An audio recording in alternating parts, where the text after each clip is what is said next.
Yeah, nigga, yeah. Shit real round here. Yeah, nigga, yeah. Shit real round here. If you want it, you can get it, my nigga. Shit real round here. If you want it, you can get it, my nigga. Shit. Look, if you ain't no ask somebody, they'll tell you about me. Nothing fake, nothing flawed, nothing bitch about me. I'm a G, I've been running these streets since a youngin'. Since 14, I've been bugging, slaying heat, ain't nothing. You won't be, say something. You can get it, I ain't tripping. One song, just know you better not let me catch you slipping. Cause whatever we need, I'ma smash you. Broad daylight around the club, I'ma get at you. If you let me tip down on the nigga, you chapter. I guarantee you that it's gonna be a closed casket. I'm about this. What's understood don't need to be explained. For the money or the fame, I was a gangster in the game. I ain't lying when I tell you about me and my background, about me and my lifestyle. I ain't never backed down. I ain't never froze up. I ain't never turned state. I ain't never missed when I emptied the clip out the cage, nigga. However you want it, nigga, you could get it, cause shit real. It's get it how you live. However you want it, nigga, you could get it, cause shit real. It's get it how you live. However you want it, nigga, you could get it, cause shit real. It's get it how you live. However you want it, nigga, you could get it, cause shit real. It's get it how you live. It's never die, do it, get dead, nothing less. Fuck with the kid, get two to the head, two to the chest. Nigga, I'm the best when it come to this street shit. You got your hands full fucking with me with this beef shit. I be on some all night flight, no sleep shit. Me, my dog, and 2 Ks, fuck that police shit. We coming with it, hunting round drumming with it. You running from it, we running with it. You bitch ass niggas ain't fucking with it. I'm out here, head first, ready to go head up. Walking with your head down, bound to get your head bust.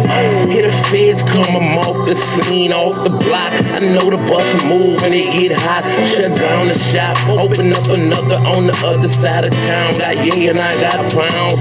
Jizzle was a hustler and a head bust all in one. Don't get it twisted, I do this rap shit for fun, yeah. However you want it, nigga, you could get it, cause shit.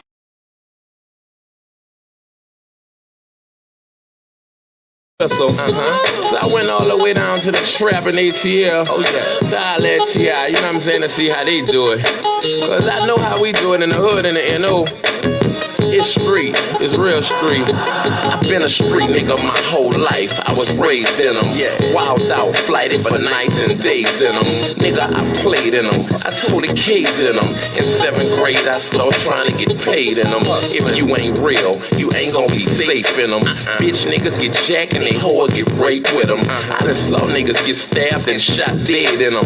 No reppin', I bust my share heads in them. Leave caught niggas down bad and bust lead in them. The streets getting flaky cause not a feds in them. Putting pressure on busters, getting info from them.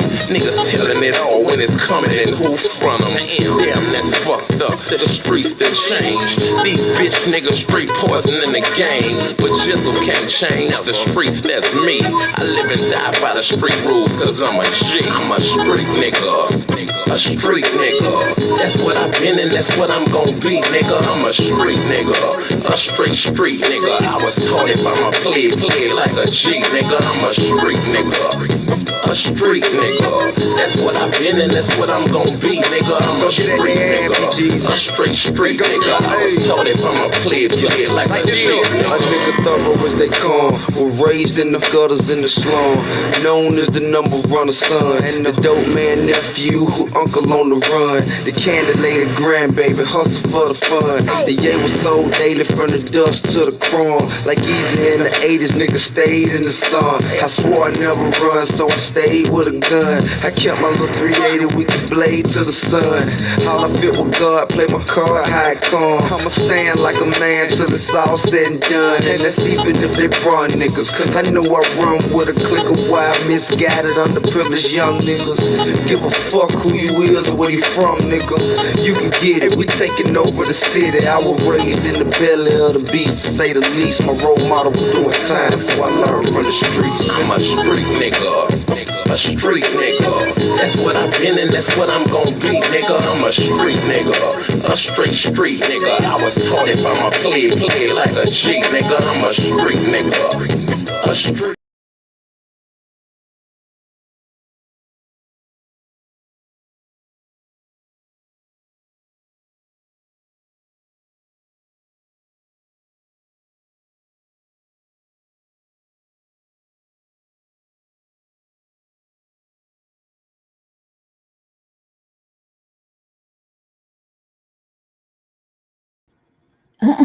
My fault. Okay, let's start over again. Welcome to the Revolutionary Agenda. I'm your host, Seduction Doll, aka the Black Villain. Lady Che, you know me, many of the names. Welcome to the Revolutionary Agenda. I hope you got a chance to watch Frontline Black News, and I'm coming on right after that.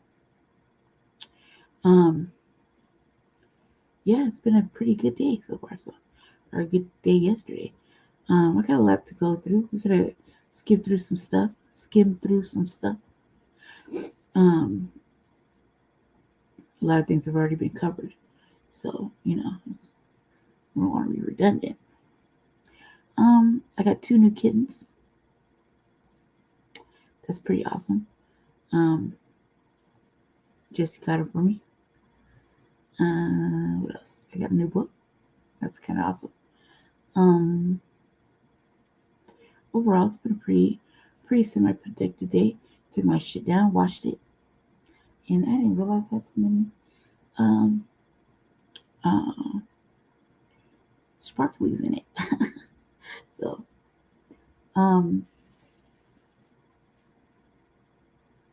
what else?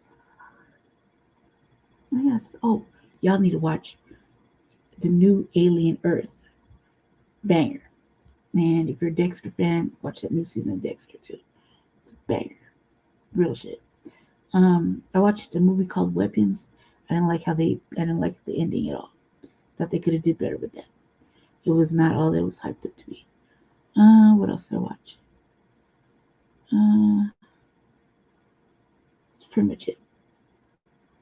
I've been watching a couple of different things. I decided to go back into old series that I watched.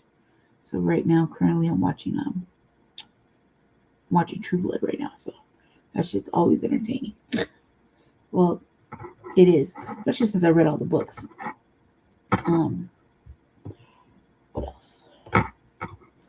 I don't know. Kind of got some bummed out news earlier in the week, but I'm over it now. So we'll see. We got a couple of summits coming up. Hands are cramping up, and I hurt my left hand really bad. I don't know how I did it. So that's that. And yeah, so we're gonna get into it. I threw the link up there for crew only. So he comes in. And I also want to thank Shabaka for letting me use this platform. As we, try to maximize as much as we can and promote Shabaka's Black Experience Enhanced as well. I think he has a show coming up. I'm kind of behind it.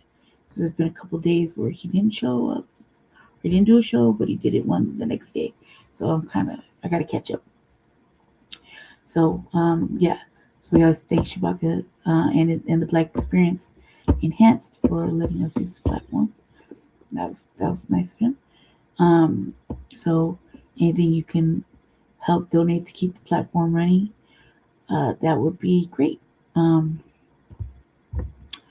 throw up something later. I could do it real quick. So we keep the platforms going, even though they're really they're kind of fucking expensive now.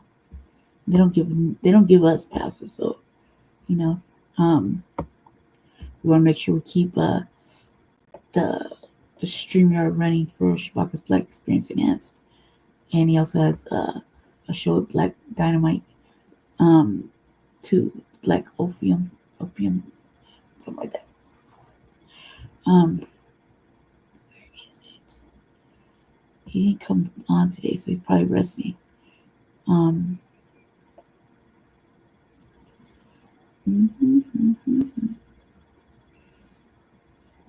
Okay, yeah. So, PayPal. Should probably change the font on that, huh? I was messing around with the font because I'm kind of girly, so the font was really bothering me.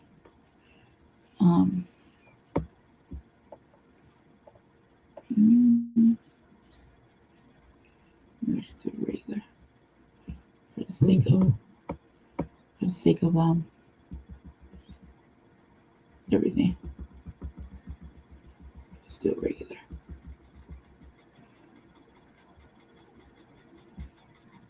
Can you see it? I think so.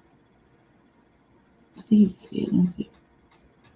I'm feeling. I got the glasses on. Yep. Okay, great. So, to keep Shabaka's Black Experience enhanced, the Black Opium and for Line Black News running, feel free to kick down a couple bucks. Not the universe always got this, so we'll be all right. But it'd be a rip, right? So help keep the platforms afloat. So again, I want to thank Shabaka for letting me use his platform. So I can stream. Okay, now I'll show you the kittens, but they're sleeping and they're crying. One of them likes me. I'm kind of rough with them, but they're real little. So can't wait to show B, but she's resting now. She'll probably sleep. She got a job and shit, so to wait till maybe I could catch her tomorrow. Might show her tomorrow. It's pretty exciting. And we gotta get some supplies for it. So it's exciting for them. Yeah. Let me see. Green sharing, got it.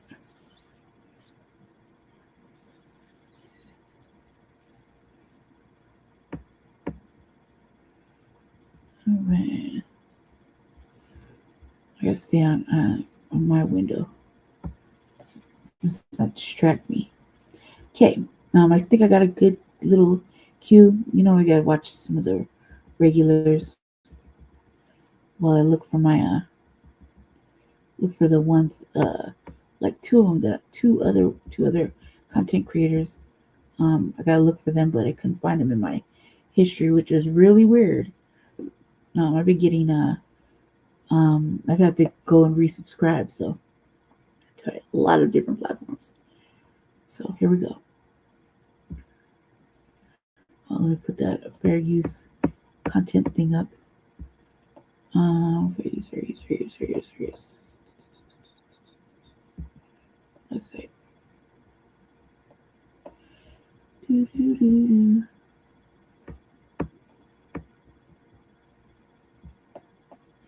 Okay.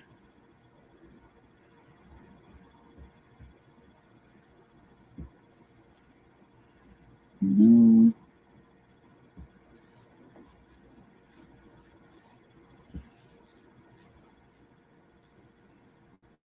Hold on 1 second. Okay, that'll be okay till I get someone else up here. So, all right. Remember, the link is only in there for Ray, so everybody else get the no. All right, Black family. Let's get into it. So it's going on over here with 3 squatters.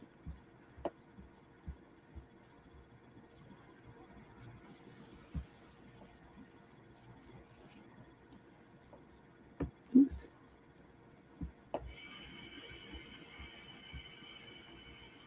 He did a new one, but I can't watch it because I'm not a member on his Patreon. Oh, hell no. Oh, hell. See.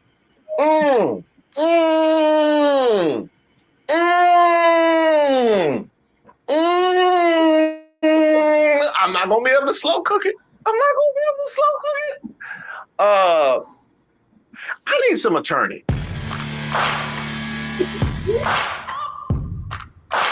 Hey, shout out to all of the subscribers and members here on the channel. I am Reese Waters, and this is Racist of the Week, where we explore the stupidity and hypocrisy of discrimination and hopes we can build a more perfect union.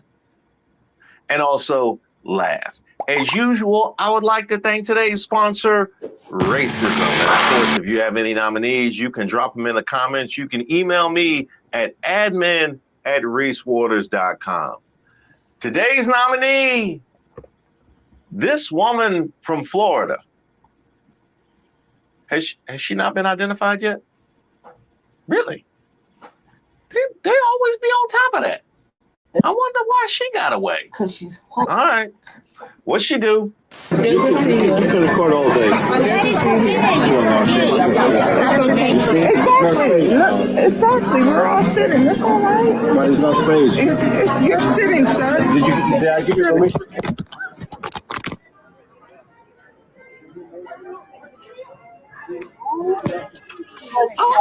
No. You are right, but Okay, but can you move? Excuse me. Unhinged white woman at kindergarten graduation curses, attacks, and spits at black woman over a seat, then plays the victim with police, video shows. I'd beat that ass.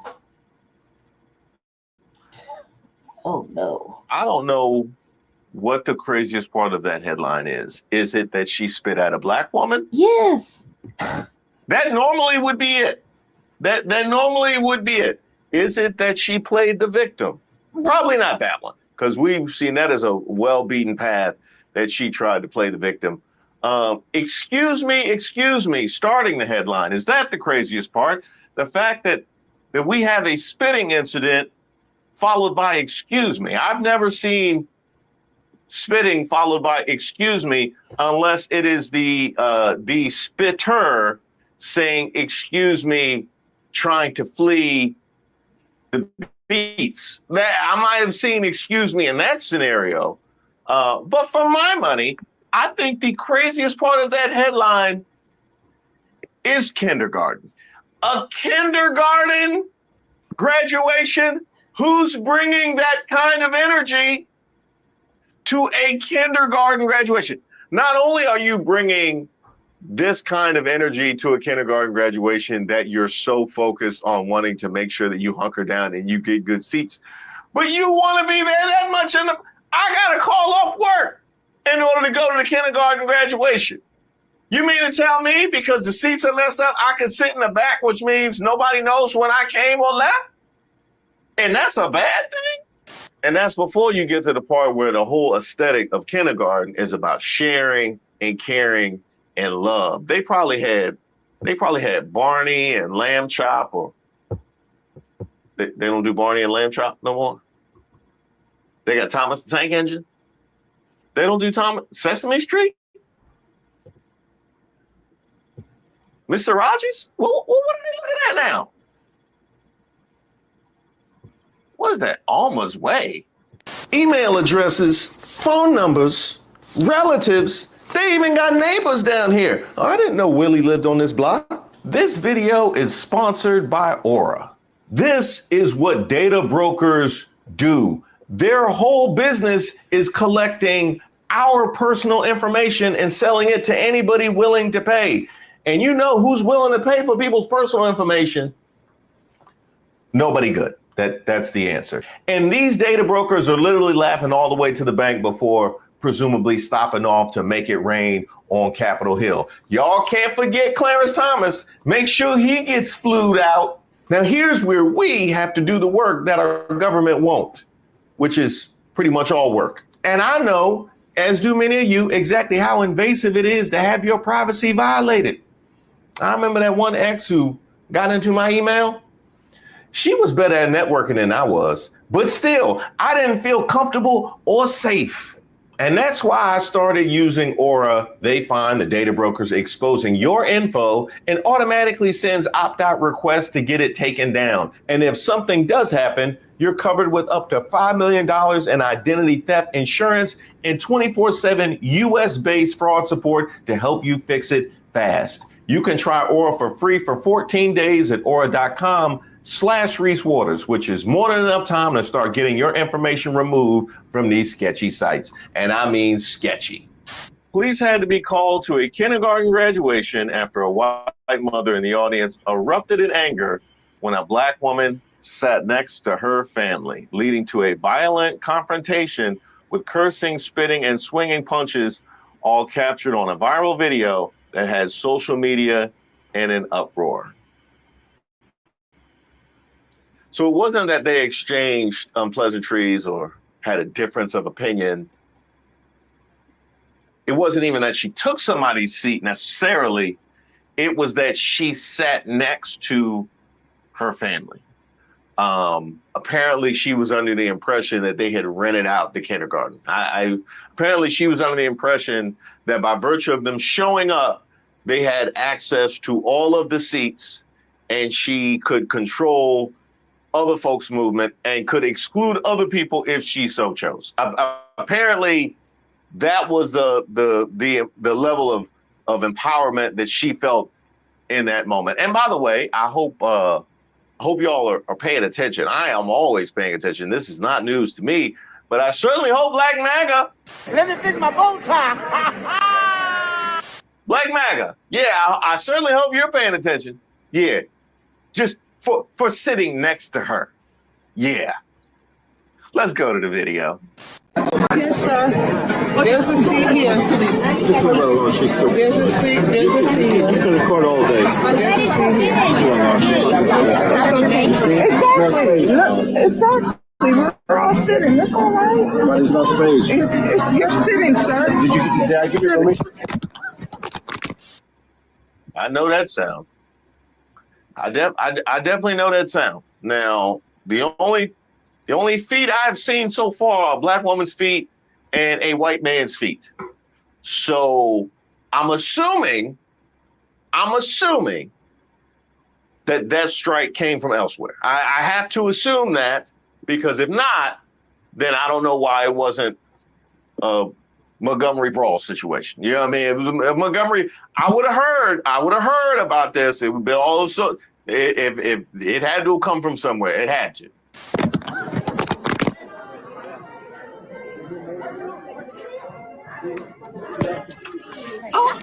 No. You are right, but Okay, but can you move? And there it is. And there it is. Now you gotta wonder because the black woman had done very little up to this point in the video, although she was videotaping. So clearly I think something might have been amiss. Then again, she might have just wanted to see the ABCs. You know what I mean? She might have just wanted to see them sing, what is it, Luna? She might have wanted them to sing the Luna theme song or something like that.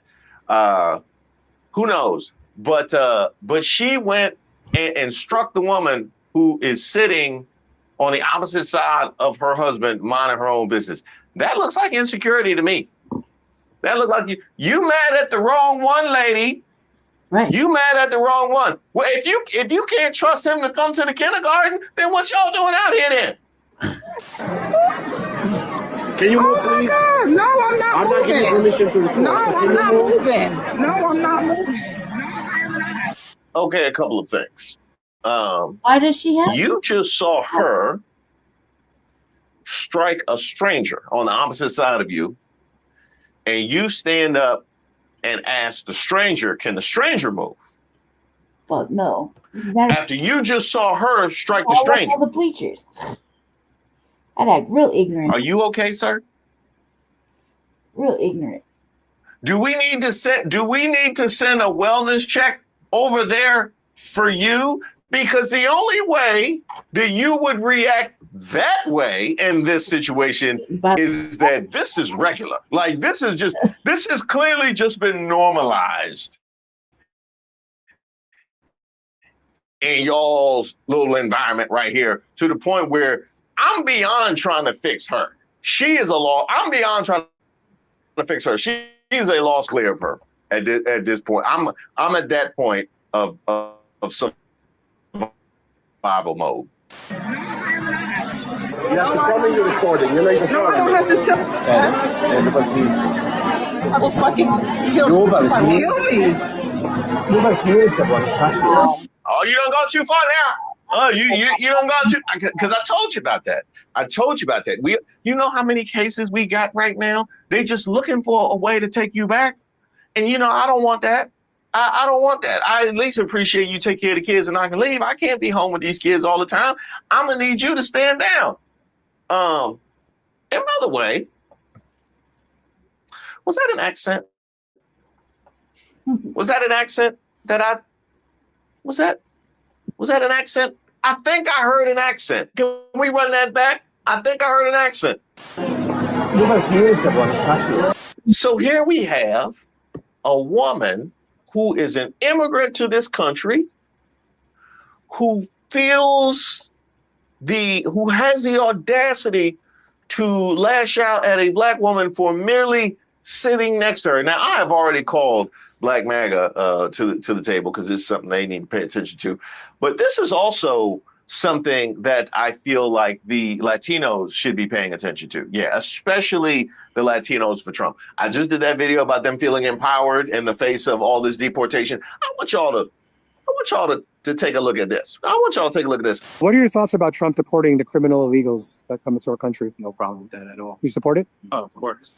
Because a lot of people have been in this country for a really long time. And I know that is a badge of honor for a great number of you trying to send the rest of the immigrants back, the terrorists, as you call them, right? Trying to send them back. A lot of you guys have been in this country for a very long time.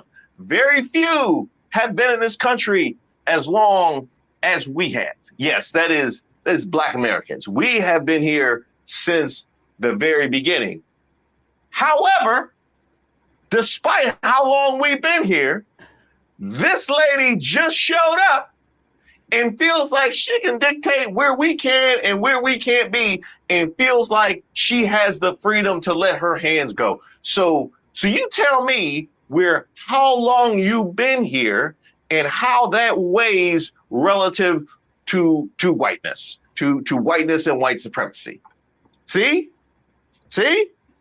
I told y'all all about this. What's here? What is that? Oh, hell no. Oh, hell. See. I'm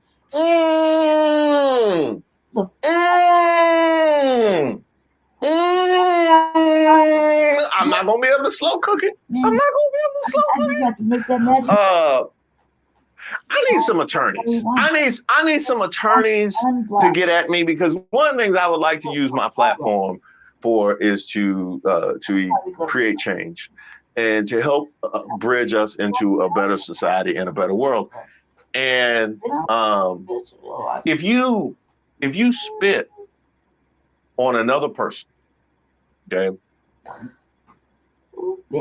whatever happens, happens. Who's opposed? Who's opposed? Can we construct the world that we all need and we all deserve? If you spit at another person, whatever happens, happens. That should be an automatic self-defense, stand your ground moment. Yep. To the mattresses. We can go to the mattresses. I agree. Once you did it. You did it. You did it. And it was premeditated. You had to fix your mouth to do that. You felt the freedom to do that. Whatever happens, happens in that moment.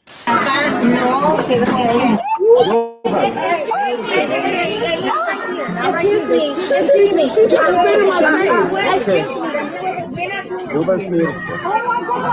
Can you move, please? Can you move, please? Fuck.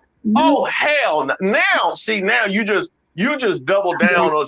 So, okay, here's new rules. Can I amend my proposal? Can I amend my proposal? Okay. You spit on another person, whatever happens, happens. Free beats. Free beats. gonna smoke the by Dre. I'm gonna sit in my car. And Ronald and Craig and all the rest of them. Free beats. Whole NWA. Okay. New rule. If the crew around you reacts, can you move, please? Now everybody can get it. Now everybody. Now I wonder why wasn't a Montgomery Brawl up in here? Why haven't I seen this all over Can you move, please? Because I was sitting here and she came here. Luis Rodriguez.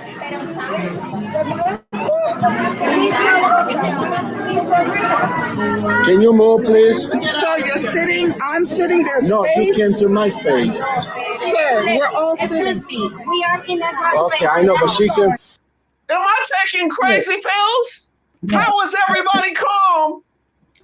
Y'all This lady was very chill. What's going? Do I need to watch the video back? Did I not see what I think I saw? Did I not see how is everybody just having a casual conversation about seating? He can get it too. After she went to the mouth. You can't come back from going to the mouth. Once you go to the mouth, we staying at the mouth. That is absolutely fine. You can record. You can record. Well, see, why? Because over a seat, ma'am. Ma'am, it's not the point. Wait a minute. What do you mean? That's not the point. What was the point then? That's not the point. What was? That's not the point. The only thing I'm left with is you spit because she's black. Right. That's exactly what it was. That's the only thing I'm left with. That's it. How is that not the point? That is literally the only point there could possibly be. You wasn't touching her? I can't, you cannot walk away with us. Ma'am, so are you saying it's okay if I go to the first row and just sit in between two people like that now? No, I'm not. That's not right. That's what she is. Okay, but I will speak with her about that. I am going to talk to her about that. Now, can you step back from me? This is not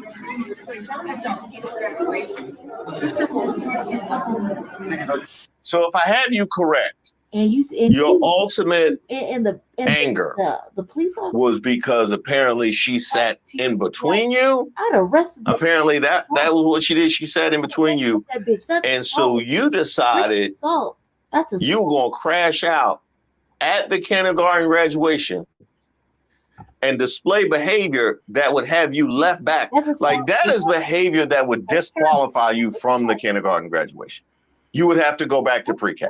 You decided you wanted to crash out and flunk kindergarten because she sat between you at the graduation. That don't even make no damn sense. Is that what I'm She came with somebody. That sounded like a good decision to you. So, the video filmed by the black woman begins with the argument already in progress, showing the woman's male companion claiming there wasn't enough space for him to sit down, but the video clearly shows an open seat. Yes, it did.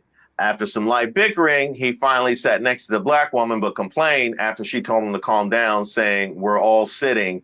It's all right." But the man had no chill and turned more combative while repeating, "But it's no space." "You're sitting, sir," the black woman shot back. At that moment, the video abruptly blacked out amid a chaotic scuffle, seemingly caused by the white woman knocking the black woman's phone out of her hand in an attempt to stop her from filming the heated exchange. When the frame came back into view, the white woman's face was twisted with anger as she swung wildly at the black woman with one arm while holding her daughter with the other. Well, that sounds like quite an opening to me. Right. That sounds like quite an opening. Assault. They say, "Oh, well, no hit her. She's holding a child." She started a fight while she was holding a child. And that kid is going to see that's a whole side open. That's all I'm saying. That's a whole. She can't block. She can't block. That's child abuse. And it's anti-black. Whatever happens, happens. She went to whatever happens. They don't like. Stunned, the black woman reacted in disbelief, unable to comprehend that she had just been accosted without provocation. Somehow she kept her composure and withheld from striking back, even when the white woman swung at her again. Yes, she did keep her composure. And I don't think everybody's going to appreciate that. I'll just be honest. The little boy, around 2 years old, gazed angrily at the black woman after seeing his mother's outburst. The little girl was not old enough yet to understand the ugly mess unfolding in front of her, all at the hands of her own mom. The white couple attempted to explain away their actions, offering excuses for their aggressive behavior. Because I was sitting here and she came here. Someone else in the crowd had asked them why they were all worked up and in a scrum with the lady. Because you came into my space, he complained in broken English. With others now watching, the white woman suddenly calmed down, pulling her kids close as if she were the one that had been wronged.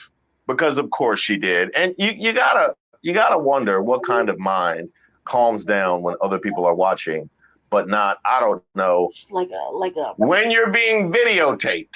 A whole lot more people gonna see this video like your boy. Does she really understand? Does she really understand how phones work? She seemed to have an issue with the recording. He had an issue with the recording, but that didn't change their behavior. But all of a sudden, the other people changed their behavior. I don't know if they understand. Maybe they're from a different time. They're from a different time where you could just spit at people, especially people of color. And they don't have technology. That would make more sense than crashing out at the kindergarten graduation. The incident caused such an embarrassing scene that even people seated on the far side of the auditorium turned their heads in stunned disbelief. The situation escalated when someone called the cops. In the next frame, a black female sheriff's deputy is seen speaking to the couple, having pulled them into the hallway. I wonder if they told her what the situation was before they sent a black woman. What? No. She spat at a black woman? Oh, I got to get down there. No, I got to get down. No, because she's going to get herself locked up. No, I got to get down there immediately. The video ends with the officer pulling the couple further to the side to de-escalate the situation. It's not clear if they went to jail for the apparent crimes that were committed on the video, including terroristic threats and assault, said some who shared the video on social media. This was assault. White woman spits on and threatens to kill a black woman over a bench seating at a graduation. Why can't these people assimilate into civilized society? Why is this subhuman behavior continuously coddled? Why can't the police arrest the white? Right? Isn't that? We supposed to be aggressive and angry, right? We supposed to be, there was a lot of anger and aggression, unprovoked, unbridled even. Maybe that's just how she was raised, you know? I wonder if her father was in the home. Some voices urged the black woman to pursue criminal charges or a lawsuit, while others criticized her for letting the confrontation drag on without fighting back. No disrespect, but does the lady recording have a developmental delay? One person observed. This went on for way too long. Either reciprocate energy or get assistance. That's what the police were there for. Yeah. She was dressed nice. It was a whole lot of that. It was right. You see, she don't want to. It was a whole lot of that. I'll be honest. That lady was absolutely amazing in holding her composure. I'm sure the man that lied and supported his woman's behavior would have been a bit much to handle. However, white chick knew exactly which game to play with a child in her lap. This black woman is better than me. Ain't no way she doesn't get her ass beat for spitting in my face, and she definitely also should have been arrested for a hate crime. Yeah, hate is right. It's a lot of that in the comments. So I'll just be honest with you. I'm gonna let me say this. Now I know y'all just seen that shit. Forget the lady for right now. Auntie, you set your ass there as a black person and let that lady spit on you, and you ain't do shit, and you recorded it, and gonna say ooh without making this bitch say ow. And then you announce that she spit in your face without introducing the ass whooping? Oh, hell no. And you had a friend with you, so it's no excuse. The lady spit on her because she sat next to her and her husband at a kindergarten graduation. Baby, them kids would have learned so much shit from me that day, okay? Baby, her and that baby would have went flying. I'm sorry, the baby got to get it to you. Sat there and let your mama spit on me. That was a fuck them kids moment, okay? It's some shit that you just supposed to go to jail for. You don't think about it, you just know you going to jail. Yeah. And sis, we would have bailed you out. You should have turned that motherfucking kindergarten graduation out, okay? So until you catch this bitch and get your fade, bitch, we don't want your potato salad. We don't want your macaroni and cheese, bitch. We don't want your pies. You are not invited to shit until you find that lady. You got us fucked up. You got us out here looking crazy as black people. The fuck wrong with you? Self-defense. That's so pissed me off so bad I had to come back. Gonna act like you gonna post it like we on your side. Bitch, we're not. We more mad at you. The fuck that was cause for an old school ass whooping. And lady, bitch, count your days. You gonna run into one of us, and you gonna have to run one of us a fade. You not getting away with that shit. You gonna have to see one of us. Okay? You can't hide behind your children. You're gonna have to run that fade. Did you just give her the You're gonna have to run that fade. go finish the fight before you can come in the house energy? Yep. Is that what you just did? Yep. Don't come back in the house until you get your lick back. Is that That's fine. That's the energy you just gave her? Yeah, because it's right. Sheesh. It's right though.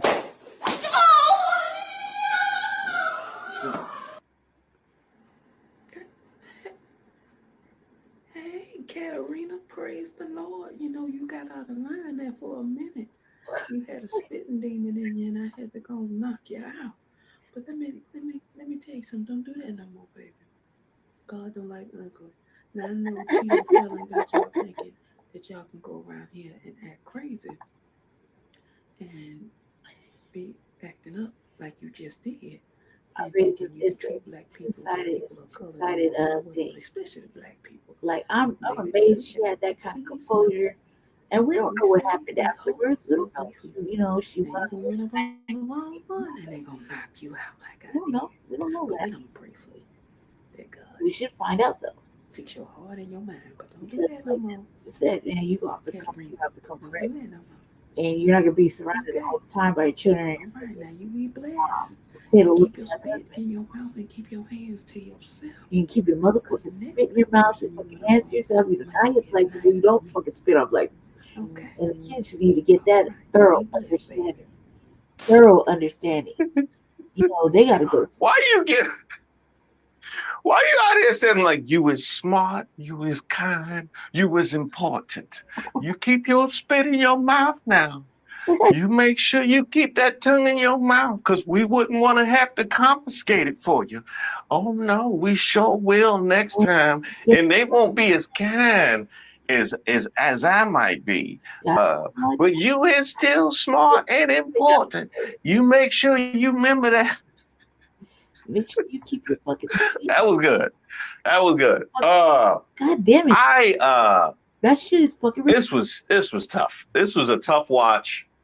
I am disgusted with our nominee today, who shall be somehow has remained nameless up until this point, and equally confounded by the victim in this particular case. I haven't had a lot of instances of this. We've had a lot of instances of these kinds of offenses that we've seen, but this kind of response to the offense I haven't seen very much. This has gotten us into a lot of serious discussion. But what I would like you guys to do, especially those of you that are legally inclined or you know some ways, we really need to fix the saliva situation. We really got to go. You know what I mean? Like if you come out the cheeks, we can go around the cheeks. Like that should just be simple math. And I you know, we need to find things to bring America together. We need some bipartisan legislation. Sometimes that shit needs to happen too.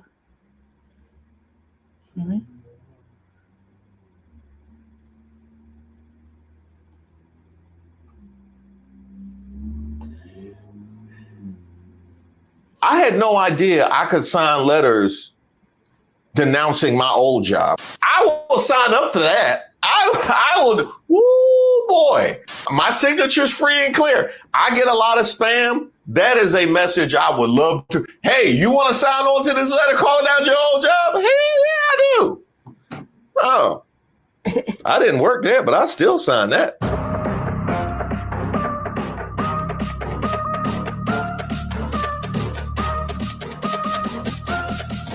Shout out to all of the subscribers and the members here on the channel. Don't forget to like the video. My name is Reese Waters, and I'm trouble. Now, here I am minding my own business, trying to help Travis Kelce read through this prenup, when I see this. FEMA workers warn agency at risk of Hurricane Katrina type failures. More than 180 current and former Federal Emergency Management Agency employees, most signing anonymously, sent a sharply worded letter to Congress on Monday, warning that the Trump administration's sweeping overhaul is gutting the disaster relief agency's authority and capabilities, undoing 2 decades of progress since the failures of Hurricane Katrina. Titled Katrina Declaration, the letter accuses President Donald Trump and Homeland Security Secretary Kristi Noem, whose department oversees FEMA, of eroding the agency's response capabilities and appointing unqualified leadership. The group calls for FEMA to be shielded from political interference and for its workforce to be protected from politically motivated firings. Now, that is a whole lot. And I know that there are those of you that are well ahead of the game when it comes to processing all of this. Again, we are back to school. So, due to the cuts to the Department of Education, and certainly that wasn't politically motivated, due to the cuts to the Department of Education, we have to take on more students than usual. So I actually have to work with 2 classes in one. So I'm going to deal with those of you that haven't fully understood it yet. We'll call you guys MAGAs. So let's address the part where they say that they want the agency to be shielded from political interference. Political interference. Now, is Donald Trump the kind of man who has interfered politically in the affairs of FEMA in the past? Because that's a pretty nasty allegation now, isn't it? And yet they're offering people $750 for immediate needs. For the worst, but for the worst hurricane that anybody's seen. But she shouldn't be there anyway. She should be, I would say, North Carolina is bad, is so bad. And she was there today for 3 hours, I believe, Kamala Harris. Laura Ingraham was the voice of reason. Laura Ingraham hasn't been the voice of reason since she left her home because she's there by herself. Anytime she's interacting with anybody else, she is not the voice of reason. But she was with Trump. He steered people so wrong during the storms last year, had people refusing to accept help, even in dire straits. Yeah, I'm talking about that dude in North Carolina. My father-in-law lives just outside of Asheville, North Carolina, and he was badly damaged by Hurricane Helene. And he has refused all FEMA help because he's a hardcore Trumper. And he literally believes that if he accepts anything from FEMA, they're going to take his house. I don't understand how so many people are under the spell of this freaking con man. I don't understand it. Well, it's absolutely heartbreaking about your father-in-law. I'm so sorry to hear it. I hope. Man, it's hard to even imagine it. I mean, he lost almost everything, and he's refusing all help from the federal government and complaining to us that he doesn't have food, that he doesn't have the stuff he needs, and yet he won't accept the help. What the hell are we supposed to do? We're not in a position to be able to fly across the country and help him. Yeah. There's people begging us to get him to accept help, and he won't do it. Wow. And I guarantee you, I'm not the only one. I guarantee you, I'm not the only one.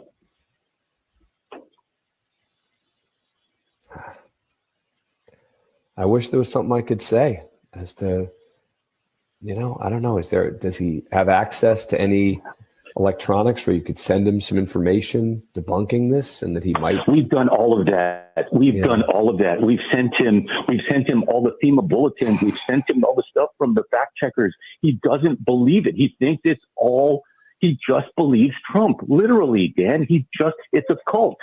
He's a cult member. I'm sorry to say it. He's a cult member.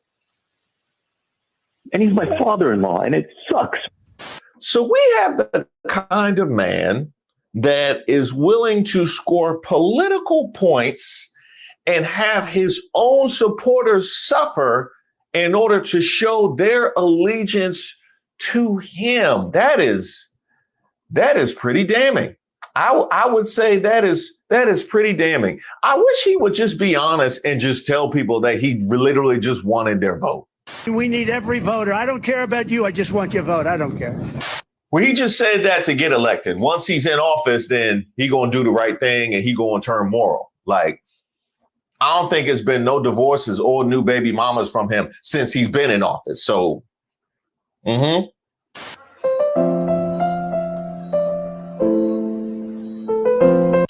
if we're honest, it hasn't been 9 months yet. So we can't say that with any actual clarity. But let's see what he has politicized since he's been in office.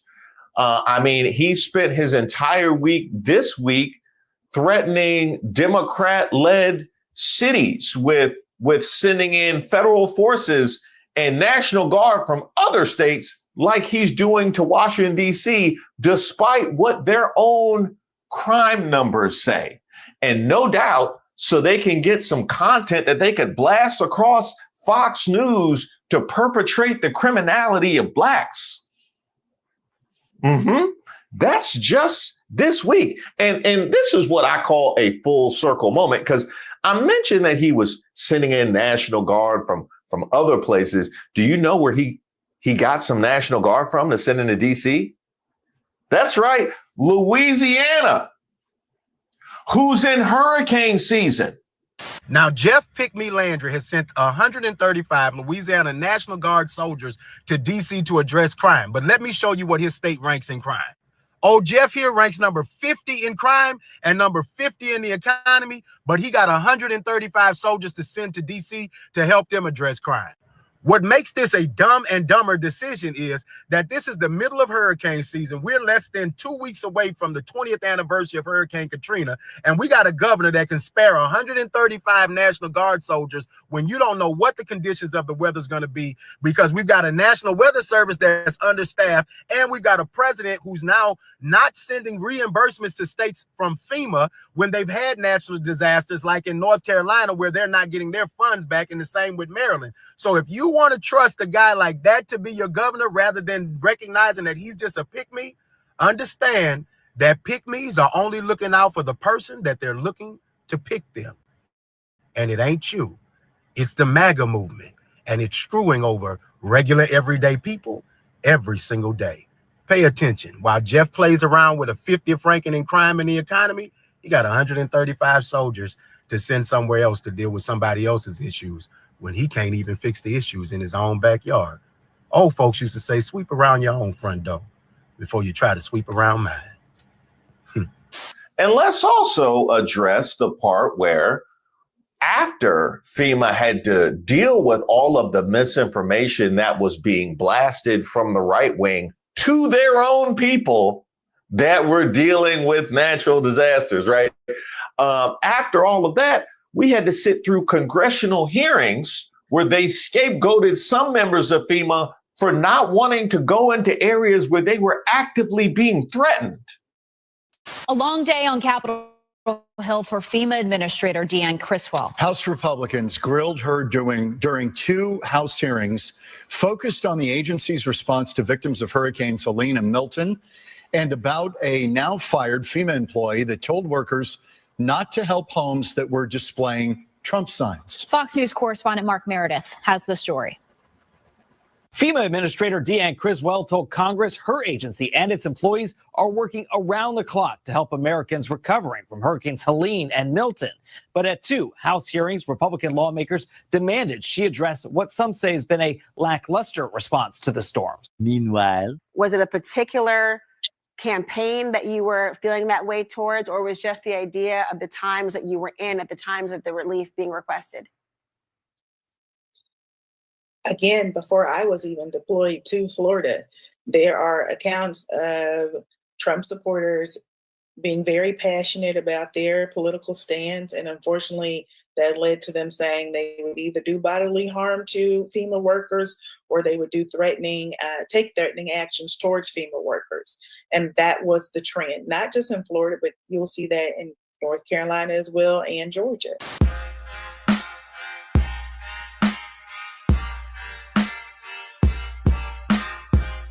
And it's to that point I have to ask, if you know that you have people that are threatening members of FEMA, what exactly is the protocol? Are they supposed to duct tape the man of the house, subdue and duct tape the man of the house, and force these benefits on the rest of the family? how exactly does that work when they're actively being threatened? But far be it for some of us to accept any level of accountability for their own actions. That's, put your hand down, MAGA. Yeah, I'm talking about you. You were right to put your hand up, but it's not time to talk. It says the letter accuses Donald Trump and Homeland Security Secretary Kristi Noem of eroding the agency's response capabilities and appointing unqualified leadership. Well, I have a question for the class. Is the current leadership of FEMA a part of this administration? It is? Well, then it would naturally be unqualified now, wouldn't it? Yeah, it would be technically unqualified by virtue of being a part of this administration. But if we want to deal in specifics, Kristi Noem, who is mostly known for not being able to tell the truth, even when they have her dead to rights about something that doesn't even matter. No, what I said is that when this was pointed out, that we made an adjustment to what the content was in the book. I've met many world leaders around the world. I've been to the DMZ. I've been traveling for years and years talking to world leaders. Just that name should not be in the book, and I'm not going to discuss those personal meetings. Well, that may be true about Kristi Noem when it came to meeting world leaders, but I don't really think she would take that kind of cavalier attitude when life is at stake. Any life. Say what now? She attacked me, and it was a hard decision. The South Dakota governor tells Sean Hannity she had to put her dog Cricket down after the animal ate the neighbor's chickens and tried to bite her. And I had a choice between keeping my small children and other people safe or a dangerous animal, and I chose the safety of my children. No. So if we're scoring from home, this was a letter that was written by 180 current and former members of a disaster relief agency headed by somebody who the whole world knows they can't trust, who works for a man who would politicize the thing on his head if he could.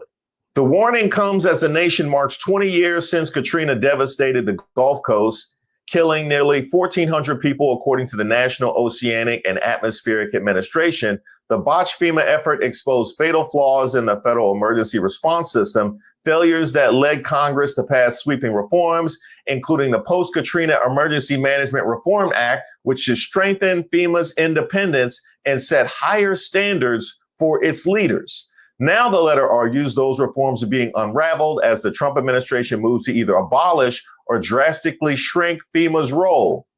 Now, wait a minute. Something rang a bell. You're talking about shrinking FEMA's role. You're talking about federal cuts to our disaster relief.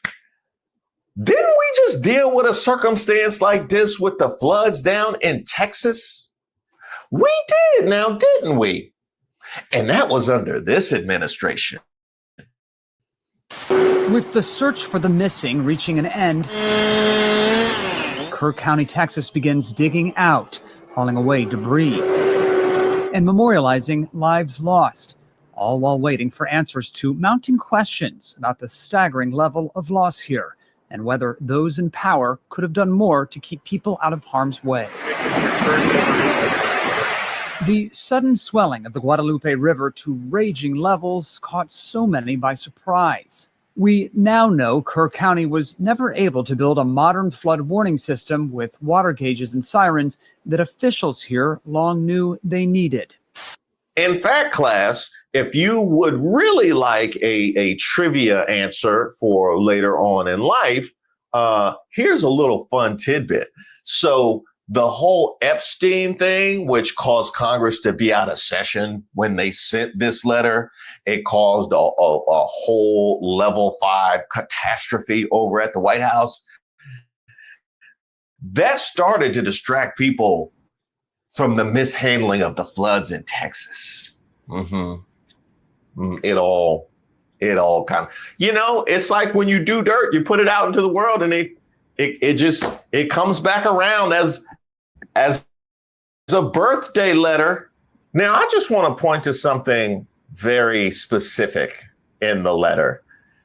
It calls for its workforce to be protected from politically motivated firings. It called for its workforce to be protected from politically motivated firings. Now, if you don't want to play that way, don't play that way. Break. How do you think the Trump administration would react to a letter pointing to issues in their disaster relief agency that could cause catastrophic failures moving forward in helping the American people, and wanting to stay nonpartisan and be protected against politically motivated firings? Now, I know how a normal, sane, sensible person might react to that. How do you think the Trump administration would react to that? FEMA workers put on leave after signing letter warning of Trump's overhaul of the agency. The Federal Emergency Management Agency on Tuesday placed several employees on administrative leave, effective immediately, just one day after they signed an open letter warning Congress that the Trump administration's sweeping overhaul of the agency could lead to catastrophic failures in disaster response.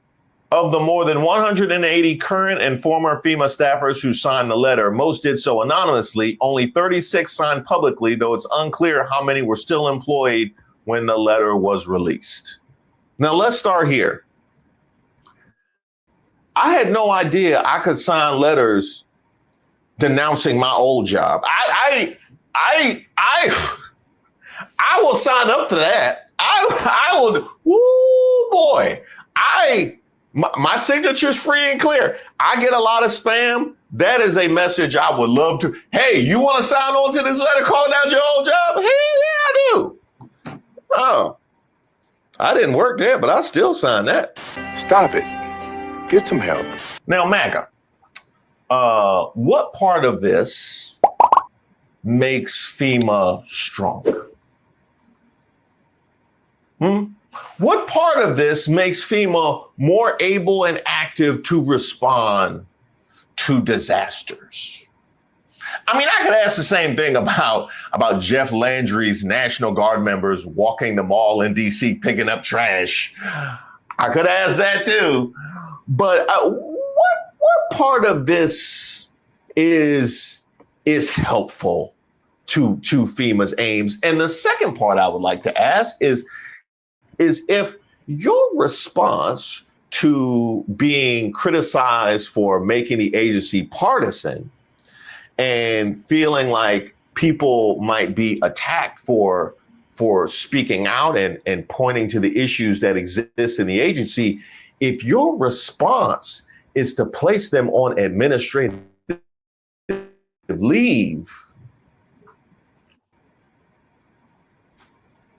that would make them correct now, wouldn't it? Yeah, it would. That would pretty much make them correct. And here's a crazy thing, MAGA. See, in the before times, you would at least wait some time. You know what I mean? You might take the names down, but usually guilty. This makes you look up the very thing of which you've been accused. But not now. Oh my gosh. I guess they feel like sleep is the great eraser. They just one sleep and it's all just wiped away. Among them was Virginia Case, a supervisory management and program analyst who told CNN she received notice Tuesday evening that she'd been placed on paid leave. I'm disappointed, but not surprised, Case said, adding that she was aware of at least 6 other FEMA workers who received similar emails.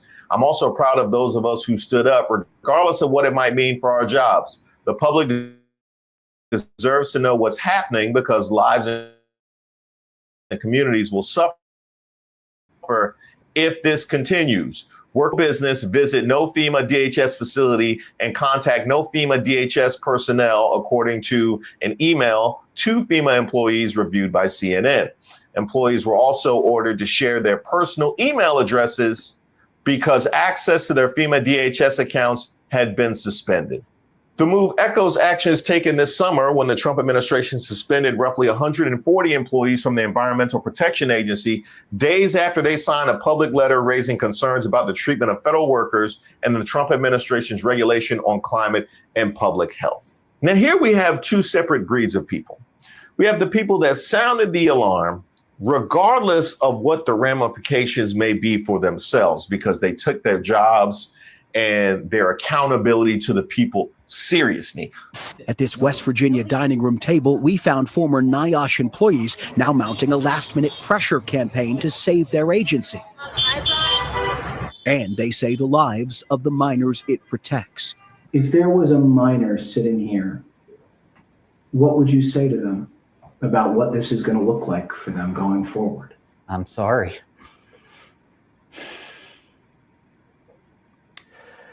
I'm sorry for them. I'm sorry for their families. Not unlike what we saw with the miners as well. We saw the exact same thing with the miners in a previous video that I made.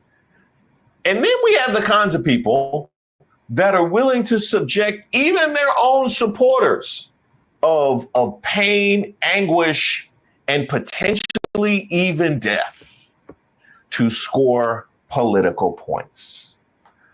And guess which breed we elevate? Guess which breed we empower in America 2025? Man, this some more bullshit. Now, here's where it gets really crazy, because we're talking about politically motivated firings. And I literally just did a video about Lisa Cook at the Fed. I literally just recorded that video yesterday about pressing Jerome Powell to change the interest rates. And magically they come up with a mortgage case on Lisa Cook that ain't even as bad as the one on King Paxton that magically just sitting on their desk. Trump said he's removing Fed Governor Lisa Cook, citing his administration's allegations of mortgage fraud. Cook, the first Black woman to serve on the Fed's board, said Trump has no authority to fire her, and her lawyers said that it would file a lawsuit challenging this illegal action. Now, MAGA, this might be hard for you to believe if I told you this, in time. So I'm going to tell you now so you know. This may be really hard for you to believe. But you know what's crazy is while I was researching this story about workers with FEMA accusing the administration of politicizing their agency and their fear of retribution from this administration. While I was doing this, do you know what was in the margin? No lie. This literally was what was in the margin because it happened the same day. Trump threatens Chris Christie and ABC News after watching critical This Week interview. President Donald Trump on Sunday threatened to investigate Chris Christie over a decades-old political scandal and revoke ABC News' broadcasting license after the Disney-owned network aired an interview in which the former governor sharply criticized the president. Israel.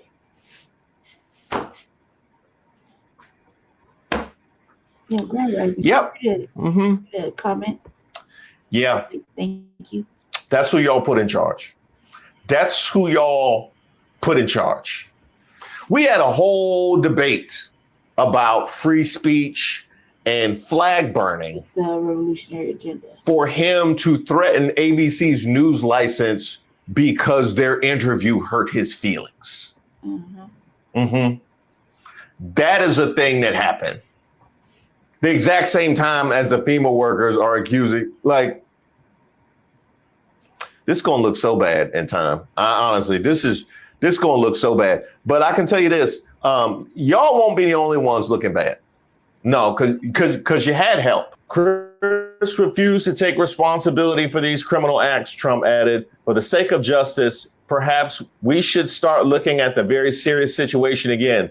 No one is above the law. The president's social media post also mocked this week's host, Jonathan Karl's physical appearance and the show's bad ratings in order to crack a joke about the network being forced to pay me $16 million to settle Trump's defamation suit. I just watched sloppy Chris Christie be interviewed on ABC's This Week, the president posted. He accused Christie, the former Trump ally, of lying about the dangerous and deadly closure of the George Washington Bridge in order to stay out of prison, referring to the 2013 Bridgegate scandal in which several Christie aides and allies colluded to create traffic jams on the bridge to punish a local Democratic mayor. Okay, I'm gonna have to stop us right here. Trump, why are you putting that image of Chris Christie on the beach back in my head?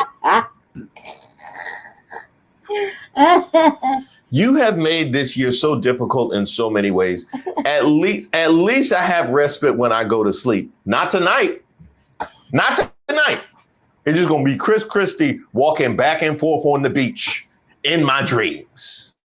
Governor of the state of New Jersey, Chris Christie, that's him there in the black cap and shorts, enjoying a holiday weekend on the beach with family and friends. So why are these photos causing such a furor? Because while the governor can soak up the rays and feel the sand under his toes on a state beach, nobody else can. The president's post also mocked This Week host Jonathan Karl's physical appearance and the show's bad ratings in order to crack a joke about the network being forced to pay me $16 million to settle Trump's defamation suit last year. And sure enough, ABC News settles defamation suit with Trump for $15 million. I guess maybe he added $1 million for interest. What was the settlement for?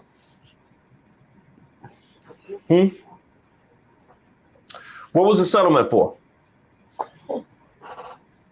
You went and settled that suit, not unlike CBS and Paramount. And Lord knows I was on their neck with that whole Colbert thing, right?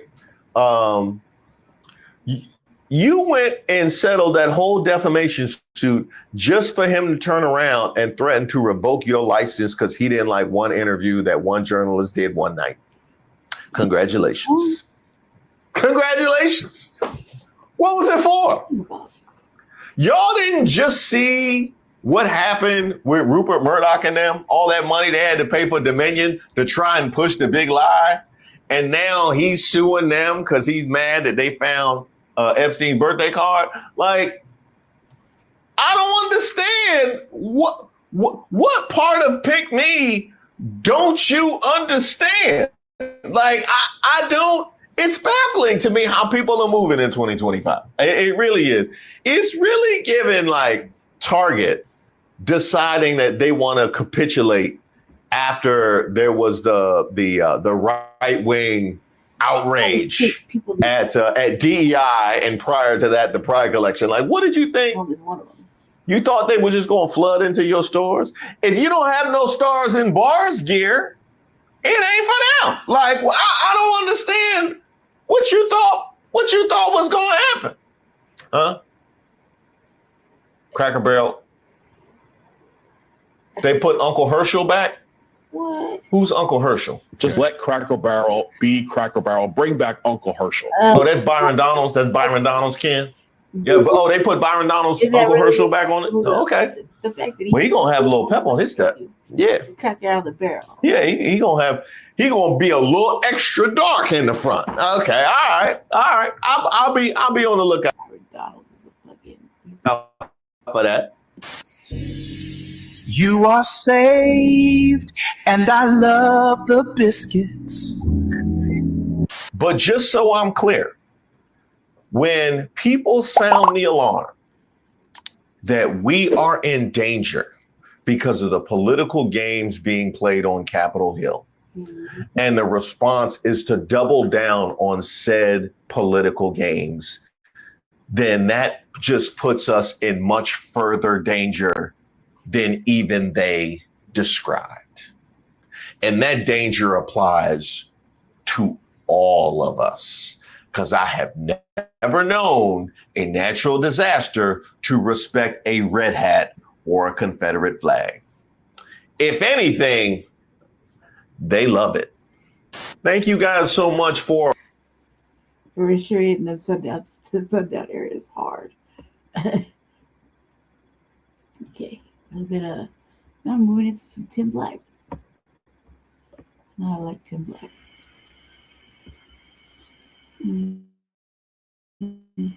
Guy's one of the biggest crash outs I've seen in modern times. I got wind of him when I saw him crashing out with Amanda Seals in that Jubilee thing. He was just saying any type of old crazy. So, I don't know, I saw him on Twitter. Here he is crashing out about people talking about Hulk Hogan.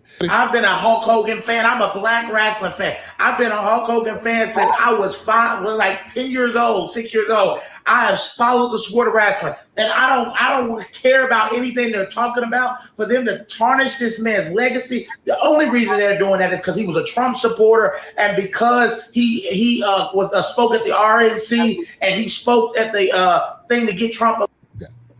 But this guy, he said people were giving Hulk Hogan because he supported Trump.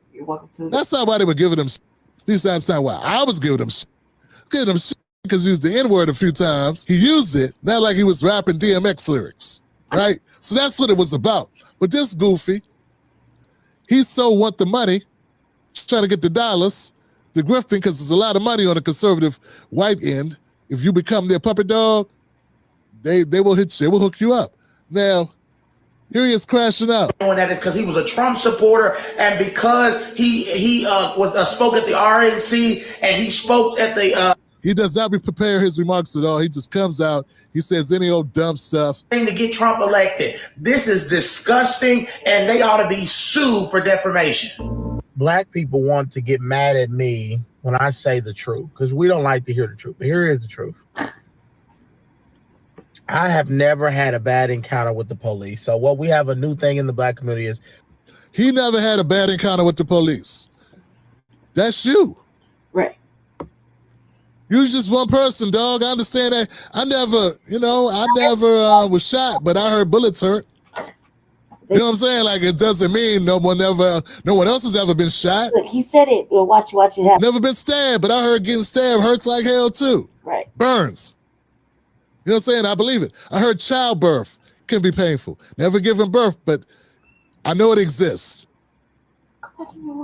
See, what he's saying don't make any damn sense. We want to play victim because we love to play victim. So we'll have a person completely resist arrest, right? They'll right. The minimal thing is I would have all the empathy for black people that are assaulted by police. If I saw a video cam where they were doing everything they were supposed to do, they were law-abiding citizens and they had no criminal record and they were just doing what they were supposed to do. Tim Black's BS detector.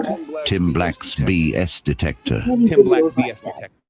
He would have all the empathy in the world for a black person who was assaulted by a cop if that person did everything he was supposed to do and didn't have a criminal record and never spit on the sidewalk and it was a Tuesday and it wasn't but past 5 o'clock in the afternoon and his shoelaces were not untied and he helped old lady cross the street before he saw him. He had just helped the old lady cross the street and his nickname, it can't be Dusty or Shotgun or Tornado, and he likes his cheese, Sicilian cheese, not that Neapolitan shit, and he got all these qualifiers. And he's for a foreign country. Earth to dum-dum.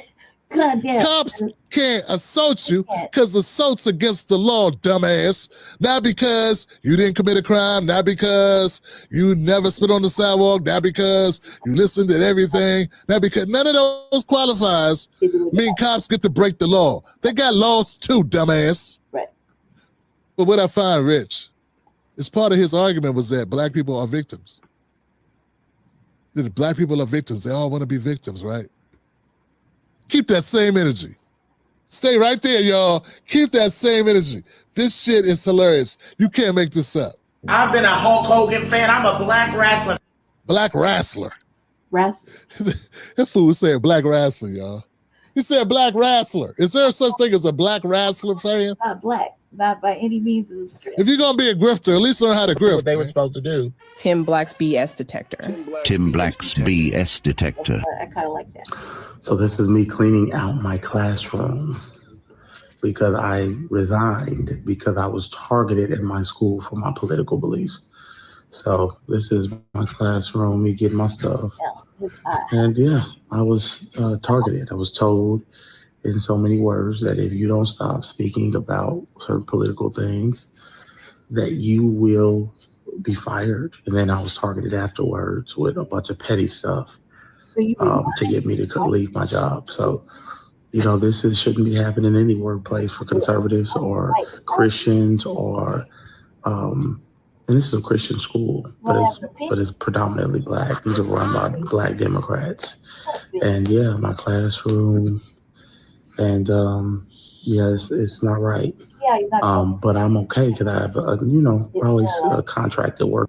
Stop crying. Stop being a victim, man. Why you being a victim? Take accountability, sir. Where's your accountability? See, if you'd have done everything, look, I would feel bad for you, man. Hold on a second. Right. I probably feel bad for you, man, if you had done everything you were supposed to do. When they told you to do it, they say jump, you're supposed to jump. And don't come back on the ground until they tell you to. Right. Yeah, man, I feel bad for you, man. But see, this is what I think, Hambone. I think you was on company time sitting in your car shooting half that bullshit videos. Right. Yeah, that's what I think. I think you go out, you weren't doing your damn job. You one of them lazy Negroes. You look lazy. You go out doing hours while you're supposed to be at work. Because I saw the videos, you always sit in your car, you always had that little cheap ass medallion thing around your neck. You was always looking out the window like a runaway slave, like this. Yeah, and black people, and black people, and then I don't know why black people, you always look like you was, sneaking to shoot your video. That's because your ass is at work. Your punk ass supposed to be working. Meanwhile, you up there bashing black people. During school. And that shit ain't work out too well for you. You thought this was gonna be your ticket to stardom. Mm-hmm. Your ass need a speech class. You need a speech class. You need an ideology that's not as just hate black people. Yeah, you need to play different than that. You know.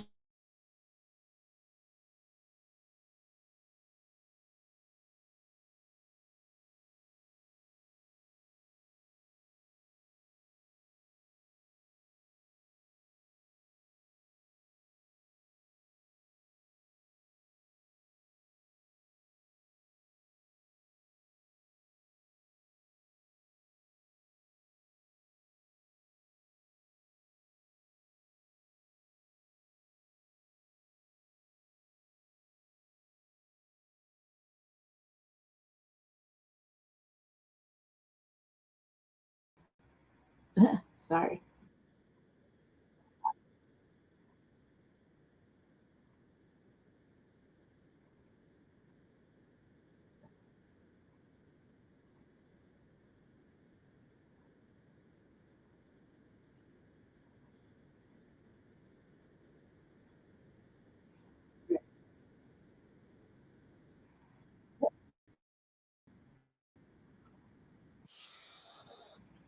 Whatever you're sitting there.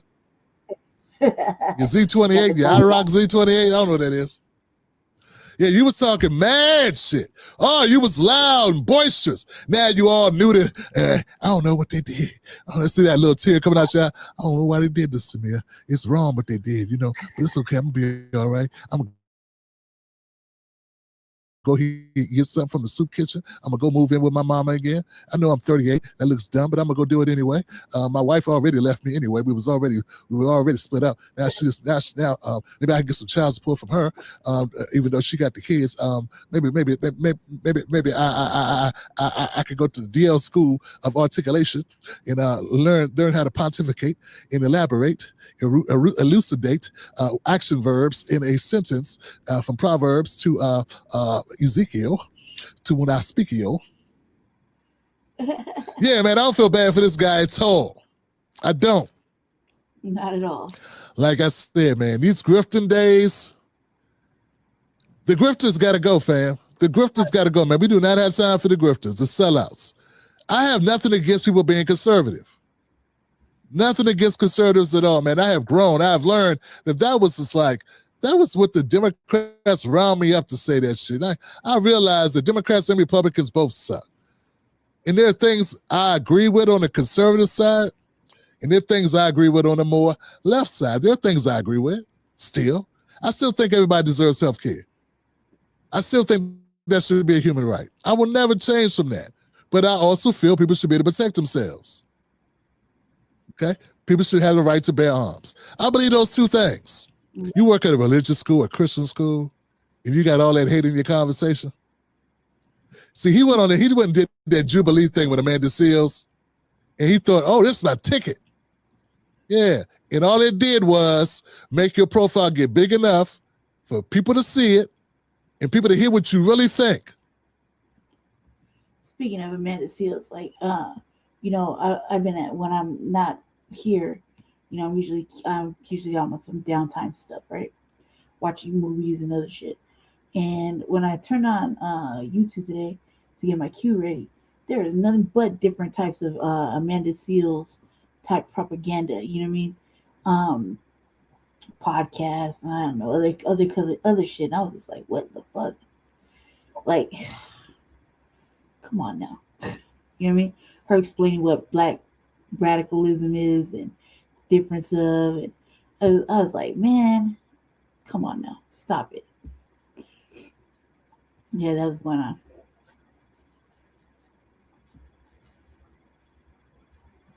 Okay. Hold on a second.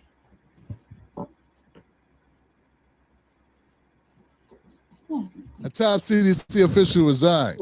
And in his resignation letter, he wrote a bunch of stuff in it. And and Scott is dismissing everything he wrote because he also wrote in his resignation letter the term birthing person.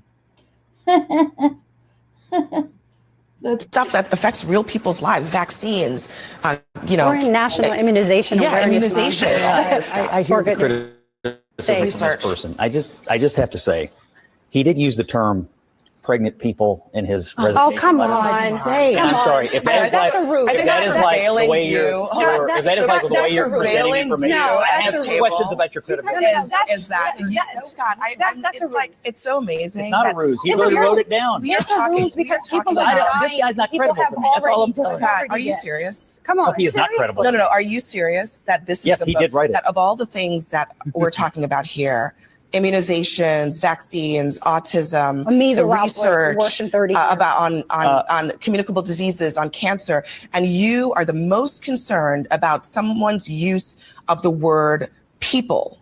Yeah, because that's the most important thing because you were just complaining about the politicization of science, That's and I not can't think of That's politicization not- of science that's more not than that, politicization. or of what some of these people said to come the on, American Scott. people during Come COVID. on. So the credibility of some of these folks who are complaining. Look. Okay, so well, I'm complaining, and I'm a public health and preventive credibility. medicine physician. We in the NAACP are complaining, right? And we are an iconic civil rights and human rights organization. There is reason to complain, Scott. You have a person who, during his confirmation hearings, said that Black people had a different immune system, that we should follow a different immunization schedule. You have a person who has spent his life undermining science, credible science. The people who walked out of the CDC, the people who resigned, these are not flippant folks. These are not people who did this on the slight of a turn. These are people who dedicated their livelihoods, who dedicated their hearts and their expertise to safeguarding the health of all Americans. And now we are compromised, not just from a health and well-being standpoint, but from a national security standpoint. What's going to happen when the next outbreak let me just real quick play this, because States? Scott seems to think that RFK Jr., who says things like this, is more credible than people who have degrees. I literally didn't say in the that. Why did you subject. say But things watch, I didn't say. But watch, Why are you watch saying I this said clip. that? I didn't say that. When I was a kid, and I know what a healthy child is supposed to look like. I'm looking at kids as I walk through the airports today, as I walk down the street, and I see these kids that are just overburdened with mitochondrial challenges, with inflammation. You can tell they're from their faces, from their body movements, and from their lack of social connection. And I know that that's not how our children are supposed to look. Science. Hashtag science. This is why Ajiz Shah said that this is wacky, flat earth, voodoo stuff. Please, Peter Hotez, please send a few introductory biology textbooks to the Department of HHS. I mean, look, the reason, Scott, I said what I said is because rather than you seriously answering a question about the real concerns that were raised by these officials about the bending of science to the will of that guy, you decided that the most important thing to you was their lack of credibility because they used the word people I mean, I just think I understand the rhetoric and the political. You realize that you're but accepting some politicization of science, but not others, right? What's the politicization of science that's been accepted? Can men get pregnant or not? Scott, we're talking in the about CDC, we're you believe talking that, about I'm the saying we're you're not a talking terribly about credible the person. CDC that is responsible for the health and well-being of the that nation. has absolutely nothing. Nothing to do with the It conversation does, that we're because having. it's a question of whether your That scientists has are going to politicize or not, and you accept absolutely some and not nothing others. to do with the conversation that we are having. That's just the I disagree. It's a credit. It's a credibility. Why would we do that when people have died and are dying? Why would we do that when people's children are being dehumanized in this country about real things? When everything just becomes about buzzwords or political and I don't understand why you're you're rejecting this criticism of someone's because credibility. I think that what matters to people in their homes is whether or not they know what immunizations their child should have, which, by the way, immunizations have saved so many lives. I'm not disagreeing with you about that. I agree. What matters to them around the world is not what words are being used I think it does by matter, people. because it tells you what kind of person it is whether or not they can trust that the guy who's making decisions about their health actually knows what a mitochondria is. Yes. And when we focus on, imbecilic things such as that, that's why people are then subject to misinformation and disinformation, and they resort to violence, Scott. There was just it's not violence. This is not a laughing. There was a shooting at the CDC. There's attacks on ICE agents every day. Who's police responsible officer for that? You is seem to dead. reject the idea There that are people violence is being rejecting the incited fact before. that people are Now you're being blaming this. kidnapped. I think it is You guys cherry pick these things like we don't crazy. cherry Hold pick. on a second, Scott. There's nobody who is justifying attacks against ICE officials. And nobody should justify or diminish somebody shooting hundreds of bullets into a workplace where people are trying to save lives, where people are practicing public health. So I don't understand why that would even be a comparison that you would make, honestly. Because it's a great way to not answer the question. Well, exactly. Excellent way. Guys, we're way over our time here. Thousands of doctors, hundreds of thousands of doctors who probably don't use words that you don't like, who agree on the science. The science is settled when it comes to autism and vaccines. They have nothing to do with each other. Less than 1% of scientists suggest that there might be a link. You seem to be very angry with me. I fundamentally agree with you. No, but why do we have to get derailed by this political BS when you could just say, that's garbage and we shouldn't politicize science? Because some scientists are allowed to politicize things and some aren't. No. And it depends on your politics, and that's how That's not true. That is very much not true. That's not true. Here we are. Thank you for saying that. Scott made a couple points. He made, most Americans would not trust a person who would come out of their mouth with the term birthing person. A lot of Americans just don't want to hear from you after that. That's true. Right. It's like you wouldn't go, like if you found out somebody was a flat earther to the bone, right? Agenda that did that. You would look at them when they start telling you how to, do certain things. You'd be like, I don't know if I trust a flat earther guy. Yeah. The guy that believes in ghosts, really, haunted houses and shit. Like you're like, and I'm serious. I don't see much difference between the haunted house loving guy, the haunted house believing guy. You know what I'm saying? The guy that really believes you step on a crack, you break your mother's back. I don't see much difference between that and the person that's walking around saying birthing person instead of mom. Look, let's just be very honest with it, right? It was them. It was the Democratic Party and all their agendas pushing this agenda that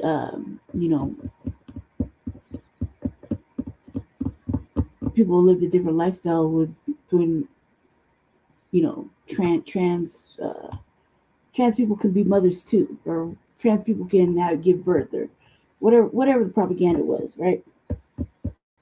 So it was them that pushed all that out there, and then it was somebody that's, you had trans men telling black women that there were more women than they were, and they could have a child and all this extra stuff, even though they were taking hormones, and they were like, yeah, I'm a birthing person, or whatever that is, right? It's just another way of, like, when they're asked, well, what is a woman? They don't have an answer. They have some roundabout bullshit ass fucking thing. When it's purely very simple. I'm a woman. I can clearly tell you what a woman is. Like, without any propaganda. You know what I mean? I'll even break it down. A woman goes through puberty, a girl goes through puberty, hips spread, the fucking oceans and the universe and the fucking everything comes into alignment and she becomes a woman. Everything starts to make way to bring children into the world. Simple. You don't have to create that. It's just natural. It's just what it is. You know what I mean? Versus everybody else who on this agenda that, want to be parents and want to do this certain way. So you got women that are going through changes to change into men and being able to, they're still a woman, they still got a womb, but now they want to be called this. It's a whole bunch of gender confusion, gender shit. It's a whole bunch of shit. And it's not like a lot of things like just I used to say this a lot of times. It's one thing if you've been living like that, if you're been living let's say if you're a man living as a woman, you've been living as a woman like your whole life. That's a whole separate situation, right?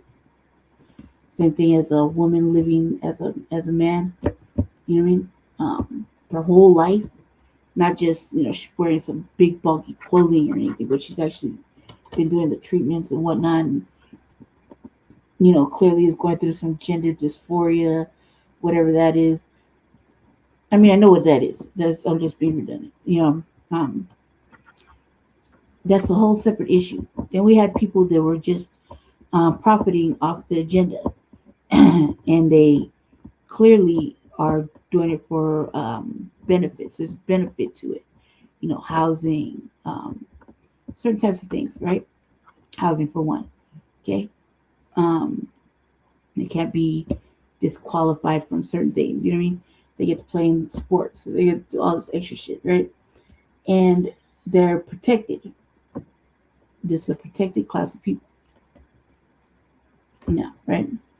So everything, especially if you don't use proper pronouns, if that's what they choose, or you dead name them, like calling them by their given name, or you treat them as they're given, as what they came into the world as, and it's a hate crime, right? So I remember it as the Democrats doing this shit. They're the ones who pushed all these agendas, and being like, well, you can't say this, you can't do that. This is it's feelings over facts, it's feelings over science, it's feelings over this, it's feelings over that. And when that happened, that let the science community just go ham, right? And then laws and stuff in everybody's state was changed, or were changing. Like in our state, for example, in Denver, they have a little protected neighborhood, right? That nobody really talks about, but it's there. They get all kinds of benefits. You stop seeing men that were living a lifestyle as a woman stop shaving, and then they had beards, and that was acceptable. And then it just caused all this confusion because we know as regular women, we could pass by. We just know that that's not a natural woman. We just know. You know what I mean? Whereas they were, there was a lot of confusion. There was a lot of, I just seen a reel the other day, where a brother thought he was going to visit with this young sister, and he sees that she got, she got something going on, and she clearly looks like a woman, until you see her grab herself and try to like shh, nobody knows here, nobody knows. And he's like, oh, fuck that. This is fucked up, you know what I mean? And he's obviously in a position where he's recording. He's like, fuck that, I'm telling everybody. You know what I mean? Because he was entrapped, you know what I mean? And she's like, well, let's go over here quietly. And he's like, no. I say she because she looked like a woman. She's never beard. And until you seen her it was a young sister. So you see her, manhandle herself. I don't want to say it. I don't want to say it like, because I would have said she grabbed the Swilla. She grabbed her own Swilla. I don't want to say it like that. I just say she grabbed herself, and that's when you knew that she was on some other shit. You know what I mean? And he wasn't having it because he didn't know. He made it all the way back from lunch or whatever to the pad. Shares a place with a whole bunch of other motherfuckers that apparently don't know. You know what I mean? And that shit, he's just there. You know what I mean? So we had a lot of stuff going on like that. You had people getting cases and automatically saying that they're on the LGBTQ thing, or that they are identifying as a woman. Instead, they don't go to the men's prison; they go to the women's. You dig? And causes problems in the jail. It's all sorts of things, like all sorts of things. And then they'll say like, oh, well, regular. I'm gonna say regular, straight. I'll say from our perspective, straight black men and women are homophobic or transphobic, and that's not the case. That's not the case. It's not the case. Okay, that's not the case. But yeah, no, they brought that. They did all that. So this birthing person shit, I forgot who said it first. I think I was watching a documentary and someone had brought it up, but it was a white person, obviously. And that shit was like highly offensive. Not to us, because we know that we're mothers and fathers. You see what I'm saying? Only the people that lived that lifestyle were offended and wanted to continue on with the being able to have their children go through certain changes and whatnot. And there's been many cases where they were actually didn't want that shit after a while. It was like they regretted it. They don't ever really talk about those points. It's a big controversy. It's almost disturbing because it was kind of forced. You know what I mean? So like when you see a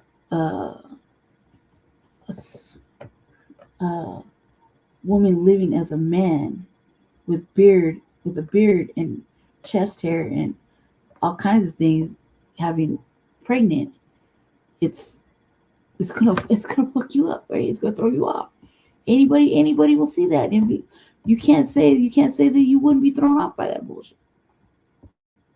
So also what I'm just gonna say that so many concessions have been made for this particular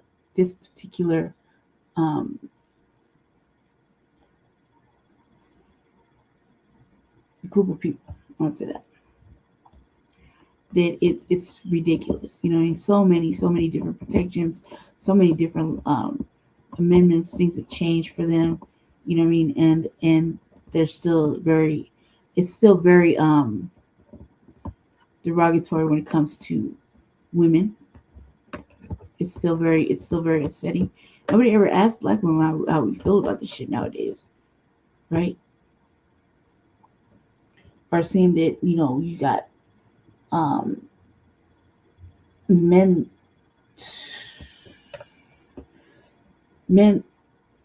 dressing like wretched ass women and still telling a black woman she's not a woman. She's not woman enough, or that there are more women than her. Is still kind of because it only happens. It only happens with us, and you see it. You don't see it with the whites. You don't see it with anybody else. You really just see it with us as foundational Black Americans. That's facts. It's the truth. You know what I mean? And then you see them carrying on it over there in front of the White House or whatever. You see that, but you see that you only see the disrespect happening online to women, regular women, and we're just like over it, shoulder shrug. You know what I mean? Shoulder shrug. You're still gonna have to deal with us. Like, what the fuck? You know what I mean? show respect. You're still gonna have to deal with us at the end of the day. And at the end of the day, you know, she gets a little bit ugly for them. And you know, what they're not gonna do is what I've seen recently is them even trying to get physical with women. You know what I mean? Like as far as being disrespectful. And those cases are like, you get shook out your pumps, bro. At the end of the day, you know what I mean? So it's kind of contentious. I think what RFK Jr. is saying is the facts. When that man-made that mandemic happened, we were the first ones saying that as Black people, we should not get that. It doesn't jive with us. It's gonna make us sicker. It's gonna make it worse. And there's plenty. They thought that they could have a nurse up there to get the first one, and that was going to be the key to ringing in the Black people to come get them, right? And we're standing firmly on don't do it, because we were seeing people we knew get terribly ill. I, for one, got terribly ill a couple of times, like twice, very, very ill. Like respirator, be at home type. I got machines at home, so it's okay. And I was very, very sick. We've seen other people get major clots, blood clots, lose their senses. It was people's whole face just, you know what I mean? And so we're telling our people not to do it. And not to mention, like, if you follow like certain people like 19 Keys and things like that, and brother RZA, right? And you follow him, like Brother RZA, especially him. He went and did a lot of the research, went into the science and into the science departments and really did the research to really kind of like, prove what we were saying, because they were saying we were disinformationists and we're spreading lies and whatnot. But it's not a lie. It's not a lie. Black people, especially foundational Black Americans, should not take none of that shit. None of that shit. I don't know how it goes with the other Black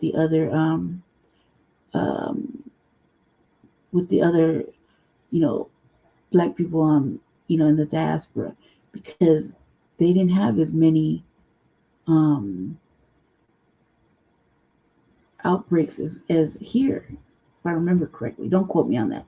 It's kind of, I don't want to say a hot place statement, but I don't believe that their population, that their numbers were like heavy like it was here. I mean, that shit was spreading like wildfire. Nobody covers their mouths. Nobody does. You know what I mean? And people were just coughing, sneezing, touching shit. You could look, the bus, the elevator, everything it was just bad. You know what I mean? So if you had a weak immune system or a bad heart, like myself, yeah, you're gonna get it. You're gonna get sick.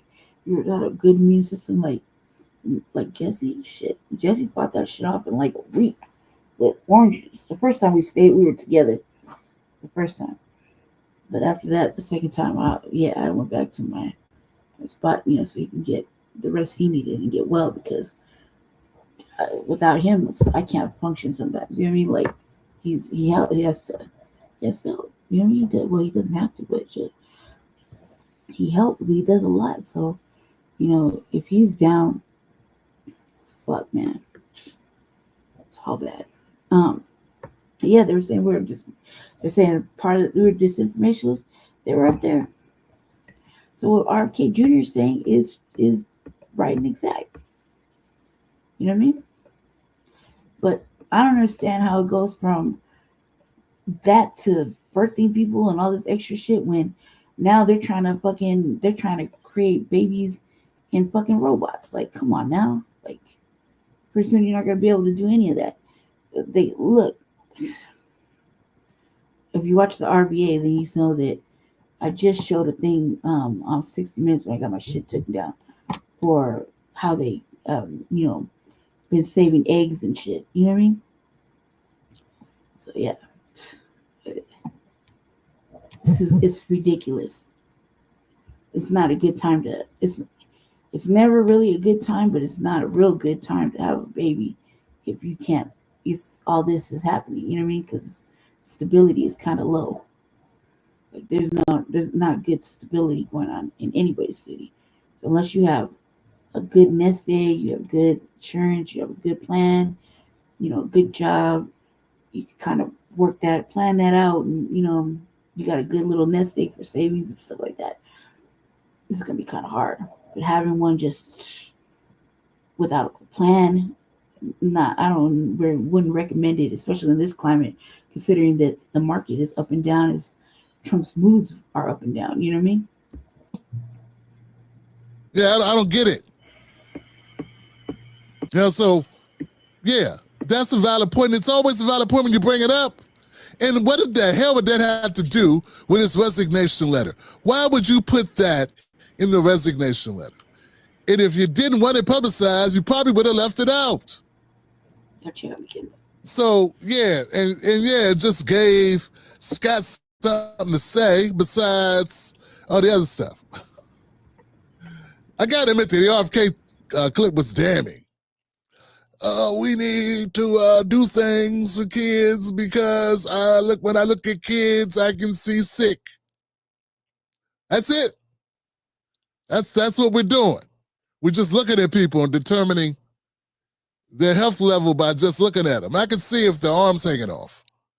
I can see if their leg is on backwards, but like you can't do a diagnosis just looking at people. You do have to be diagnosed. You got to do, and even those aren't 100%, but RFK, who is not a doctor, says he can just look at people when he walks down the street.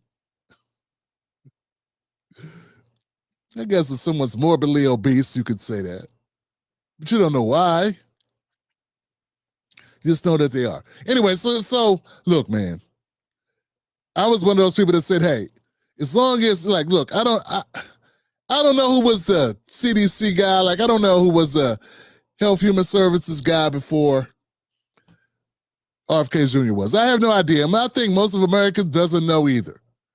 And just the fact that it was RFK Jr. that was running for it, that was picked to be that, everyone became kind of interested. Because he was a Democrat. RFK comes from a Democratic family, well-known, storied Democratic. People call them the American version of kings and queens, right? The Kennedys. Big time, like no one else in the country is as, the story, all of it, right? With the Kennedys, it's big time, okay? So for the way they demonize this guy, like anybody who believes that politics ain't a major role in narratives and all that stuff, look what they did to this guy. Remember, he ran as a Democrat. They wouldn't give him any airtime. He was a Kennedy. That tells me everything about the Democratic Party. And we haven't even gotten to what he's actually doing in the job, right? I'm still just talking about the fact it exposed everything about the Democrats that's disgusting about and corrupt how they do business. Fam, it's like I can't even do a correlation between that and Black America.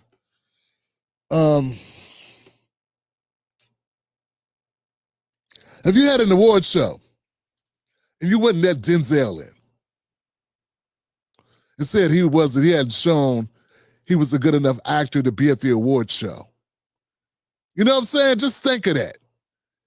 Everyone go, this phony shit, this is horrible. What kind of award show is this? How could you not let Denzel in? How could you not let Morgan Freeman? How could you not let, I always forget her name. Not Vivica Fox. Damn. Tashina Arnold. Hey, Tashina. But you get what I'm saying. You get where I'm going with this? But see, the Democratic Party, they didn't let the Kennedys in. Get what I'm saying? Like the name Kennedy has social relevance. It has historical relevance in this country. And the fact the Democratic Party wouldn't even let him run fair and square. He had to leave the Democratic Party, run as an independent, still get bombasted, still get slammed. And then Trump was like, look, I'm just perfect. Y'all treated this guy so horrible. You shitted on him so badly. Come join me and bring your people with you. And now you want to complain, Abby? Now you have the audacity to complain about this guy, his job, what he's doing? He's only doing that job because of what your party did. And you helped do it. Because I don't remember you bringing RFK Jr. on the show and treating him with any respect. If you brought him on, I don't remember you being anything more than a Democratic Party hack when it came to this. And that goes for everybody. That goes for the entire cable news media across the board, Johnson. They all did it. So any complaints about why this guy has that job, if he's qualified, any of that, that's on the Democrats. And you didn't let him run against Biden or against Kamala. If you'd have treated him, and Dean Phillips and Marianne Williamson with a little bit, and Cenk Uygur with a little bit of freaking respect, maybe we wouldn't be here. This guy left the party. People would say, arguably, people would say, his family helped build. It don't make no damn sense. So if you look at it like that, how could you and I expect to ever get a fair shake in the Democratic Party? How can some black guy from, Prince George's County, Maryland, get a fair shake from Prince George's County school system without money in my family, without, not a war hero, how can I get a fair shake in the political system running if you won't even let RFK Jr. get a fair shake?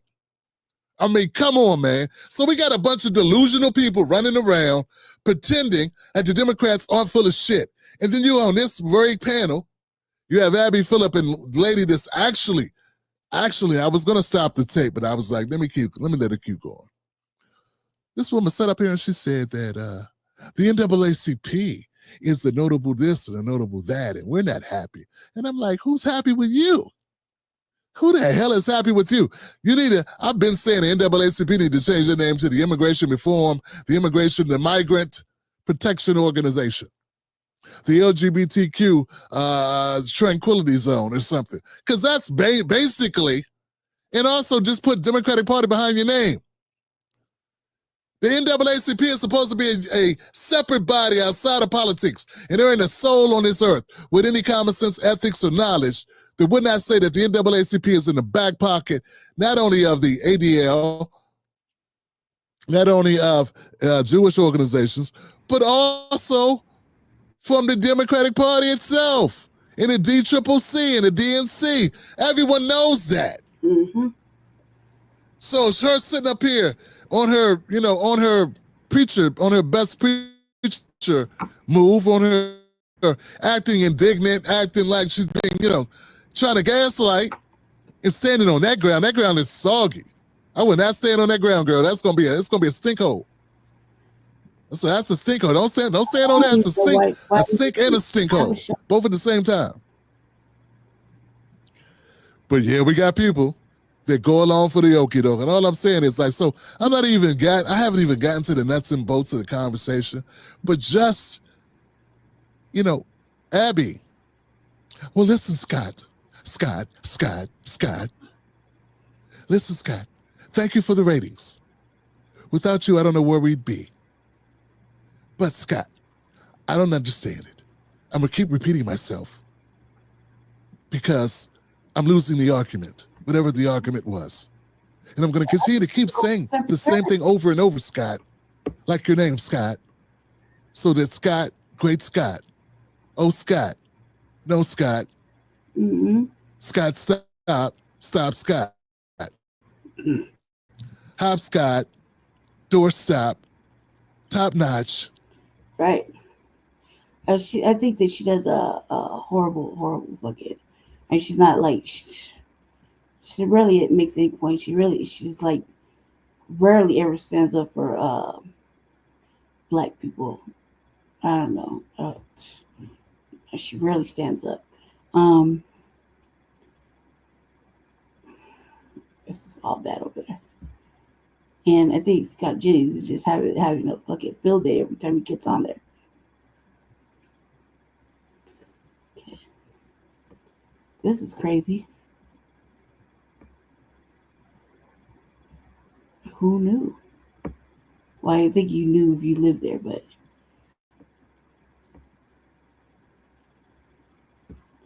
okay, I'm here in Euless, Texas, in front of Anna's Island Grill, where they've been selling horse meat for over a decade. Horse meat is sold as Lhasa. There's a number of different spellings. This is just a little restaurant. There's a park next door, gas station. You would not think that horse meat is being sold in the United States, let alone in this restaurant behind me, but I've got documentation that they've been selling horse meat since 2013 when they opened this restaurant. It's illegal in Texas for horse meat to be sold for human consumption. So there's a number of violations here, and that's why we're going across the United States, investigating the sales of horse meat, exposing what's happening, and raising awareness, because it's bad enough horses are being exported into other countries and slaughtered, but we don't want them slaughtered right here in the United States and served up on a table for human consumption. We have informants across the United States. We have a hotline for horses, where tips are sent in. We learned about this restaurant. We've done an investigation. We found where they have been selling horse meat on social media since 2013. It's not listed on their website. We did a archive search on their website, and we could not find anywhere where they listed horse meat or Lhasa on their website menu, but they're advertising it online. So this leads us to believe that they know what they're doing is wrong. It's not listed on the window behind me here. It doesn't say Lhasa or horse meat. What's happening here is definitely it's horse meat Hawaiian style. Wrong. Horse meat is toxic. The AVMA, the Veterinarian Medical Association, they've done a study. Horses are not raised for human consumption, and they're given drugs that are not intended for animals for human consumption. So you have a lot of different issues with horse meat that, these horses are given drugs by. What happened to regular, like, you couldn't get a cow or lamb or pig or goat? I mean, like, is it that bad? Is dairy still being made, right? Dairy still being produced, right, by cows? I'm just asking, beef and whatnot. I'm just curious. Veterinarians to make them comfortable, and then we have people butchering them literally in the United States and serving them up. Like, it's not even the apocalypse yet. Like, calm down. Like, Jesus Christ.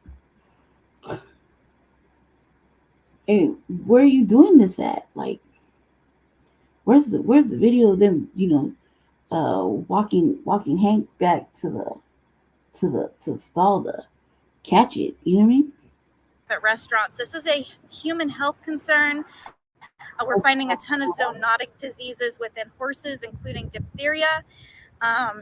This is a very critical situation, and it definitely needs your attention. Who did they serve? Who did they serve?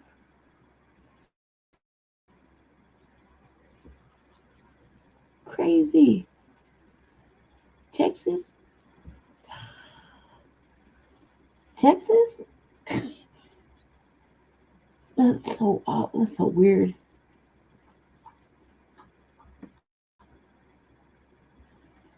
They were telling. They were like, yeah. I just want to hold on a sec, Belly. I can't. I just gotta go a little further. I just gotta see. Real quick. Hold on.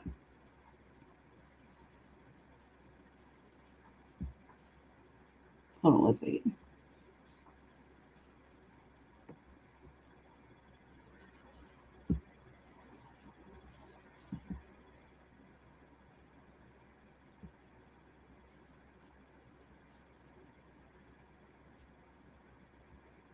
Let's see. Any more on this story?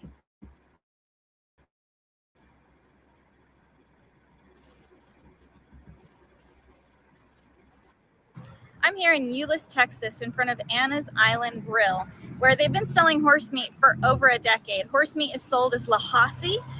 There's a number of different spellings. This is just a little restaurant. There's a park next door, gas station. You would not think the horse meat is being sold in the United States, let alone in this restaurant behind me. But I've got documentation that they've been selling horse meat since. There was more. This is fucking out of control. That's out of control. That's just out of control. Like.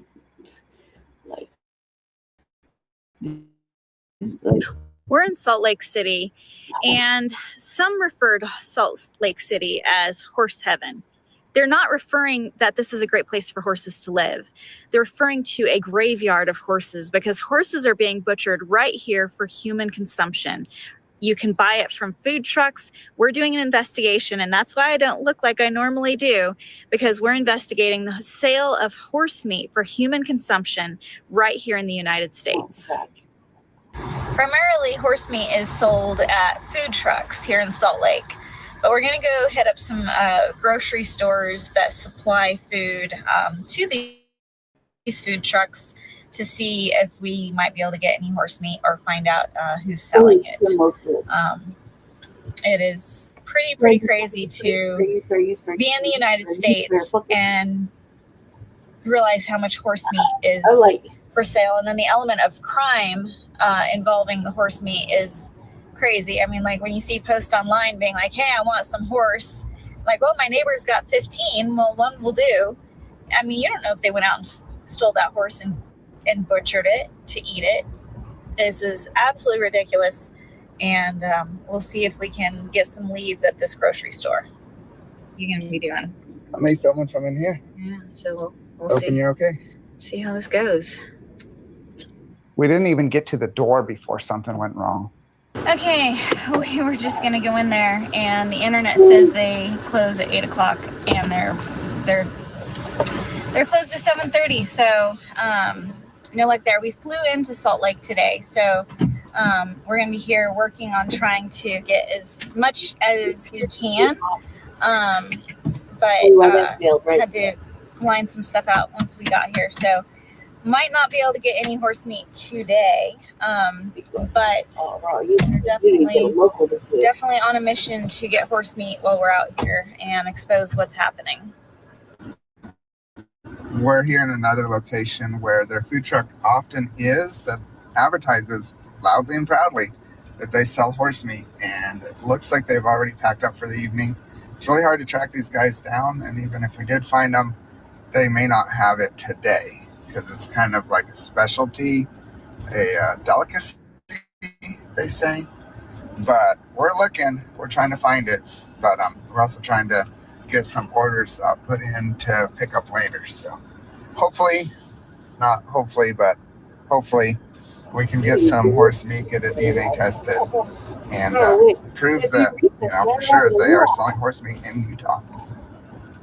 We got nothing but frustration that first day, but we were still researching. We were still trying to find some sources of Lahasi, the horse meat, and we weren't going to give up, but it was getting a little discouraged until we found someone that agreed to sell us some horse meat. We're on our way to try to purchase some horse meat again. I'm literally getting dressed up undercover in the car. So I'm not quite all undercover yet, but we're on our way. Well, hopefully we can get some and get DNA samples sent off and get proof that they're actually shipping, or they're actually butchering horses and selling it for human consumption. So we'll see how today goes this evening. I'm a little nervous, I guess. Well, it's getting later, and we're on our way. We're about half an hour away still of driving to where this horse meat is supposed to have been cooked that we've ordered, and this is just really horrifying that in the United States, you can buy horse meat for human consumption. But we'll see if we can get it, and we'll see how this goes. We are driving. It feels like to the middle of nowhere. We're just stopping to get cameras and the recorders and stuff.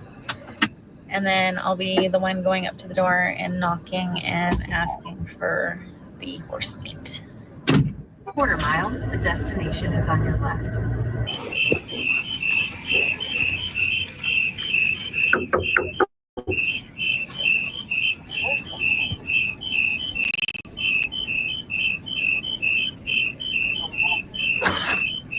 Hello, this is Swana? Yeah. I'm here for the Nate's Lahasi, 3 plates. Oh.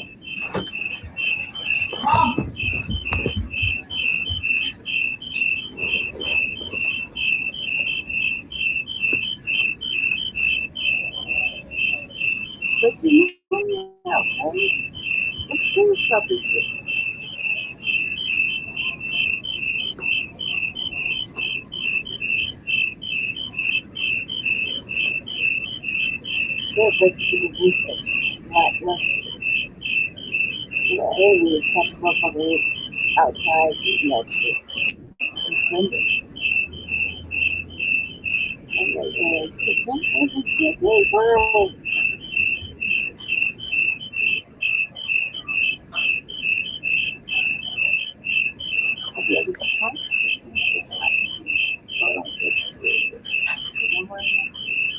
a long drive back to the hotel.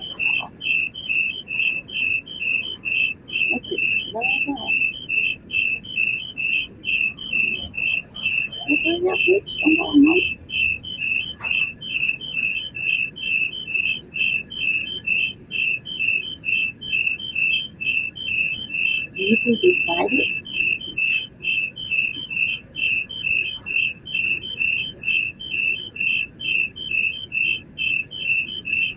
How do you figure out the do it?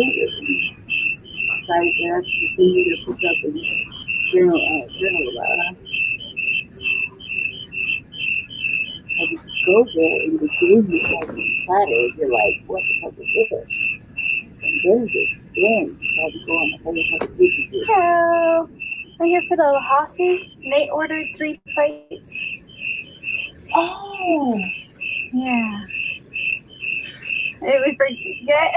No, not me. Okay. I think my husband forgot to tell me about it. Okay. Yeah, because we just barely got home. Oh, okay. From Salt Lake, we had a baby blessing. Oh, nice. Yeah, because he keep telling about the horse. Yeah. And I said, yeah, it's fine, but remember that we're in Salt Lake. Tell me it's on Monday or something to pick it up. Tomorrow morning? Tomorrow? Morning? Yeah. What like time? 8 o'clock? 9? 8 o'clock? Yeah. Okay, I think that would work. That work? Yeah. Okay. Sorry about that. I told my husband that you guys came here. I thought he would let you guys know about it. Yeah, 'Cause we just got no, home. I'm Nate's friend. He sent me to pick it up. So he's like, sorry "There's not about that, 'cause you're responding. Go here. get it." Yeah. Oh, okay. Yeah. So, By tomorrow morning. Okay, 8 o'clock. So you're just around here tomorrow? Well, Salt Lake. Just visiting the weekend. Oh my gosh, you can't believe you came. Can I answer you more questions? All right, man. It's a pretty drive. All my money I was sick of. I'm so sorry. It's okay. Because I told him we're gonna come late. Yeah. So we just got home. Yeah, no worries. Yeah, I'll make it work for tomorrow morning. Okay, 8 o'clock. Okay, 8 o'clock work. Sorry about that. See you.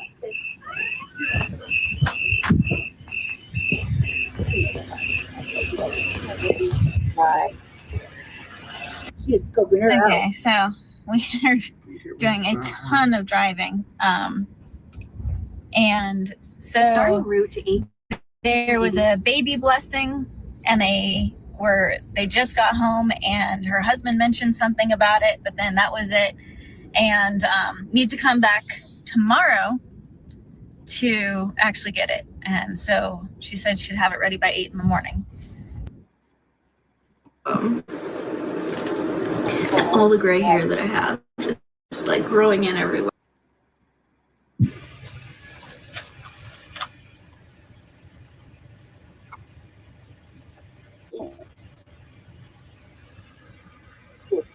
Knock on the door. So yeah, I help you.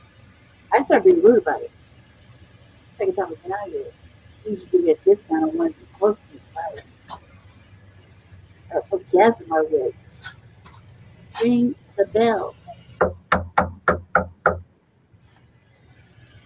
Yeah, ring the bell.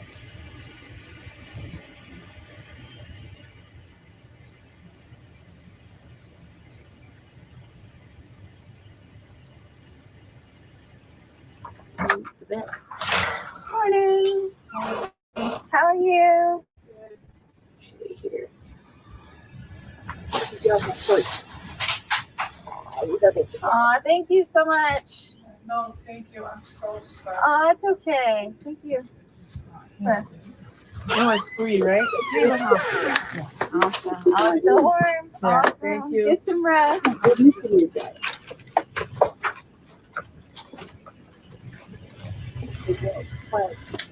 Flag. You want a picture of either thing? Oh, how can you take in the motherfucker with, huh? You have to try out. Bring it. Call out.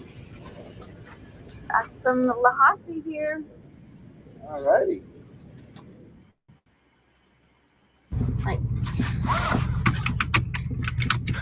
Alright, so got it. You got a little corner. Oh, it does smell weird. That is horse meat mixed in. All these little chunks are horse meat. There's one of our other investigators that's helping us with this. Has been in slaughterhouses of horses and stuff, and said when they bought it, instantly they could just smell the same smell. You need to get a drone and find out what you're doing. So this is Lhasa, and it is a dish that's sold prevalently to the public for human consumption. And that is horse meat mixed in with some other things. The horses are being butchered in the United States, and their meat's sold for human consumption. It's just so disgusting. I have smelled some bad smells in my life. I never smelled a bad smell like that smell. It was so bad. Like, I felt literally while I'm filming Tawny like messing with it, I was almost dry heaving, and I've been around some gnarly stuff in my life. This morning I just kept knocking on the door. I was like knock, knock, knock, and nothing, and knock, knock, knock, and nothing. And finally I started hearing somebody move around, but they were sleeping. They were sleeping.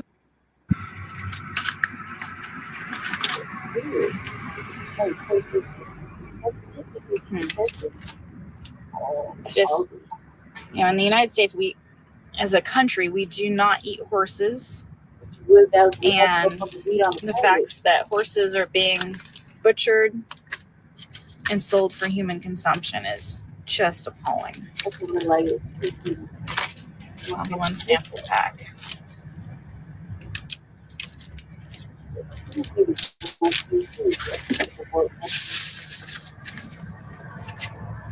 I'm having a hard time not gagging. It's just so nauseating. I'm thinking about I'm gonna get samples from each one.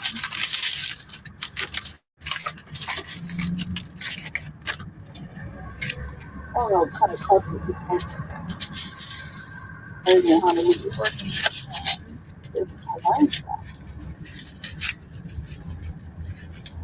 They want to try it.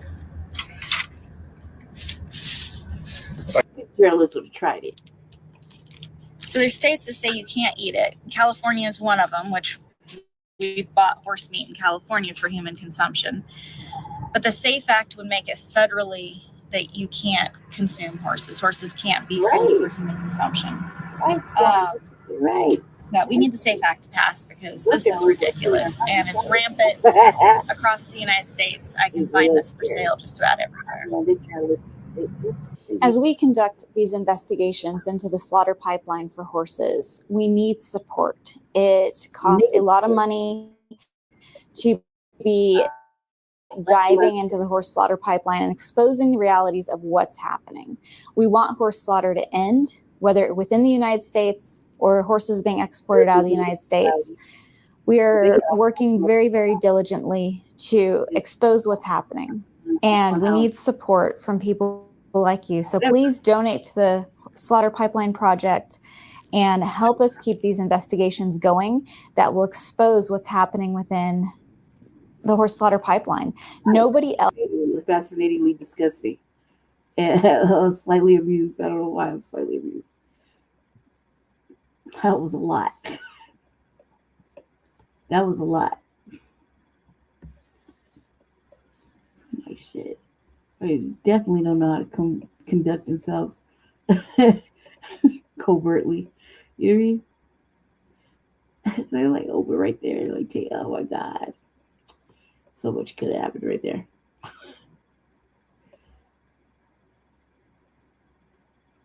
I thought this was kind of interesting. These days, it seems like not an hour goes by without another brutal arrest by Immigration and Customs Enforcement.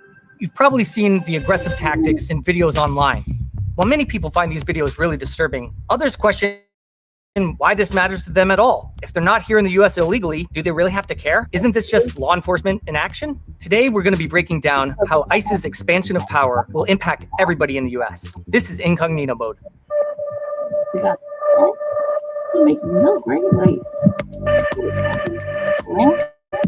Social media monitoring is one of the big ways that the US government surveils a lot of people. In fact, if you're posting online, they're probably surveilling you right now. The State Department has expanded its use of social media surveillance to monitor anybody who wants to enter the US. But even if you're not a traveler here, you're probably being surveilled. The Independent reports that ICE is expanding its use of social media surveillance to search for anti-ICE sentiment. So if you're going to a protest or posting about ICE online in ways that they might not like, you're probably getting scooped up into a surveillance machine you might not even know exists. It's been reported that one social media surveillance tool used by government agencies. They really can't tell us anything about this because we already know, like, if you get shadow banned, you're being watched and spied on anyway. Like, I could tell you all day long about my goddamn phone just blinking, going off and picking shit, listening, eavesdropping, moving around when I didn't touch it. You know what I mean? So it's obviously happening.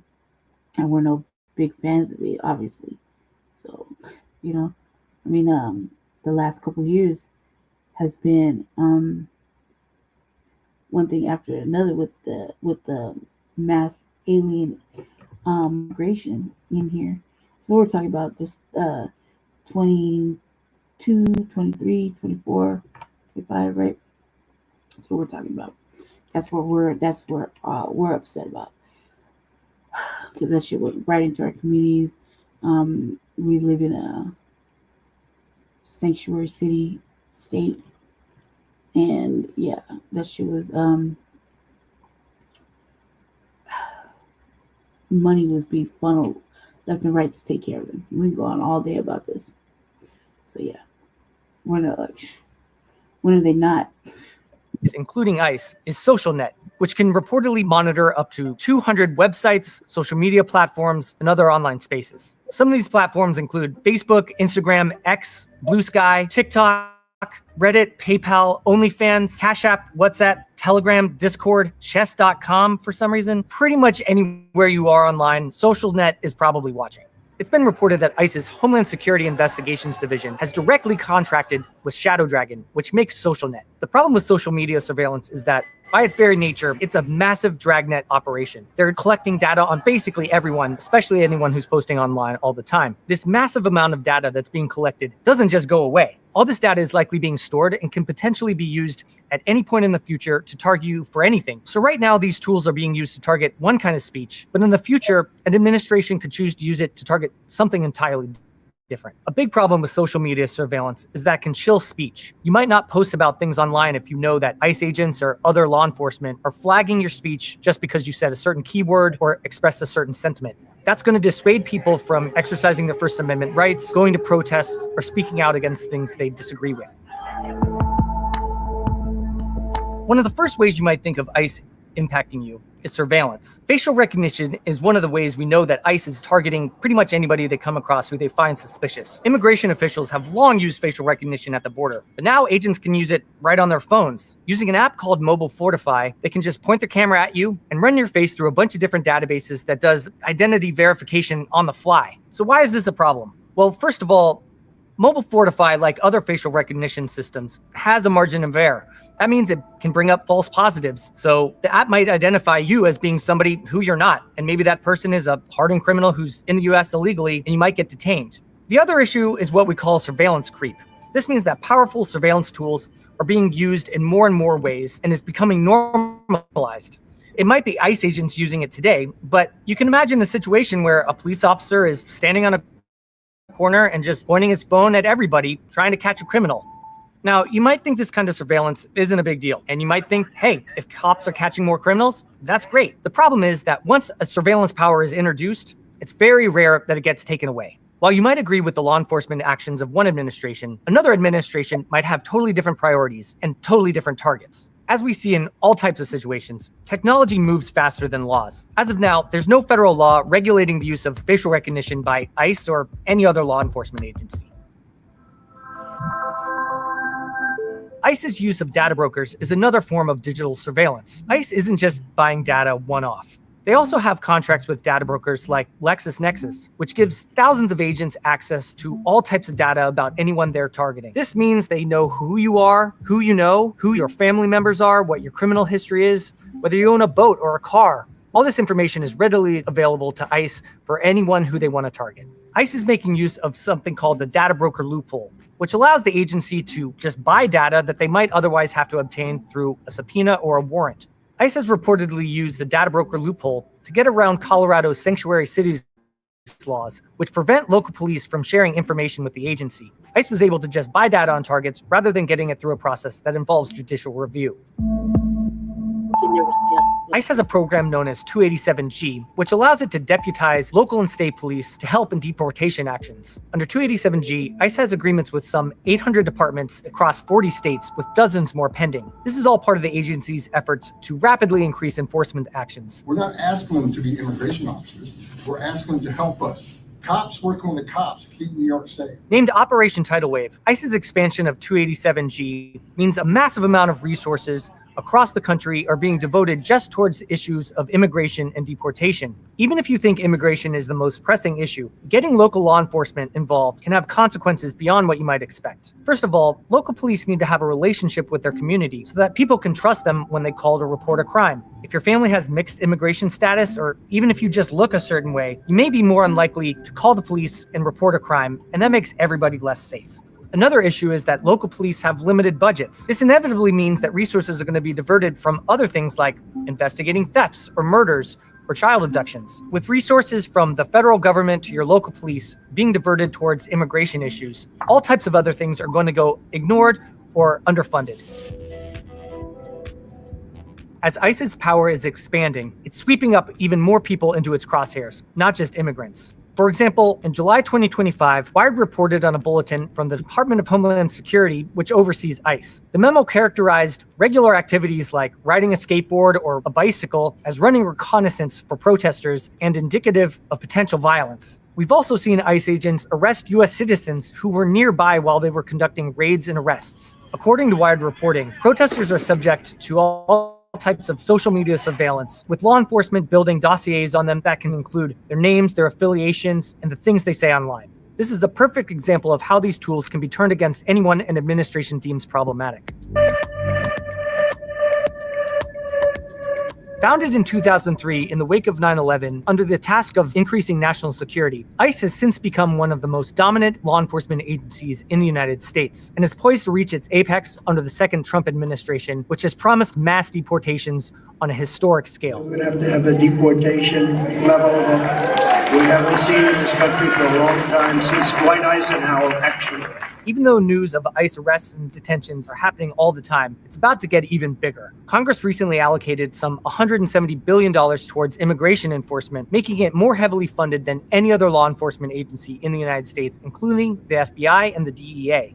While the Trump administration has framed ICE's actions as removing criminals from our communities, 65% of people targeted by ICE have no criminal convictions, and 93% have no violent convictions. What this looks like on the ground is masked, unidentified ICE agents storming into restaurants and other businesses and snatching people off the street, even if they've never been involved in any crime at all. Agents are even arresting people at courthouses when they show up for their immigration court appointments. Even green card holders have been targeted. So it's not just undocumented criminal immigrants who are being targeted. It's pretty much anybody who has a vulnerable immigration status. On paper, ICE's detention rate has soared to 140% of the capacity of detention centers. This has led to massive overcrowding, unsanitary conditions, lack of medical care, and other issues within detention centers. And it's only poised to get worse. We are looking to set a goal of a minimum of 3,000 arrests for ICE every day, and President Trump is going to keep pushing to get that number up higher. In June, ICE agents arrested an average of 1,200 people a day.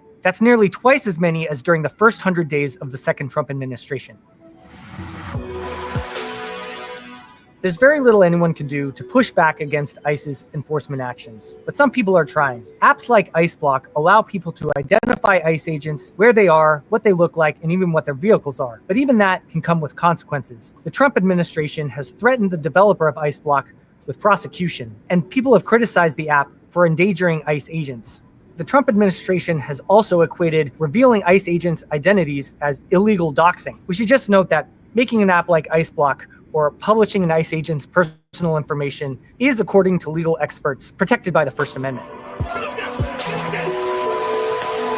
The disappearance of hundreds of thousands or even millions of people is going to change American life, regardless of your views on immigration. This can happen in small ways, from people you know suddenly vanishing, and big ways to having fewer people in the American economy and thus making it shrink. No matter who you are and no matter what you think about immigration or ICE's tactics or the second Trump administration, mass deportations are going to have an impact on your life. This has been Incognito Mode. Until next time.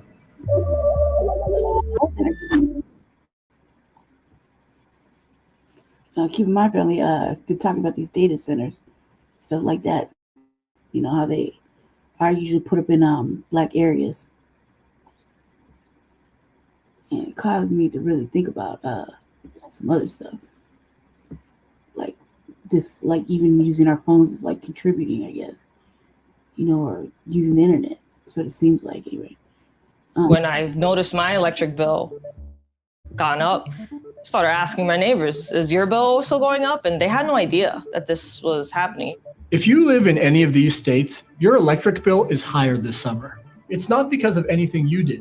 You're paying more because the world's biggest tech companies are building so many data centers. I do guess that a lot of the world gets covered in data centers over time, but I don't know, because maybe we put them in space. Is this something where we are committed to building out data centers across our 60 regions? We're absolutely going. Big tech's quest for artificial intelligence is creating a tidal wave of new costs that are about to hit all of us, even if you live nowhere near a data center. The big problem is that we're all subsidizing the wealthiest corporations in the world in their pursuit of artificial intelligence. Americans' utility bills are rising while big tech's profits are going through the roof. We traveled into data center country and found a hidden wealth transfer. Everyday people covering the power costs of the data center build out. Companies like Amazon and Meta striking secret deals with utilities. It's all proprietary. It's all behind non-disclosure agreements and blacked out documents. And lobbying for a system that leaves all of us footing there. Like, you know, they just wanted to put a nuclear reactor in our area, right? Not in our area specifically, but like, over there in what they call Gateway Park, or not Gateway, Montbello, Green Valley Ranch area, near the airport, and I was cock blocking that for real. For one, just the sound of it is a nuclear reactor. It's off top. 2, Excel Energy tried to slip that on through to get approved by city council. Just slip it on in, like no one was paying attention. I was on it because like it's kind of like environmental racism. It's kind of like a thing I have, you know what I mean? Thing I have to, I can't just let it slide. You know what I mean? And they want to put like, just areas that they religiously build on. Like we got one, it's called the Super Fund site, right? And that's heavily polluted. We were on one of our board meetings, And I was going off about that too. So yeah. Heavy pollutions, heavy polluters, you know. And a lot of this earth you can't clean up. People, you know, these towers go up, people get like real life problems. You have real life problems. These super cell centers go up, the pollutants that come from those. You know, I showed you guys what happened in Tennessee. What's going on in Tennessee? You see what I'm saying? So yeah, it's serious.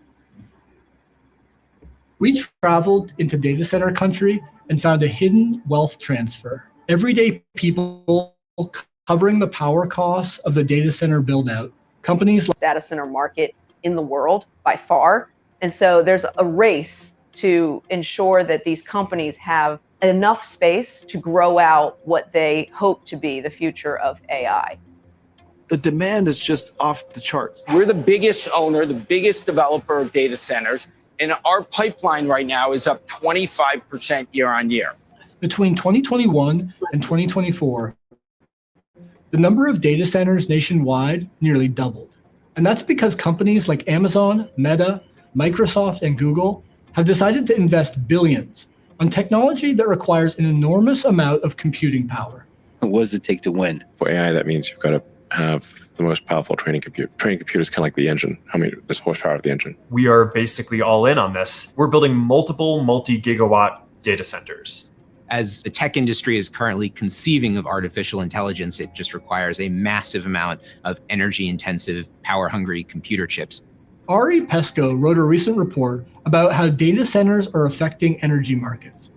We've seen announcements from Meta and from OpenAI that they intend to develop 5 gigawatt data center campuses. I mean, just to, I guess, put this in perspective, I think a gigawatt, it's like around the size of like a meaningful nuclear power plant only going towards training a model. These AI development companies want to get these gigawatt-sized facilities online. They want many of them around the country, and they want to do it within the next few years. In 2025, the tech industry is expected to spend about $475 billion on data centers, up 42% since last year. Today, data centers make up about 4% of US electricity demand. In just the next 3 years, that's expected to triple. The United States has never generated more electricity in our history than we are today. The problem is that data centers are bursting through the envelope of energy demand, and we're seeing record energy demand almost entirely being driven by data centers. Tyson Slocum works on energy and utility issues at Public Citizen. And so let's take an example in the world's largest power market. It's called PJM. It covers 13 US states from Illinois to Washington, D.C. About 65 million Americans live within its footprint. Many factors determine what we pay for electricity, but to understand how data centers are making it more expensive, it's important to know that the price that utility companies pay for power is set in regional markets. The biggest of those is a market known as the PJM. They had a big, what's known as a capacity auction last year. Last year's capacity auction broke all records. And what happened last summer in the auction is the prices went up by 800%, a massive increase in costs. David Lapp represents ratepayers in Maryland, another PJM state. He explained to me that when utilities have to pay a higher capacity price, they pass it on to consumers in the form of supply charges. According to the PJM's independent monitor, data centers were responsible for 63% of last year's price increase. We saw customers with bills $900, over $1,000. It's unfathomable that they are having to pay higher rates to support wealthy corporations building data centers. And it's not just PJM. We're seeing this happen across the country. We're seeing data center loads from coast to coast. It's affecting every energy market. One way to start addressing this supply and demand problem would be to bring new power supply to the grid. But then the big question is, who's going to pay for that new infrastructure? The way the system currently works, we all pay for it. So the utility business model is more than 100 years old, and it was designed to spread electricity service at the beginning of the 20th century. The basic idea is that utility builds something and you socialize the costs to all of the ratepayers that have no choice but to take that utility's service. The cost of new infrastructure mostly shows up on another part of your electric bill, sometimes called delivery charges. Utility companies are allowed to set those charges high enough to recoup every dollar they spent building, plus a regulated rate of profit, usually around 10%. So this is a huge profit opportunity. This growth in demand is a great excuse to build the sort of infrastructure that they're very comfortable building. If you look at sort of any of the earnings calls that these companies do, they're touting data center growth in their region. To lure data centers to their service areas, utilities have started cutting direct deals with big tech. One way that utilities might attract new data center customers is by offering them a good deal on electricity. This is a competition between utilities to attract these data centers. Ari and his team looked at nearly 50 regulatory proceedings across the country about utility rates for data centers. What they found is that the deals between tech companies and utilities are typically hidden from the public, and there's good reason to believe we should be concerned about that. The concern with these deals is that the data center may be underpaying, that it's not covering the cost that the utility is incurring to provide service to that data center. And there's going to be a shortfall for the utility, and it's going to look to the rest of us, to ordinary ratepayers, to make up that difference. And so our rates will go up in order to finance a sweetheart deal for a data center. One recent example is happening right now in Louisiana with a data center being developed by Meta. Last year, a utility company in Louisiana proposed to spend $3 billion on a new power plant to meet electricity demand from a Meta data center. The full terms of its deal with Meta are secret, but redacted regulatory filings have revealed that the public is on the hook for Meta's power plant. Meta has signed a 15-year deal, and it only obligates them to pay for about half of that $3 to $4 billion of infrastructure, which means that there's a big risk that everyone else in Louisiana will get stuck with the rest of that bill. I believe deeply in building personal superintelligence for everyone. And at Meta, we have the resources to build the massive infrastructure required and the ability to deliver new technology to billions of people. Meta saw an opportunity to negotiate a massive data center deal without the public having any input. And to this day, there is still massive amounts of detail about that Meta AI complex that the people of Louisiana have no information about. In Virginia, the utility company Dominion Energy has proposed to build 6 new power plants to meet data center demand. Check it out. One of the local coons here always has these like once or twice a year, I just Excel Energy I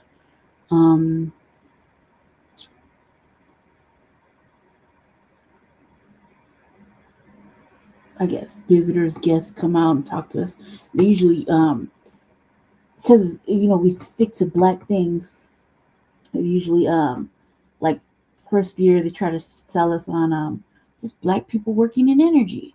There's black people working in Excel, or that's the name of our group, our energy company, right? And so we get up there to see them, but they're like the higher ups. They're not the people that come in, turn your electricity off, or work on the towers or the poles. So they're not the ones that come read the meters. They're like the higher up faces, right? And they're usually, I think, don't quote me on this, but if I remember correctly, almost 75% of them, which was like out of 12 or 13, was like all black foreign people in energy, right? And so the person that's usually does these little things, John Bailey, he's like, he tries to have these little engagements where the black community come out and be like, oh, we want to learn, and which is true, we do want to learn, except we're hearing it from higher up people, not people like they have to pay, electricity like myself or shit like that. So then you got people like me asking all the hard questions about, because I live in I pay energy, right?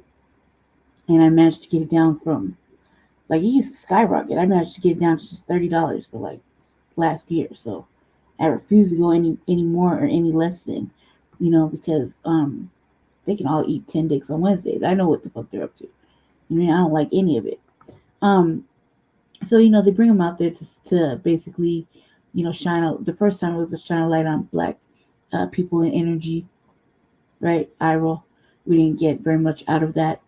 Then the next thing was like, well, these Excel Energy is doing this and that, and we're gonna have some people come out and talk to us about rising costs in your electric bill. Again, they kind of be pussyfooted around, and dude's running it, so he's moderating it, so he's like in control of the shilling and the line, right? So again, nothing ever gets.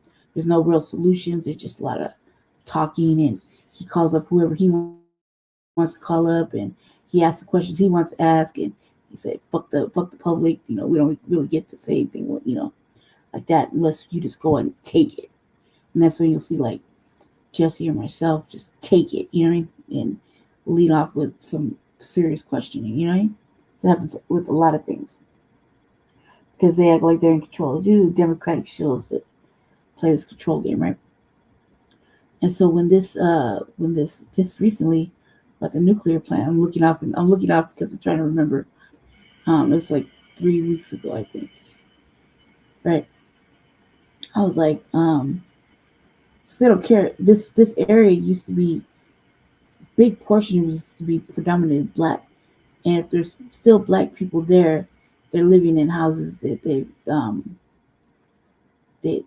been in forever. You know what I mean? Some of the new housing, it's different. It's a different area. Like they got it quartered off to like the nicer part, just like in certain areas where it'll be like, oh, that's a nice part of Aurora. Oh, that's a nice part of Park Hill. That's a nice part of Montbello. You dig? So it's kind of like that. This means it's the bougie hospitality part. You know what I mean? Yeah. So they try to sneak that in. This is just like any other company. And if you're not paying attention, like if you don't open your bill, and of course you're gonna pay it, right? So you're gonna pay your bill, or do whatever you need to do, right? But if you don't turn the back of the bill over, where you see the wattages and you see the ads, then you'll miss all that shit that they're talking about right here, because it's right there in black and white. They usually have like, when my bill comes, it's like 3-4 pages. You know what I mean? My brother handles that because it's only like $30. My brother handles that, But I haven't looked at it. I looked at it just recently because I was throwing trash away, and I was, I like to keep my paperwork in order, So like, my certain bills will be over here, certain my programs, whatever I'm on or whatever I'm getting, I have it nice and neat in order. But I don't like all the fluff, all the extra paper, envelopes, things like that that are just useless. So I'll save the envelopes, I'll do things like that. And I'll just try to limit my paper intake. However, like for me, looking online, I'm more of a Generation X person. I kind of like looking at paper. I kind of like flipping it over and reading it. Because if you don't read, you'll never know if this is happening, or if they plan on putting up this, and that, or if you're not paying attention to your neighborhood. Like one side of my in my neighborhood, one side of the street is being gentrified, right? Everything's all to the good. It's all fancy over there, right? But then you come on our side, my side, which is still the old neighborhood. People don't realize that their bills are going up, and I don't talk to my neighbors like that. So for a variety of reasons, but I'm just not social like that. It's kind of when we were raised to stay in the motherfucking house and don't, I don't like the door open. I don't like chopping it up with anybody. It's just for a simple reason is that I have to listen to them on the weekends, so I know how to get down. What the fuck I need to talk to them for? Everybody's kicking it, drinking and eating and shit. And until something arises, like something's parked in front of my door, or some crazy shit like I can't get in, like I can't get into the gate, then I really don't make too much of a scene, and or less, like my brother said, he got sweated for his ID and shit by ICE. That was kind of entertaining. He just kept it pushing like I would have did. You know what I mean? But that they were just, I wouldn't say they were just. I was just like, shit, keep pushing. It don't apply to us. You gotta answer shit. Just keep pushing, because you're natural born citizens, born in the state of California. For fuck's sake, eat a dick. You know what I mean? Right. So yeah, I recommend everybody read the back of your energy bill. And we just have to sit on a lot of boards, Jesse and I. So, we get a lot of this information. And it's really bad because this is still pollutants. And the fact that they did that in Louisiana, do you think the people know that? Unless they're watching this? Some might not. First, at a cost of $4.5 billion.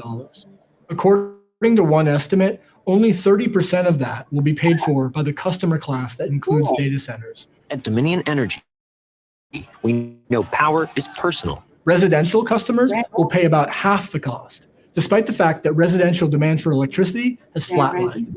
Dominion projects that average residential electric bills will more than double to $315 a month in the next 15 years. Primarily due to data centers. We should not be having to pay the bill for the infrastructure that is supporting private companies that are making a ton of money off of this infrastructure. They're not building AI just because it's fun to build AI. They're building AI because it's making them money. The right way to do it is to make sure that the data centers pay for every penny of this infrastructure. In Maryland this year, ratepayers and advocates came together to try to address this problem and passed a state bill that creates a new customer class for data centers. So what this legislation does, and it's an important step forward, is it says these data centers don't fit within any of those customer classes, and we need a new customer class for large loads. Once you have a ratepayer class, then you can actually specifically charge that class for infrastructure that's being built for them, and you can isolate them from other ratepayers. Isolating these data centers is an important first step, and a number of states are taking that step. The Oregon legislature also passed a law this spring that isolates data centers from other ratepayers. But taking that step in other states will not be easy because big tech companies have other plans. A group called the Data Center Coalition is opposing these efforts at state capitals across the country. It's a membership organization made up of Amazon, Meta, Google, Microsoft, and dozens of other data center operators. And it claims that its members are already paying their fair share for power. We hear the data centers say, we welcome paying those costs, but we're not seeing them advocate for reforms where they really take on those costs. The Data Center Coalition is corporate public relations, right? Actually, what they just did with, how they said with Louisiana.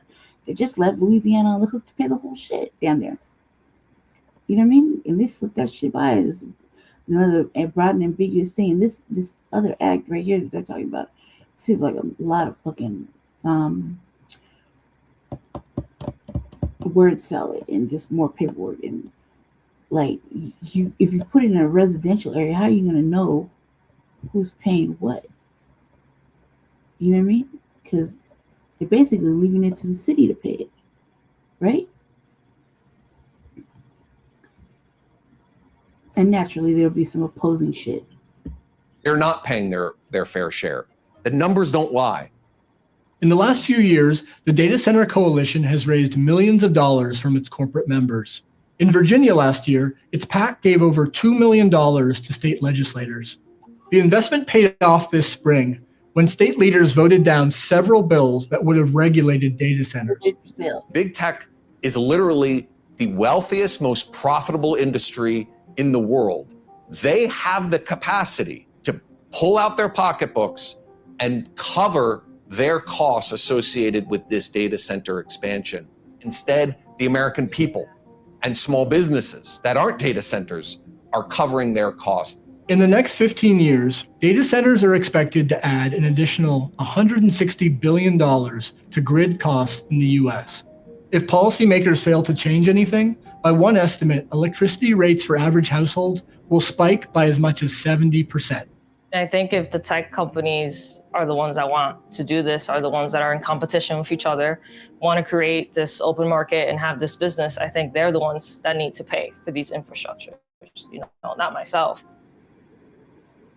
Like, this is what really, Thanks so much about it. If we weren't so attached to all this shit, we could just really shut it down for about a week or two.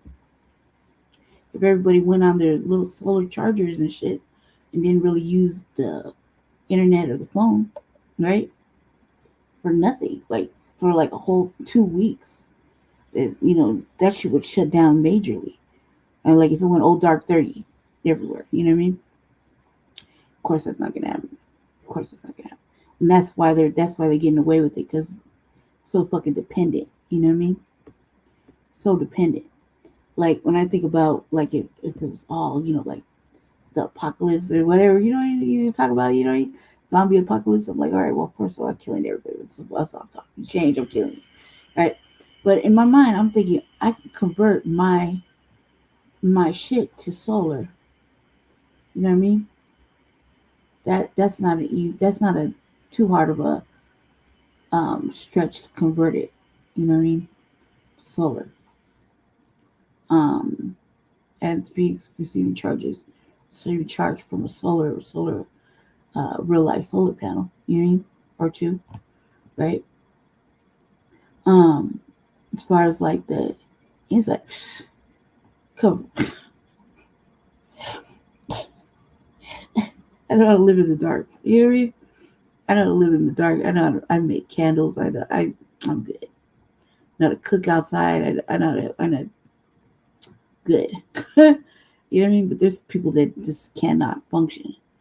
You know what I mean? I really don't like for me, I really don't like looking at my phone or using it. I do it when I'm over here because I'm bored or something like that. But I can go without it. You know what I mean? But I think that we're contributing to that, to these centers. Like, did y'all see War of the Worlds, the new one with Ice Cube? Did y'all see that? Yeah, just watch that because it seems kind of far-fetched, the whole machines and whatnot, but just watch that because the premise of them is like attacking data centers and shit like that. You know what I mean?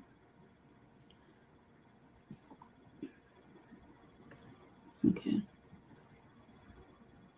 Let's go with this one first. I'm coming back to this little family. I'm coming back to them because it's really important.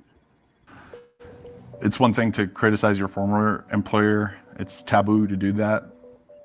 But to criticize an employer that also owns extremely lethal technologies and surveillance technologies that are highly invasive and used in war zones is something else entirely.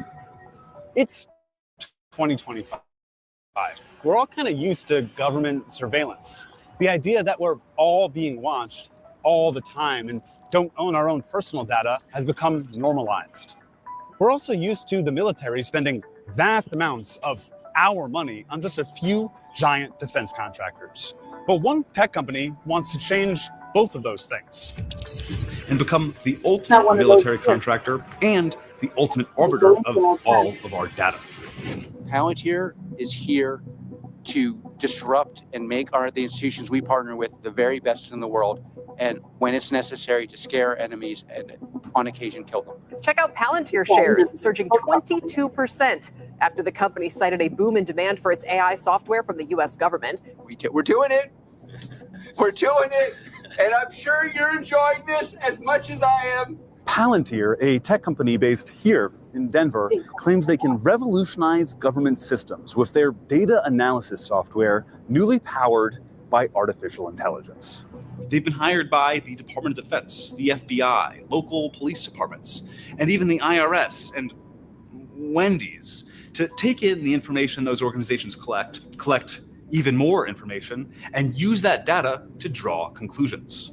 It can be used to completely reconfigure organizations' ontology, its reality, what systems matter, what information matters, what processes matter, how they are structured, what biases are introduced at each of those stages. We talked to a former Palantir employee, dug into decades of research, and listened to hours of Alex Karp's own words to unwrap the layers of Palantir's carefully cultivated sales pitch, how they capitalize on fear, uncertainty, and unrest. I don't think in win-lose. I think in domination. This is a company built for bad times. Bad times mean strong finances internally. Bad times are very good for Palantir because we build products that are robust, that are built for danger. Let's rewind. Palantir's story starts with one of the most effective things a company can have for sales: fear. After the September 11th attacks, the United States government began expanding surveillance both at home and abroad. This was, of course, a boon for the defense industry at large.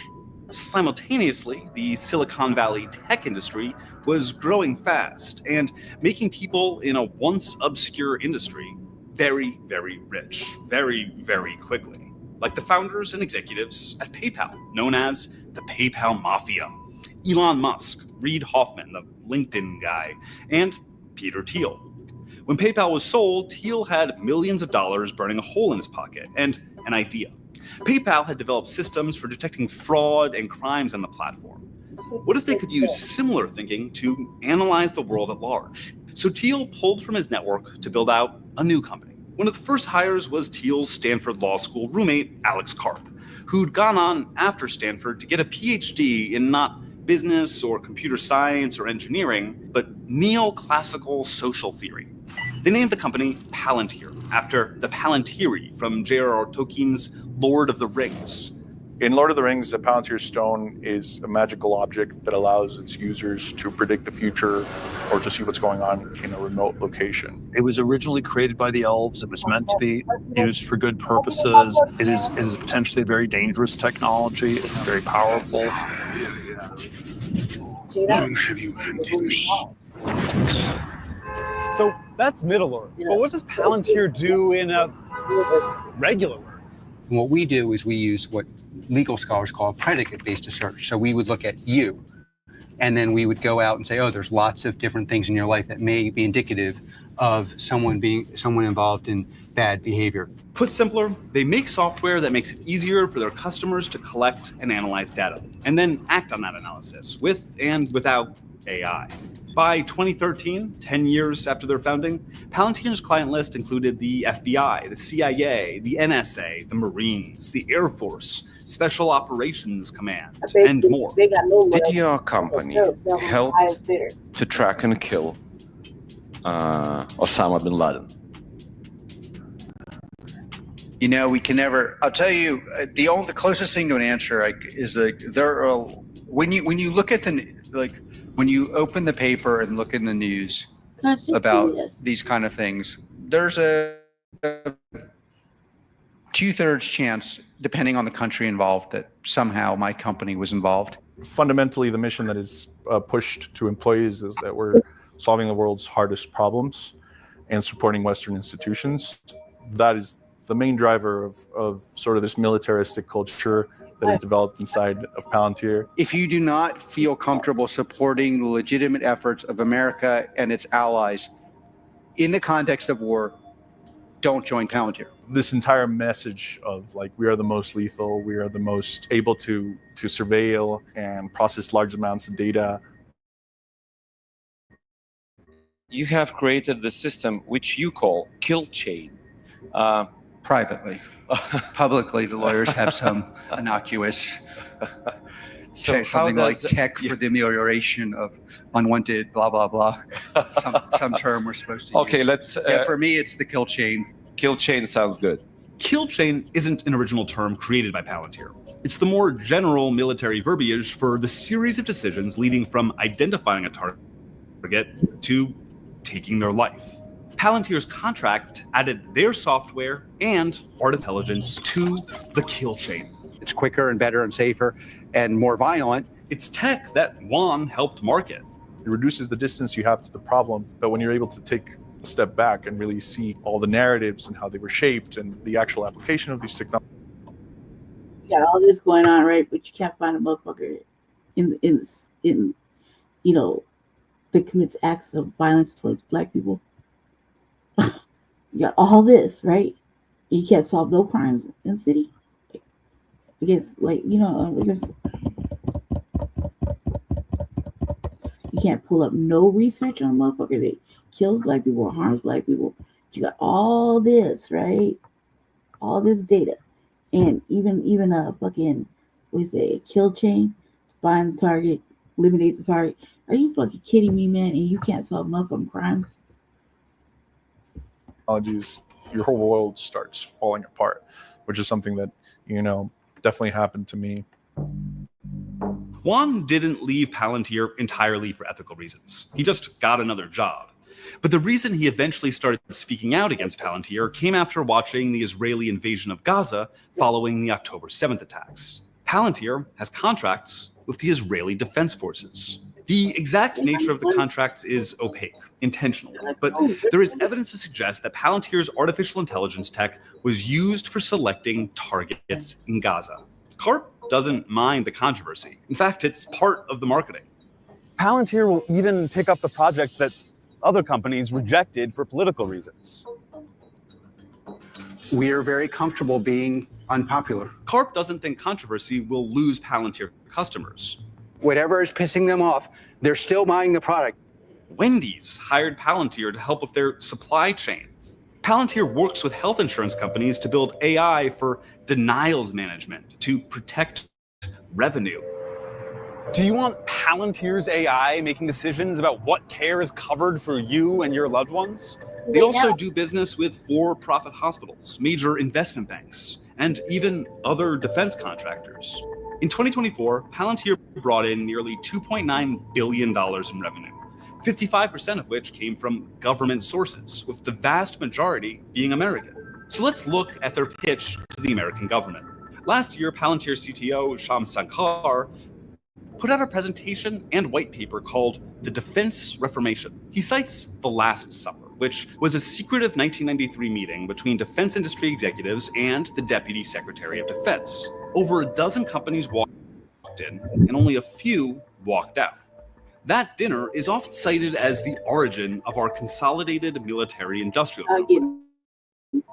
And to me, I think this was the definitive moment that kicked off the financialization of defense. From that point forward, it became all about buybacks and dividends and leverage ratios. Criticizing the financialization of the defense industry, calling out stock buybacks, that doesn't sound like a defense executive. That sounds more like the exact argument about the defense industry that we have made before. I think what's interesting to me about Palantir is how they co-opt the language of revolution.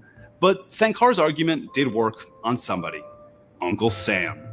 The Defense Innovation Board, an advisory group within the Department of Defense, cited Sankar's presentation multiple times in their 2024 report on why the DoD needs to divert more of their budget to emerging technology. That's giving money to Palantir. There's a reason Palantir just replaced Ford Motors in the S&P 100 in the months after Trump was elected. The Trump administration is an ideal customer for what Palantir is selling.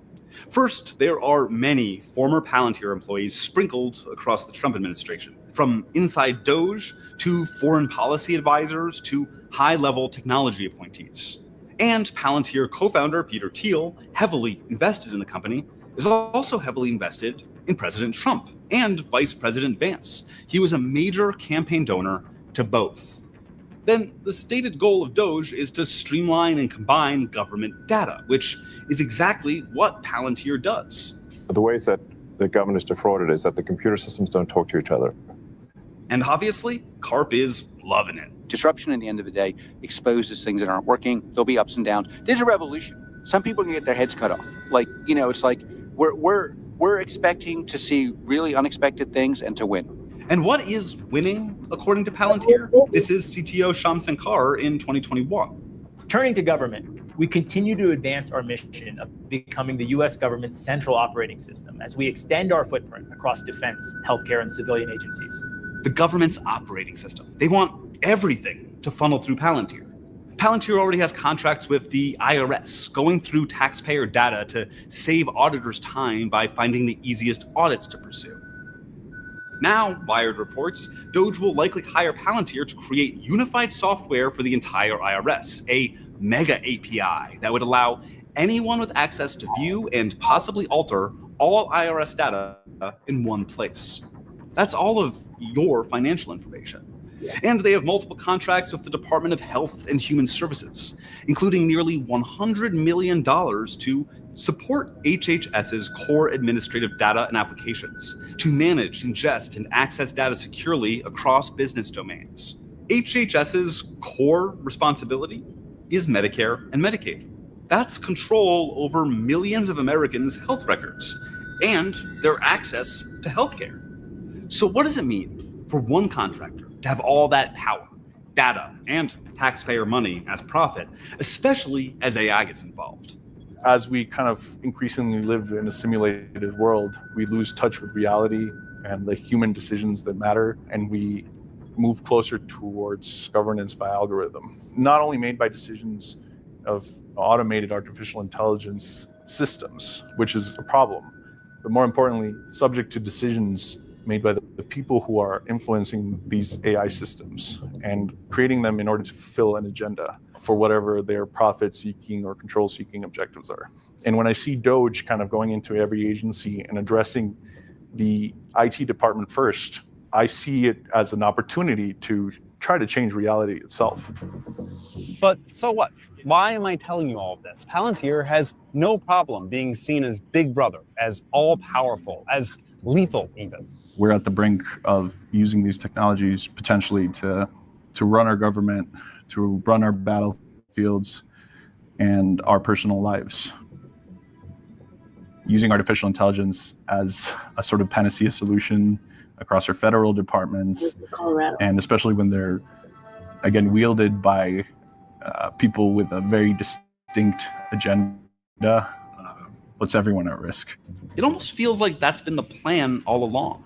Here's co-founder Peter Thiel in 2010 at Libertopia, a libertarian conference, speaking about tech companies and government. The basic idea was that we could never win an election on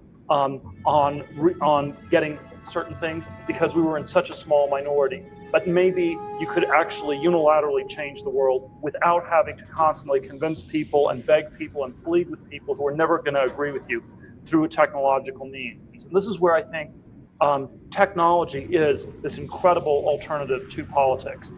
And here's Alex Karp in 2009 on civil liberties with regards to Palantir's work. The central question, in my view, of civil liberties is how, it's not if the government has data, because let's assume the government has as much data as a health insurance company. It's how is that data being used? Is it being used in a way that's lawful? Meaning, do they have the right to use it? And is it being migrated into places it's not allowed to be used? We allow the enforcement of rules that government ought to enforce. And by the way, my experience is they want to enforce, or at very least know they need to enforce. And if it's framed in that way, then you can have what is the ultimate Silicon Valley solution. One co-founder openly wants to use the power of the tech industry to affect politics. The other wants his company to have oversight over how the government data they're paid to handle is used. And the founders of Palantir will retain control in the company no matter what, through an obscure ownership structure. Their Class F shares grant them 49.99% of voting power, even if they collectively own as little as 6% of the company. At the start of this journey, I was extremely afraid for the repercussions of this writing, of speaking out, but now I'm like, even more convinced that this is absolutely necessary. We can't replace our current broken system with an even more broken one. And we can't let the worst people in Silicon Valley become our government.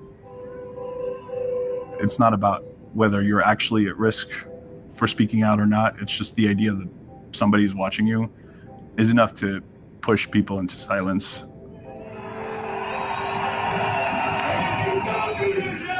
We will hold you accountable. Because the American people are more powerful than Elon Musk.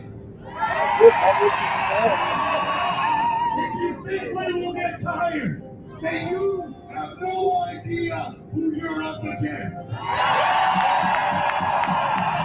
This is our country. That is our future.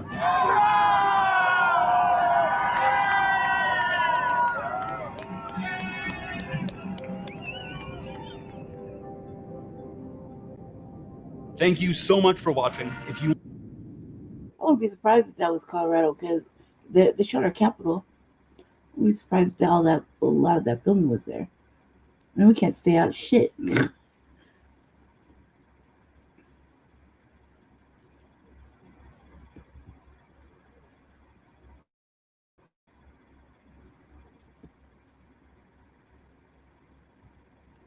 Bloomberg. No, we don't like Bloomberg. So.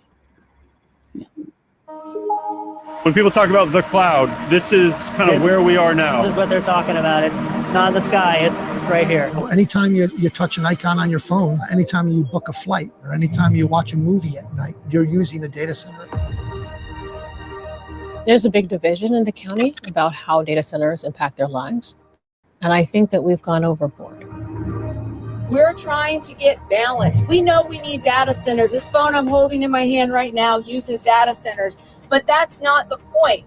We're here in Northern Virginia because it's the red hot center of data center development in the entire world. About 13% of data centers globally are here. A full quarter of the data centers in the US are right around us here in Northern Virginia. If you care about the reliability of the electric grid, climate goals like shutting down coal plants, if you care about the development of AI, all of that is happening right around us. If we can't figure out how to get it right here, how are they going to get it right anywhere else?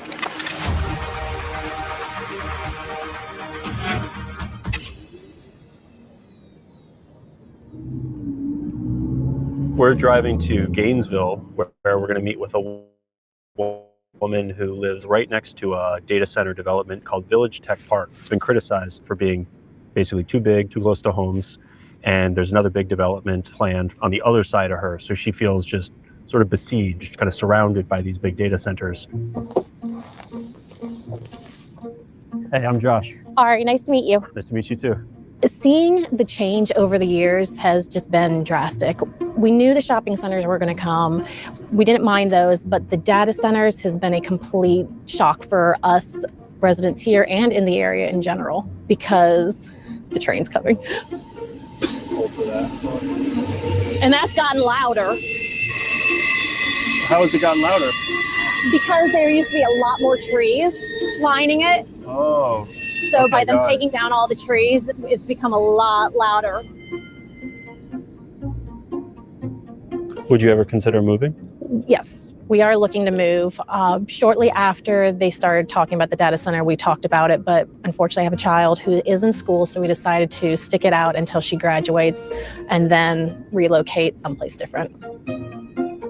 So people sometimes ask, why is Northern Virginia the data center hotspot for the entire world? And the reason is that in the last century, data processing companies came here because their customers, government agencies in DC, were here. So they built data processing facilities. And as the internet developed, there was a good fiber network here. There's a really strong, reliable, and relatively cheap power grid.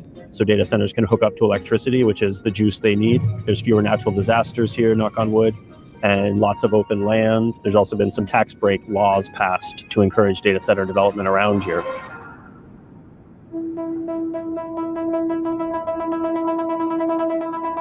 When I got into the sector in the mid-90s and I was selling internet access, every office in America I went into had a data center. It was called a computer closet. And as kind of the internet grew and people realized, I can't have this critical data, this application, in some room where there's a pipe overhead and it could burst at any time. And that's what gave rise to third-party data centers where customers could rent space and put their equipment in a purpose-built master plan type of building that would ensure that their data, their application would survive, 100% uptime, would always be powered, would always be cooled. Come on in. Wow. How tall is this? This is about 20 feet up. When it's all said and done, we'll be 3 feet higher in the space. Okay. Because that's where all of our cold air is going to be coming under the floor into the servers. And that's why you need so much electricity Correct. also. Yeah. And how many square feet is this? This is about 20 to 21,000 square feet. Wow. So we'll have 10 data halls that are around the same. So about 20 in my apartment, 20 in my New York City apartment. Yeah. New York City might be a little bit smaller. Yeah. So over here is called our cold aisle containment system. This is where all the cabinets are landed and lined up. Why do you need a cold aisle? Why's it got to be cold? We have to make sure that they stay cold while the servers are all on inside of each rack. We have to make sure all the output that they're doing is staying as cold as possible so they run efficiently. How much electricity would this whole room consume? Once this room is at full capacity, it can go up to 4 megawatts of power. Okay, 4 megawatts. Help me out with that. Well, like how many homes could that power? Yep, so if we break it down, 1 megawatt could power about 3,000 to 4,000 homes. So this could power up to 12,000 homes. Wow. So what are we gonna see out here? So right now we're on the roof of this data center. You can see it's filled with what we need to cool down all of those crack units or computer room air conditioners we saw inside the data hall. Okay. So these are called ACUs, or air conditioned compressor. They're kind of noisy. Yes, they're very noisy. That's why we kind of have the walls. Okay. It kind of boxes in the sound. Okay. Because we keep the residents in mind. So we try and make sure the sound is as buffered in as possible. They would be louder during the summertime. I was gonna say it's kind of cold. We should have brought our jackets. Why are they even running right now? So they're running on what's called a free cooling mode, which means it's using the outside air instead of just big fans. They're big fans. big fans. But why is it so important that you have power continually? If you didn't have power and the data center just shut down for a couple of days, why is that a big So deal? in data centers, we have healthcare, we have transportation, we have government. Imagine a government shutdown, how chaotic that is. Something like that happens in a data center, nobody can send an email, nobody can work. Everyone loves to have the day off, but it has such a huge impact on the neighborhood, the city, the world. I was elected in November 2023. I wanted to run because I disagreed with the direction the county was going in, particularly with land use and with the placement of data centers. The good thing, data centers do generate revenue.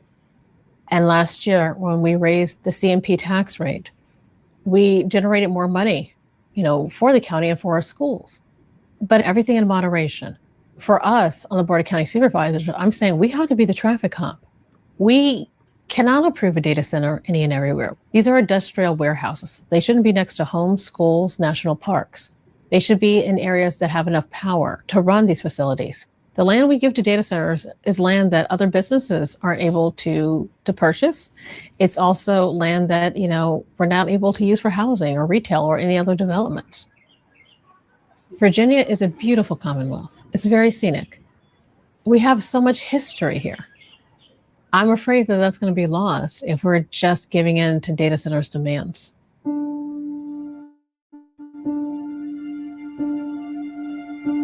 When you talk with legislators today, be clear that we're not against data centers. We want them to be better. Our morning started really early in a really cold, really dark parking lot where we met a group of data center opponents, and we all got on a bus to travel here to Richmond, where they're lobbying their lawmakers for what they would call responsible data center development. In transportation, there are speed limits, there are safety standards, there are noise limits, and we're here to lobby about an industry in Virginia that is overwhelming us, and there are no laws and standards. We traveled with one woman, Elena Schlossberg, who's sort of at the center of this fight. And she's been going toe-to-toe with the biggest data center developers for about the past decade. That's really something I want to message to the legislators, is the history books are being written right now. And the question is, what do you want the history books to say about you? The first year we went, nobody knew about data centers. What's a data center? The next year we went, suddenly people are starting to go, oh, there's maybe something about data centers. Oh, so the Legislative Review Commission report finally came out. And my favorite word was unconstrained. Unconstrained data center development is what is risking our reliable energy and our clean air and clean water, the health and well-being of the state of Virginia. So we're here in Data Center Alley. This is Data Center Alley. This is around 20 million square feet of planned data center development. The digital gateway you know, that looks so beautiful? Mm-hmm. 23 million square feet of data center development. I mean, look at the size of these buildings. They are massive. And this is not enough, by the way. They've got to build all the transmission, but we don't even have the generation to plug the transmission into. You can see the substation, the electric infrastructure here. Yep, it's everywhere. So here's another data center. Here's another data center. One after the other.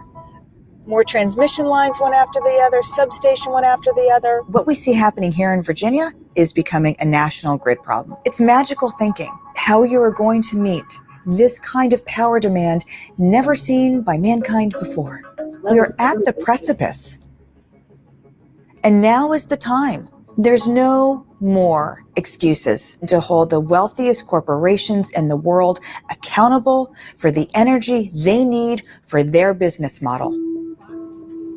So hyperscalers are the big tech firms like Google, Microsoft, and Amazon. Some of those types of companies want to build data center campuses that use 5 gigawatts of electricity. That's a huge amount. It's as much as entire cities like Miami or Atlanta. Right now, Virginia, where Data Center Alley is, uses about 5 gigawatts of electricity for all of its data centers. That's a lot, and enough to power about half the homes in the state. So the power company that has to generate and transmit all that power, Dominion Energy, they say that this trend is going to continue and that data centers in development in its pipeline are going to require another 40 gigawatts. Globally, the picture is the same, just with way bigger numbers. There's 7,000 data centers built or in development across the world, with energy consumption that's expected to top 2,900 terawatt hours annually by 2034. That's almost double what the entire country of India uses each year. A terawatt, by the way, that's 1,000 gigawatts, and a gigawatt is enough to power about 750,000 homes. So the world doesn't currently have enough electricity to meet all of that demand, and that's a problem. In interviews with tech leaders, data center developers, energy companies, they say that there's years-long wait for businesses to connect to the electric grid, and it's also threatening Silicon Valley's efforts to lead the race to develop artificial intelligence. How did AI change data centers? The power requirement. As soon as the power is available, it's taken. So as soon as we can get power into a building, AI is all over. AI has turbocharged data center demand. It really happened over the last 2 years. I like to think about it as, pre-ChatGPT and post-ChatGPT, right? Pre-ChatGPT, you had strong data center demand that was being driven by technology adoption, right? If you think about what a data center really represents, it represents the foundation for technology adoption. And all of a sudden, ChatGPT came and people saw this technology and were like, wow, this is going to change the world. And we need to figure out how to adopt it. And this particular technology has a unique characteristic, which is it can't run on CPU infrastructure, which is what the world lives on. It's the type of computers that are in your home or in your office today. It has to run on GPU infrastructure, which is kind of a parallel processing type of architecture, obviously most famously known by NVIDIA. And because the power factor of these GPUs is 5x, 10x the power factor of a regular data center CPU rack, it's driven this incredible demand for data center capacity. So I do think it's going to impact sustainability goals over the short term, and we're going to be using a lot more fossil fuels. I think it's kind of inevitable unless someone wants to put a pause button on this. But ultimately, it feels like the utilities are committed to a long-term renewable future.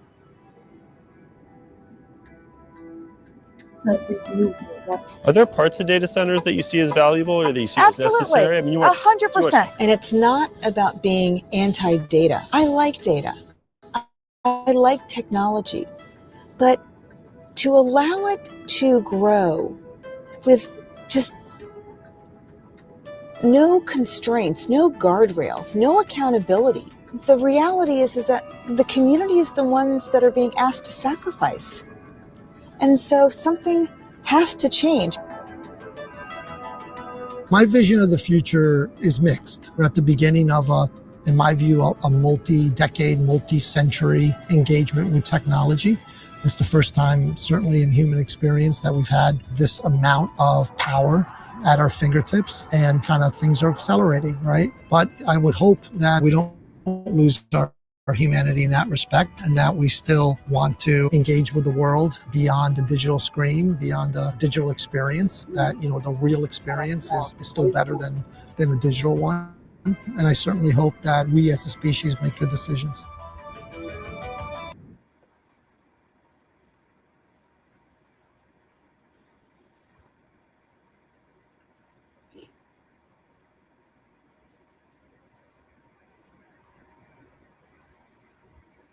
Crazy, right?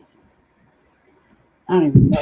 Well, the United States may be the world's top superpower and one of the world's most developed countries, but a shocking health crisis is generating comparisons between one state and a literal war zone. Mississippi has declared a public health emergency over its infant mortality rate, which is, get this, even higher than that of war-torn Ukraine. And it has people asking why so many babies are dying in Mississippi and what can be done to save them. News Nation's Xavier Walton has the details. I mean, Xavier, how is this even possible in 2025? What's happening in Mississippi? Marky, that's a great question. And honestly, that's what health experts there are trying to, for you, and also new and expect.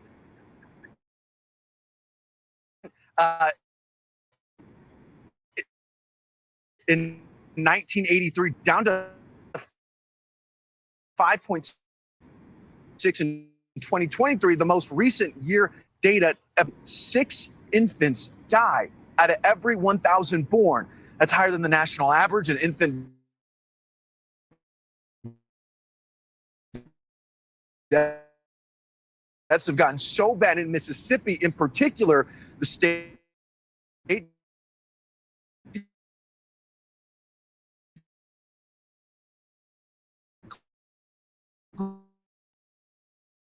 declared an infant mortality rate public emergency.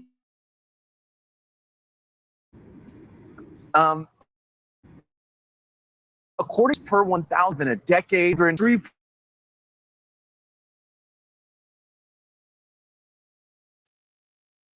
Christ, like our babies, man. Look at our babies. That's what are they doing wrong?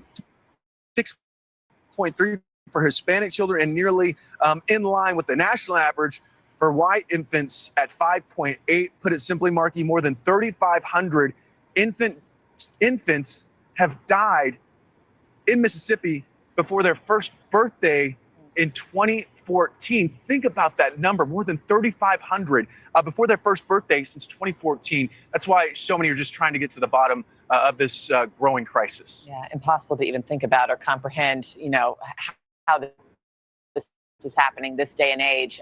Xavier Walton, thanks so much. Thank you for watching. Subscribe below and down. What's up? What are they doing to our sisters? That's infuriating. It's fucking infuriating. That's infuriating for Black family. It's fucking infuriating.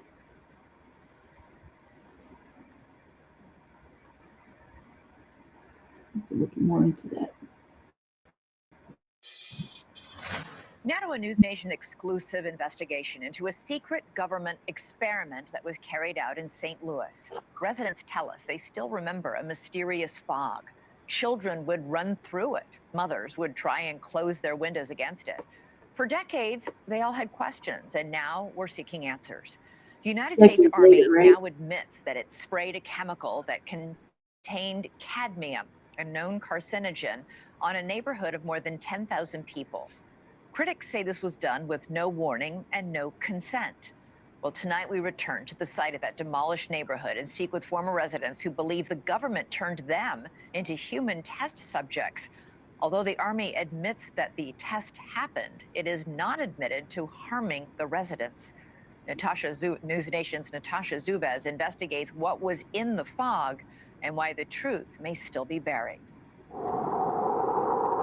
The fog drifted through the streets like a ghost. That's exactly what it looked like, a thick fog. It was summertime and it was hot. We would just run through it as fast as we could and try to just cool ourselves off. It stuck to you. The spray was so foul as far as the odor. It made some of us have headaches, nausea, dizziness. That's what I remember. It made me sick.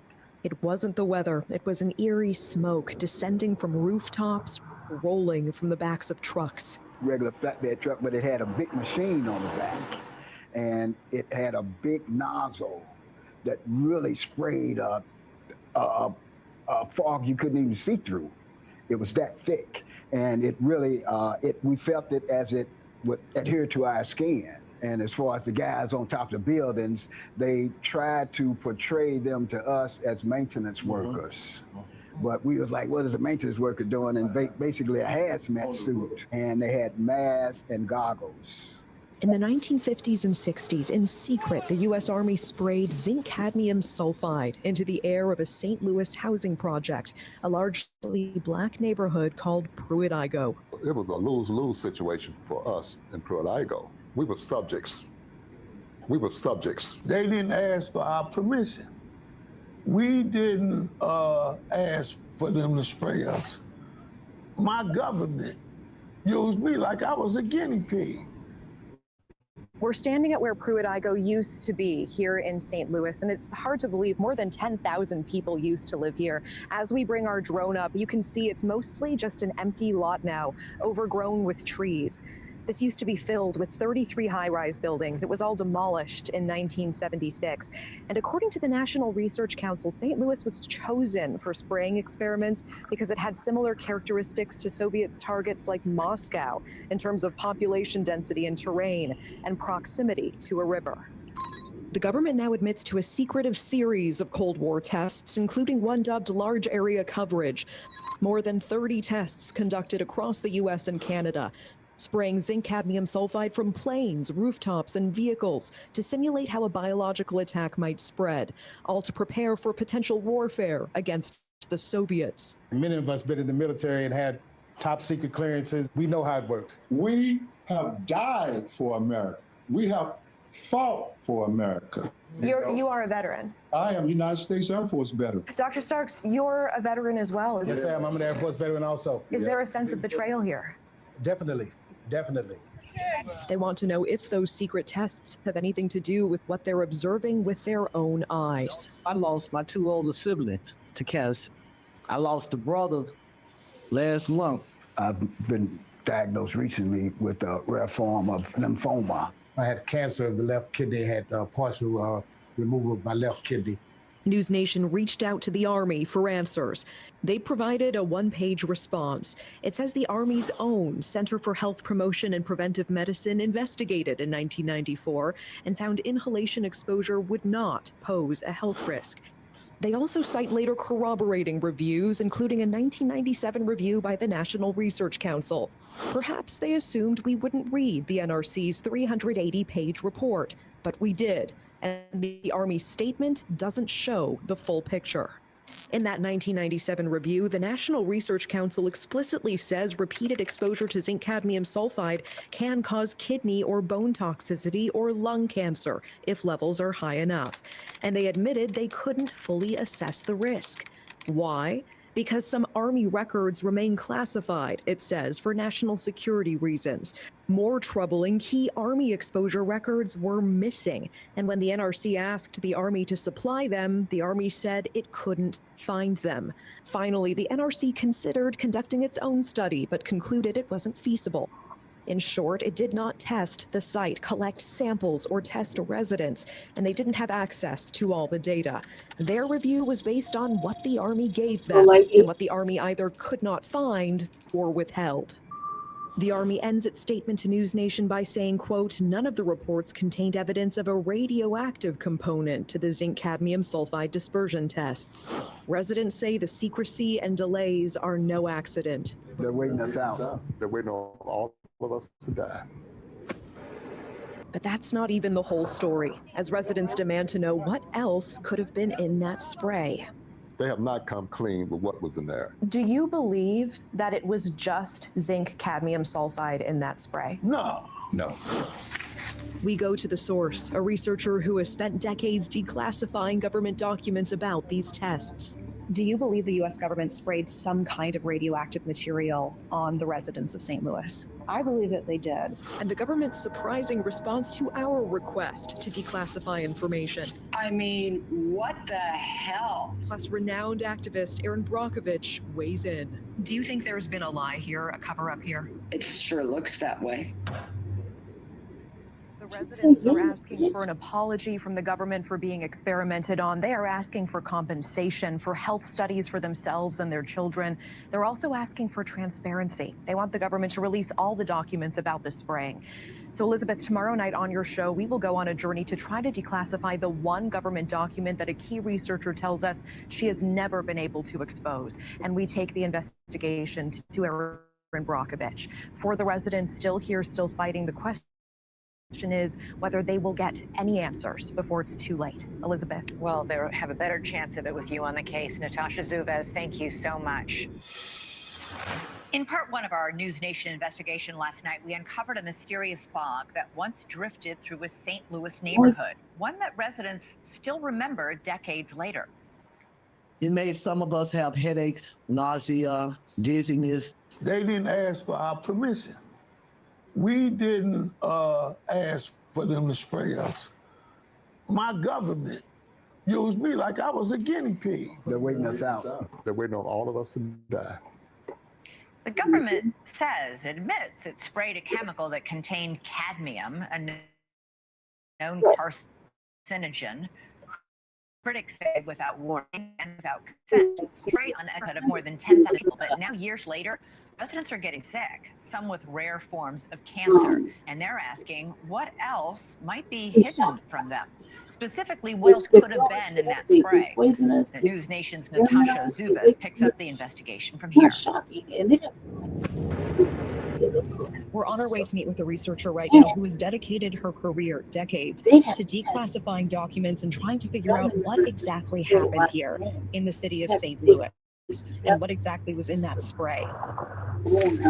Across the country, the government conducted secret Cold War experiments in plain sight. It was so secretive that we're really just now sort of digging out from underneath this to try to understand the scale of it. And Dr. Lisa Martino-Taylor helped uncover many of them. We know that they were giving radioactive cocktails to pregnant women. We know that they were feeding radioactive oatmeal to children in state schools. They've admitted to those things, and they won't release the material related to St. Louis. It's true. American children in state-run institutions like the Fernald School were fed radioactive oatmeal as part of studies by MIT sponsored by the war experiments in plain sight. It was so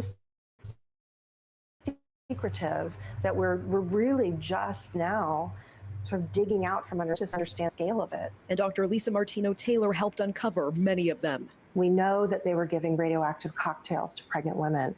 We know that they were feeding radioactive oatmeal to children in state schools. They've admitted to those things, and they won't release the material related to St. Louis. It's true. American children in state-run institutions like the Fernald School were fed radioactive oatmeal as part of studies by MIT sponsored by the Atomic Energy Commission.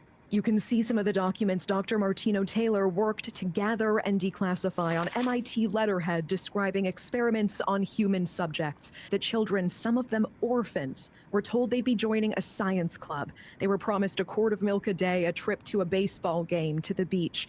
A copy of the 1994 congressional hearing shows those children, now grown, describing being told the oatmeal was just vitamins and recalling the health problems that followed: lumps on my arms, my stomach.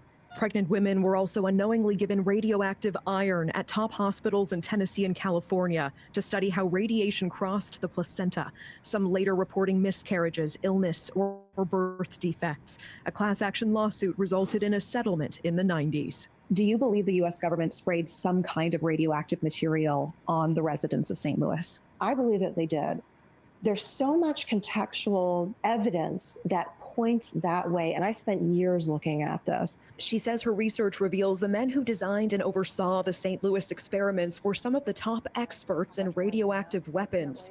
We know that the people who designed the study, who oversaw the study, these were all the radiological weapons experts who were looking at open-air radiological weapons. One of them, Brigadier General William Creasy, was head of the Army Chemical Corps, the very branch leading America's secret radiological weapons program during the Cold War. He brought in a scientist named Philip Layton, who was the Army's leading authority on using radioactive particles in aerosol form, fog-like clouds designed to drift over enemy terrain. So the very man who designed this spraying experiment in St. Louis was an expert in using radioactive fog against the enemy. Yes, he was the expert, the expert. Then she says there's the timing. They were looking for a city to test their offensive weapons program. They wanted to do it. They expressed this in documents. St. Louis was their chosen city. That was their analog city to Moscow. And they wanted to do this in 1953. And they showed up in 1953 in St. Louis.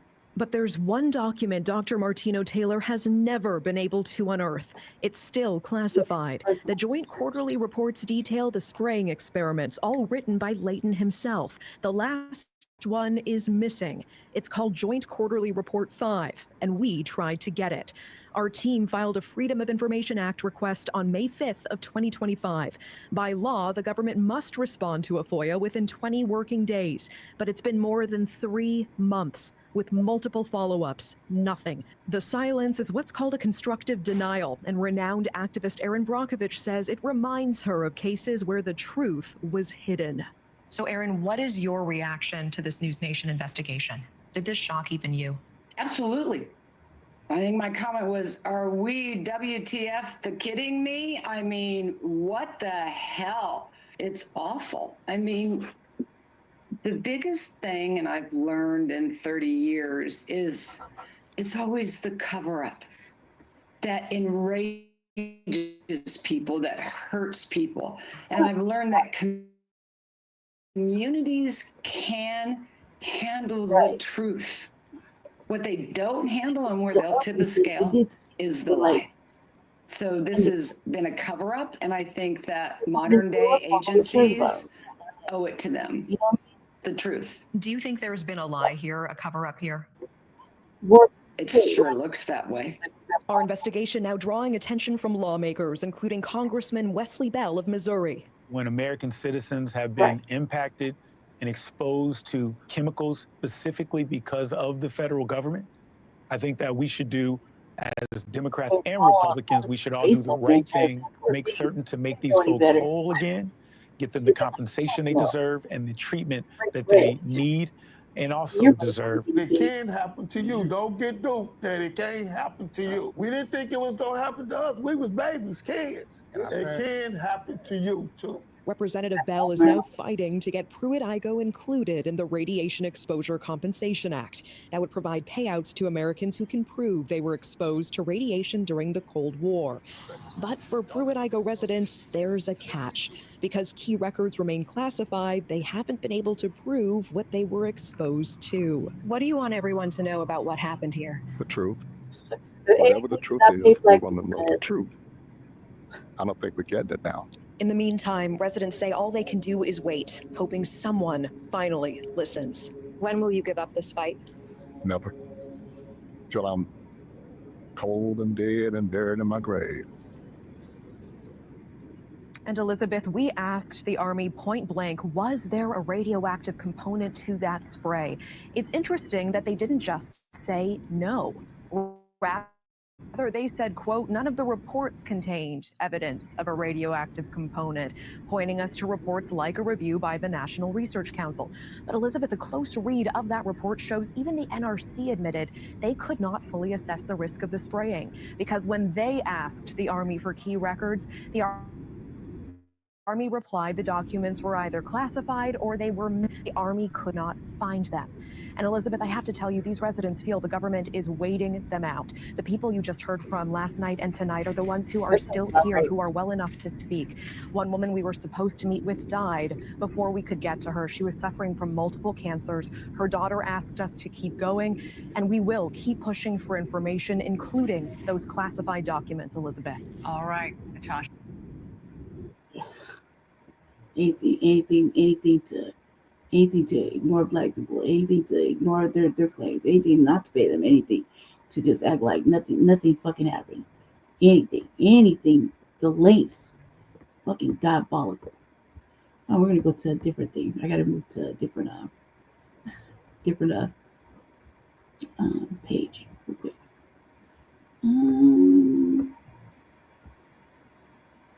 Let me see.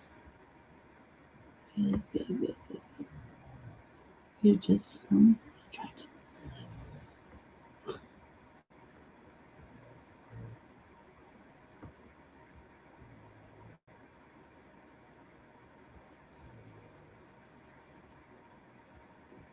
Yeah.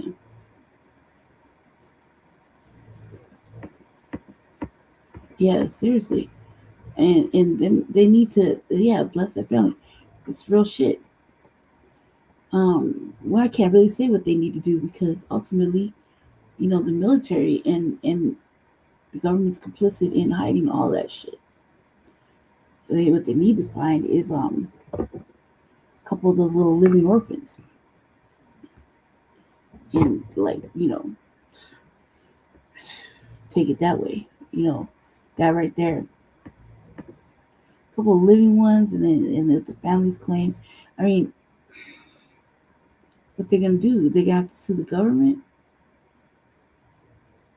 I don't know. I don't even know. I wouldn't even know how to advise that because it just seems like they're gonna be ignored again. And that's the whole point of not. You don't want them to get ignored. You want them to be taken seriously, and fucking people dying. I don't care. I'm convinced. That I've been convinced. The government don't give a fuck about black people. I'm convinced. Been convinced.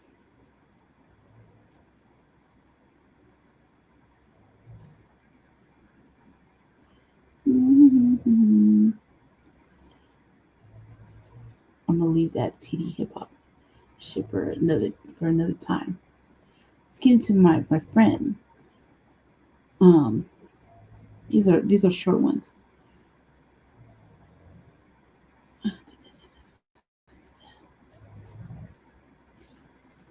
Yeah, short ones.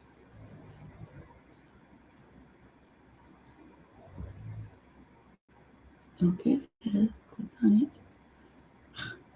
Look, I'm not pushing down hard enough.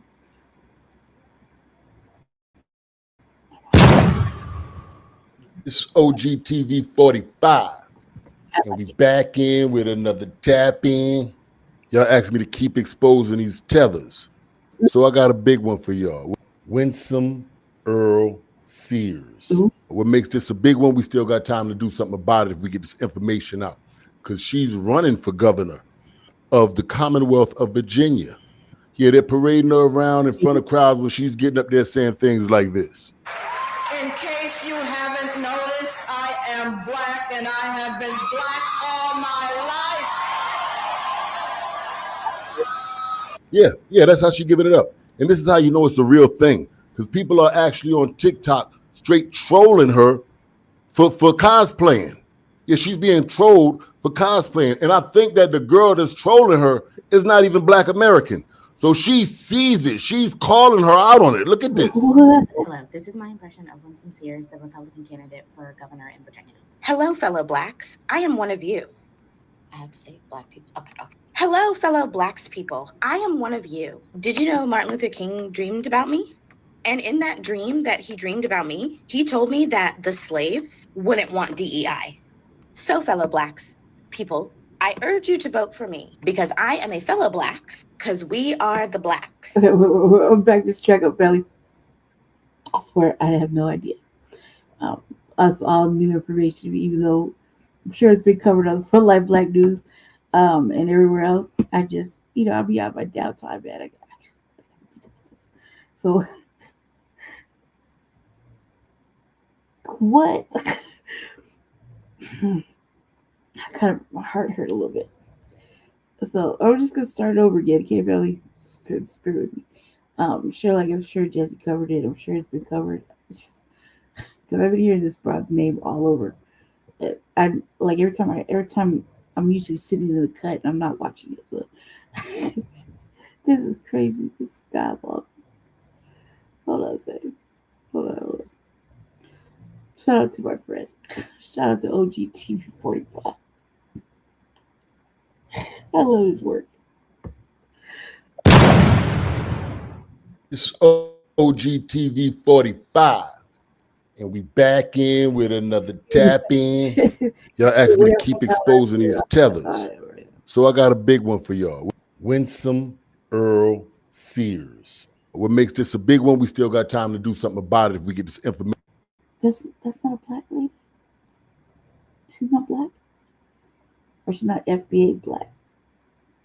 I should tell it, like, but she's not black. Like, that's not a black woman. Tether anchor, it's just because she's not FBA black. Like, she looks like a sister to me. From this outside perspective, she's not though. If she is, I'm so fucking confused now.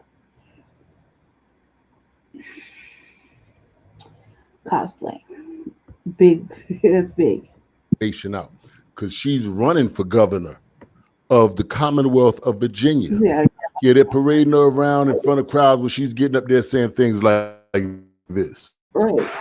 In case you haven't noticed, I am black and I have been black all my life. Yeah, that's how she giving it up. And this is how you know it's the real thing, because people are actually on TikTok straight trolling her for cosplaying. Yeah, she's being trolled for cosplaying. And I think that the girl that's trolling her is not even Black American. So she sees it. She's calling her out on it. Look at this. Hello, this is my impression of Winsome Sears, the Republican candidate for governor in Virginia. Hello, fellow blacks. I am one of you. I have to say black people. Okay. Hello, fellow blacks people. I am one of you. Did you know Martin Luther King dreamed about me? And in that dream that he dreamed about me, he told me that the slaves wouldn't want DEI. So, fellow blacks people, I urge you to vote for me because I am a fellow blacks, because we are the blacks. Don't touch me. This is a dangerous tether. She been in the military. She shoots assault rifles, and she walks like a man. Aside from all that, history tells us who she is and what she's going to do when she gets in there. We've been going through that all week, class. I'm going to open up and share something personal with y'all, because we family. Yeah, but this is personal to me because my mother, yes, my own dear sweet mother, happens to reside in the Commonwealth of Virginia.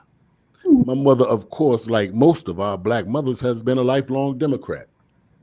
Now they're parading her around as if she's a black woman. I am black and I have been black all my life. Running for governor of the state that my mother lives in. Ooh-wee. So this is more than fearful to me. My mother is 69 years old. She's not aware of a lot of this current information that's going on the internet. She's not aware about delineation and things of that effect. Right. I try to talk to her. I share videos from my channel to her because she's my mother. Right. I want her to be aware. Right. But this is frightening. And I need for you all to help me get this information out there in the state of Virginia, because the people need to know that she doesn't have our best interest in heart. She's already running the same game in the West Moors, talking about, yeah, we're going to give all the money to the HBCUs. Like, that's their new hustle. That's their new scam. They tell us they're going to give all the money to the HBCUs. I'm not opposed to education either. I'm opposed to the student loan scam. We just talked about this scam yesterday with Wes Moore with the $2.1 billion, and he's putting $1.3 billion in the HBCUs. That's not enough money for everybody. No, that's not enough for all of the black children to go. So what is the purpose? Y'all keep putting these short amount of money into HBCUs as if we're supposed to be satisfied with that for reparations, and you're not even from here. That is demonic. Like I said, this one is more dangerous than a lot of the other ones. This one is a venomous snake. You can't have it for a pet. All right. And what I mean by that is we don't trust the politicians. And guess what? The politicians don't trust her. Yeah, she stabbed her own party in the back. She's all over the place with it. 2022, she throws Donald Trump under the bus. She says he's a liability to the Republican Party, the people don't want him or whatever the case may be. She says all of this, and then as soon as it becomes clear cut that he's the candidate, she shift gears like she in the Fast and Furious. This is the president of the United States, the leader of your party.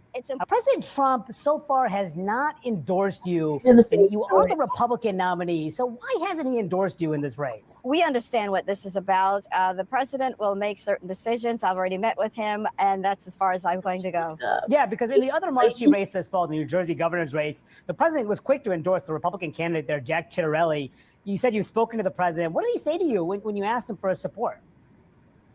Yeah, I'm not going to talk to you about things that the president and I have spoken about. You had been critical of the president in the past. In 2022, you said this as he was gearing up for a third run for the White House. Just listen to this first. I want you to listen to this first. Is this what you're going to keep talking about? Well, I want because you I thought we were going to talk about the issues that are important to the voters. I'm talking about the education choices that parents we can get into that. We can get to that in a second. To talk about the. Hold on. Yeah, but we can talk about that. I just want you to respond. This is the president of the United States, the leader of your party. It's important to you. But the people hold on. The viewers need to know what you said in the past. She's gone as far as trying to hide the fact that she's actually a Republican. Why? She pissed off the Republicans. And she pissed off the Democrats. Because as a Republican, she's voting for all of these Democratic policies, but when it came to it was either the abortion or the contraceptive, she was like the swing vote, and she voted against it. So the liberals don't rock with her either. The Republicans rock with her.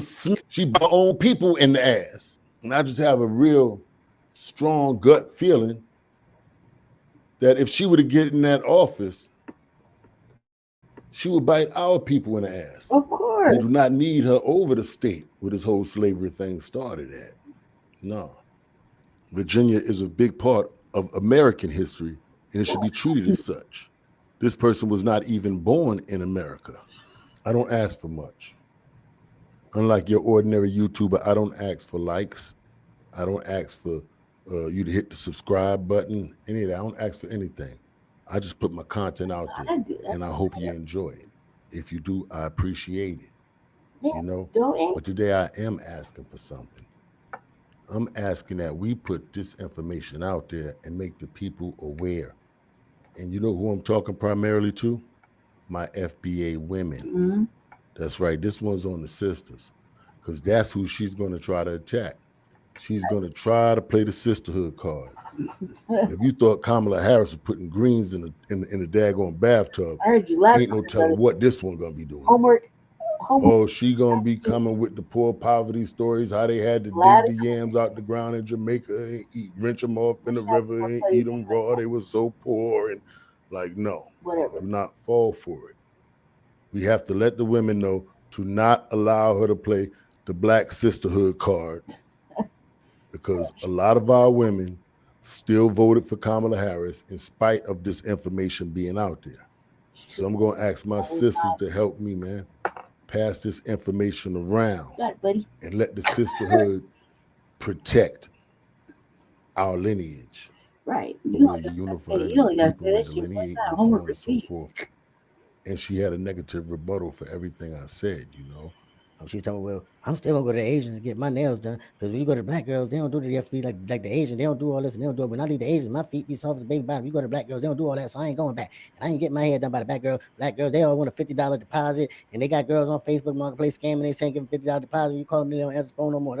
Only black people do that. Only black people do that. I'm gonna still go to the Africans. I'm just sitting there listening. It's like I'm not getting angry with her. And I'm not getting upset with her.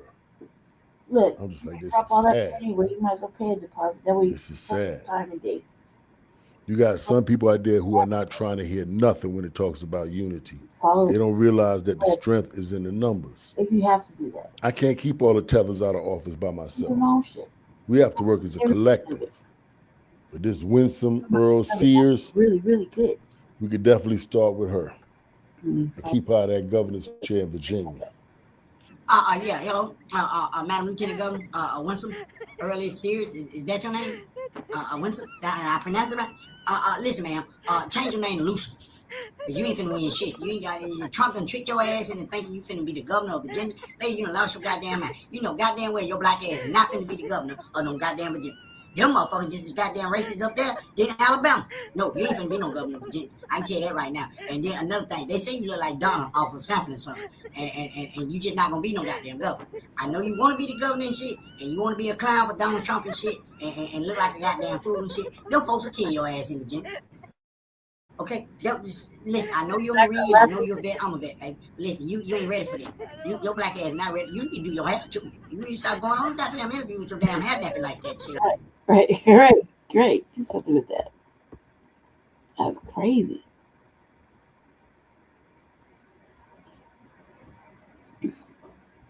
So she's not FBA black. I guess that's the consensus. What we're going with that.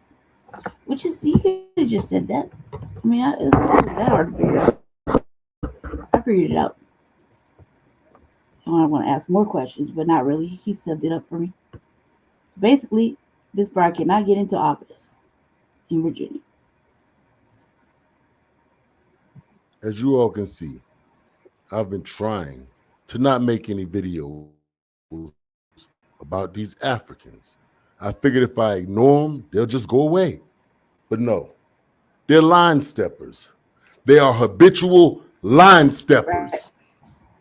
Why is Cynthia Erivo playing Shaka Khan in an upcoming biopic? Y'all couldn't get no Black American singers or actresses to play our beloved Shaka? Not only is Shaka Khan a Black American woman, but she is also a Black American Indian woman.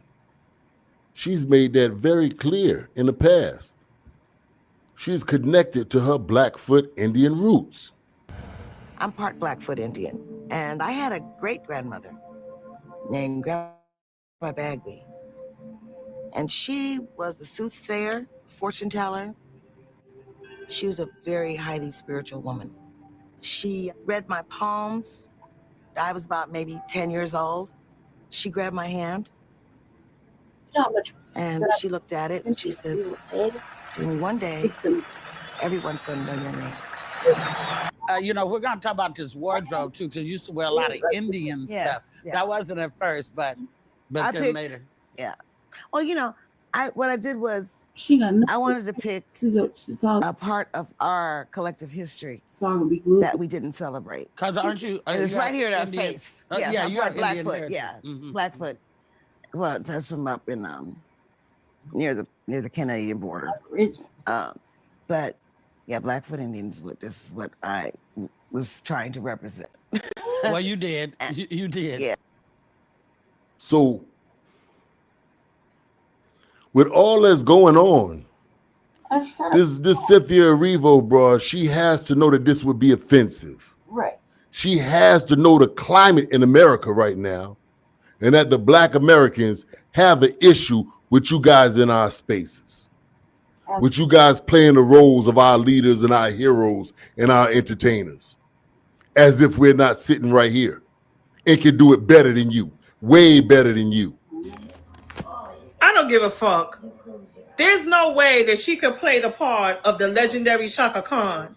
Did Shaka Khan co-sign this? She did not co-sign this at all. There's no way. You mean to tell me that only foreign actors and actors can play the part of a role of American role? You know, this is not no discrimination. This is realistic. What happened to all the major celebrities that were Americans that can play this role? A little bit too. Ain't nobody gonna be disrespecting Shaka Khan. Shaka Khan is a legend. She's an icon. Now I'm going to say this. The only teller I probably would have approved of playing that role would probably be Nicki Minaj. And that's due to the simple fact of the resemblance, the physical resemblance. Of course, they'd have to have somebody faking the singing parts and all that. But I'm just thinking in terms of, I remember the movie Ray. There was times in that movie Ray where I forgot that I was looking at Jamie Foxx. Right. I thought that I was looking at Ray Charles. I had to remind myself that's Jamie Foxx playing Ray Charles. So I felt the resemblance with Nicki Minaj was so close that she might have been able to pull it off, and she's animated. But in all reality, we don't even need her. We don't. For real, for real. I could see Jennifer Hudson doing an amazing job. It doesn't even have to be Beyonce, which would be like too easy, too simple. I'd rather see Tiana Taylor play Shaka Khan and Cynthia Erivo. I'd rather see Magic Johnson play Shaka Khan than Cynthia Erivo. Now, if you don't know how important Shaka Khan is to Black American culture, let me tell you. The first major hip-hop R&B collaboration was I Feel For You. Shaka Khan, Shaka Khan, Shaka Khan, let me rock you, Shaka Khan. If it wasn't for Shaka Khan, that's my shit. You probably would have never heard a 112 and Mace collaboration or a Ja Rule and Ashanti collaboration. See, this is personal with me, man. I'm really feeling some type of way, man. Right. When it comes to Shaka Khan. That was for us because you don't understand. Shaka Khan made me a man. You know what I mean? That's right. When I was a young boy, I used to have this Jet magazine with Shaka Khan in it. Never. Before we got old enough. I know she heard about all the backlash from Essence. I know she know the Wine Gold girl had to step down because we got on that ass. On that ass. So now we about to get on yours, Erivo. Yeah, we got to cancel this. You might need to walk away from that role or y'all going to sit there and that movie ain't going to do nothing. We going to make sure that movie do donuts. Ain't nobody going to be in that movie theater but some Africans. Eating the food, boo, and the goddamn jollof rice. Right. I'm gonna be. I wonder if they got exclusive rights to the movie. If it's not exclusive rights, another filmmaker should remake it with a Black American playing Shaka Khan and watch it smash that one. It's terrible though. Even if it don't got major money behind it, we the people will support. If any Black filmmaker out there make a shot, like you don't want it to harm Shaka Khan. You know what I mean? That she can't get her is it a biopic out, you know what I mean? But you don't want to see Cynthia Erivo win at all. Like she just got to get the no. You know what I mean? Like fuck no. Anyway, if you want to see Shaka Khan's story be, because she's still alive, so her story be, told the way she wants. Hopefully, she has some creative control over that. Evidently, this rumor or whatever is happening is like it's ugly. So she should already know that the foundational Black Americans ain't feeling it here in America. You know what I mean? We're not feeling this piggy. Look at like Jesus Christ, like what is this? Like no. They would have to do a lot of they would have to do a lot of work to make her even resemble Shaka, and then let alone the voice working. Just because you sang in Broadway, it shouldn't. No, had a couple little. He played a couple little roles, and they had a little slight scene in it. Not me. You carry a note like her. Not even a little bit. Dance like her or anything like her.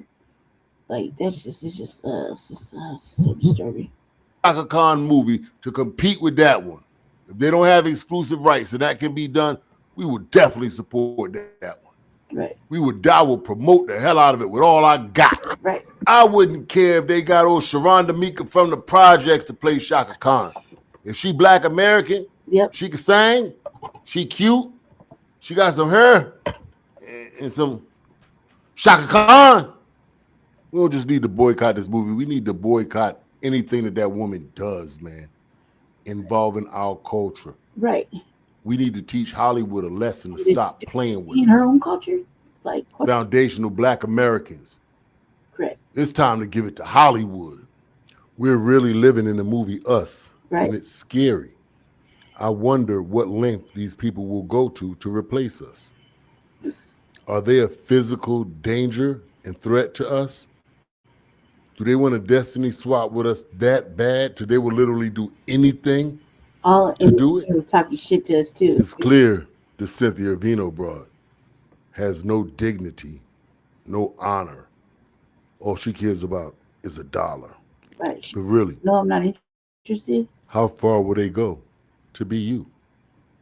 We know they'll snitch on your ass on the job in a heartbeat. They already took over your HBCUs. Start looking at the administrations of them. all of them. And see if you don't see a whole lot of last names with an unusual amount of vowels in them. Me personally, I'm tired of the disrespect. We really have to start making examples. When them Hollywood studios start losing money on movies, when they start spending more to make a movie than they make back at the box office, that's when they're going to learn to stop playing with us. And you know who down there running that whole show, right? Them little small hats. Yeah, that's them. Right. That's they work orchestrating that with them. Yep. While Vlad TV worried about what FBA going on, how about you go holler at your fucking cousins, Vlad? Right. And tell them stop disrespecting people. Absolutely. How about tell them to stop disrespecting people? I will start giving back to fucking foundational Black Americans. Stop disrespecting them all the time. Oh God, he's so disgusting. I'm Vlad. I'm talking about Vlad.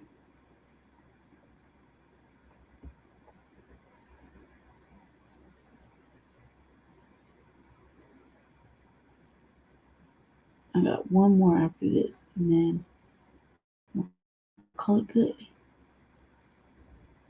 Sure. Well, what's the origin of the FBA? So, I mean, from my understanding, FBAs is Tariq Nasheed, right?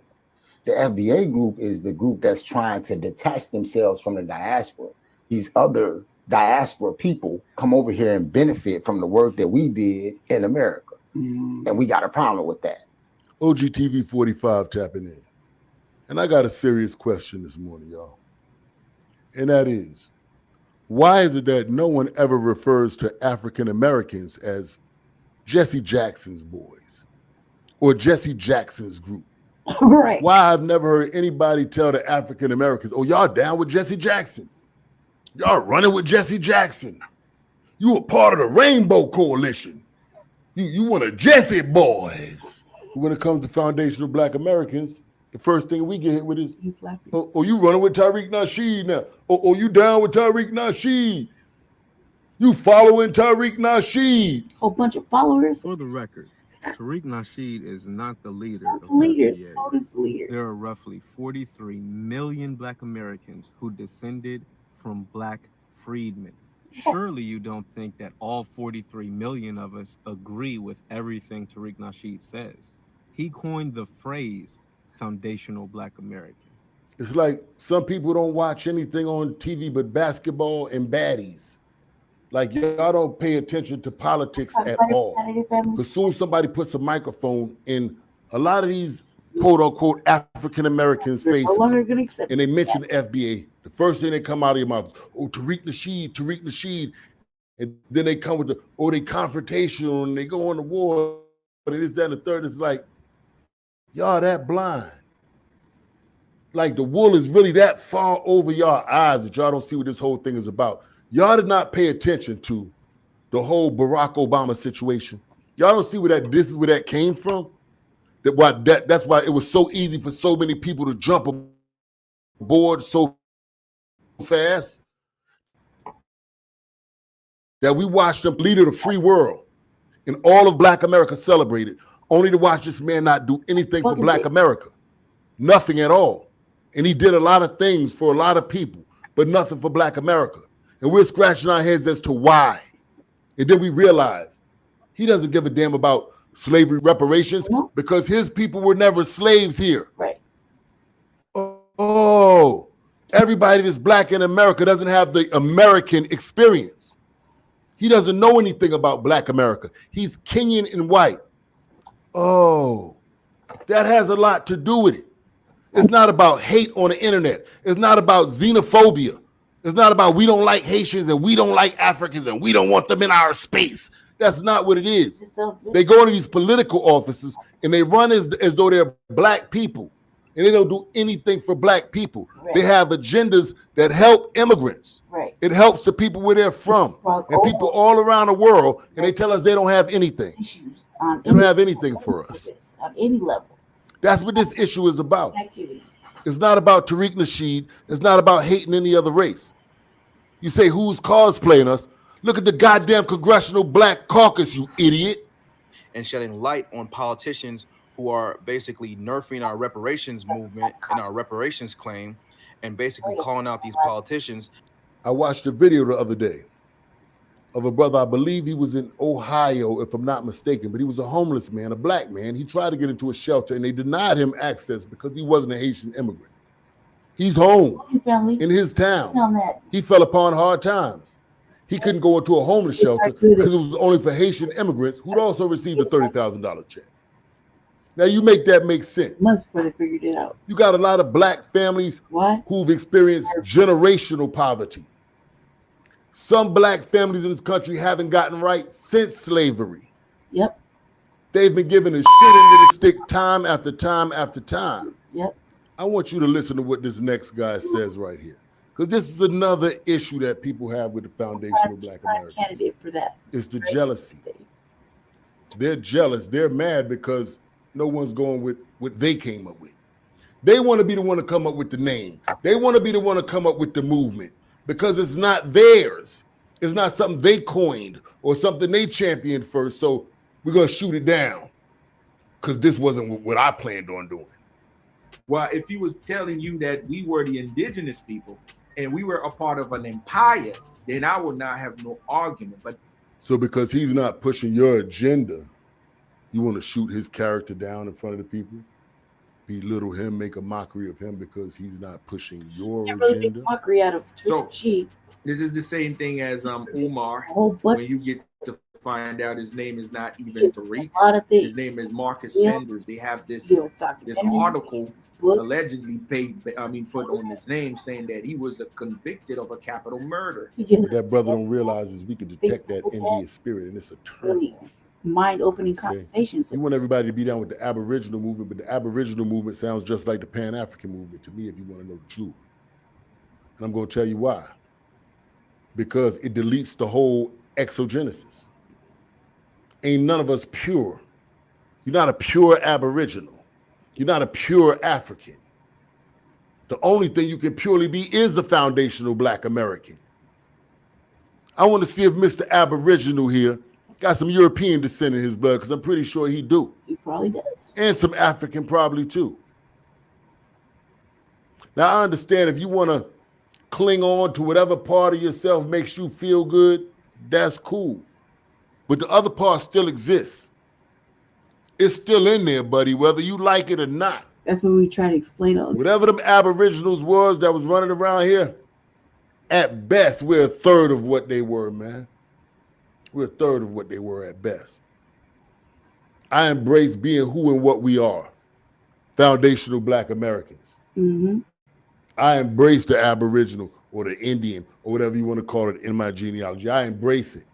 Mm-hmm. I embrace the European in my genealogy. Yeah, because I know it's necessary in a time of war. Mm-hmm. Absolutely. Who's the most destructive force on this planet? Who makes all the most destructive weapons to unalive people on this planet? They do. Who unalives like no one else has unalived in the history of Earth? They do. The Caucasians. Mm-hmm. And that's why the Africans can't deal with them. You don't go that hard. We got enough of that in us. Enough of that caveman. Smack the fuck out your ass with a club. Right. Soon as come time to. Right. And that go for anybody. So I was trying to white man, African, Mexican, anybody can get slapped the fuck out of the club by FBA. We don't play. We about our business. Right. That's a unique trait we have. And that they got if Tariq Nasheed did in this have a felonious past mindset. Nigga, Moses out the Bible had a body. Mm-hmm. Yeah. Joseph, as they call him Yusuf in Islam, Joseph, he went to the penitentiary. These prophets out the Bible. Malcolm X went to the penitentiary. Mm-hmm. What I don't like about that statement about you trying to bring up his past, his name is this, and they said he did this before. What that says is every young Black child out there who's ever gotten in trouble or ever did anything wrong in life, you tell them they can't be great. They can't do nothing great. Because as soon as you make it to somewhere, it's going to be a nigga who's jealous to try to pull your ass right back down and say, he did something before. He did something before. Oh, because I don't want y'all to follow him. I want y'all to follow me. Great. Why more people going on his side than my side? Nigga, because you're lame. Right. That's why, because you lame. Lame ass motherfuckers. I don't have a problem with FBA because I don't see Tariq Nasheed dimming my light in any way, shape, form, or fashion. I'm very comfortable. If you put me in a room with Tariq Nasheed, I think I'll get all the attention that I need. He doesn't intimidate me. And shout out and salute to Tariq Nasheed. I credit and thank this brother for this FBA thing, but I'm not intimidated by the brother. Right. So I don't have a problem with giving him his kudos. Yeah, that's the brother came up with the name right there. Shout out Tariq. I don't have a problem with that. I think you guys seem intimidated by this guy, man. You feel like same with TBA, Black Authority, Professor Black Truth, Vicky Dillard, amongst several others that we rock with. The code is leader. That's off top. But I think that what they're upset about is that he gave us direction of how to take this, you know what I mean? And how to really, really look at shit like with broad and ambiguous language.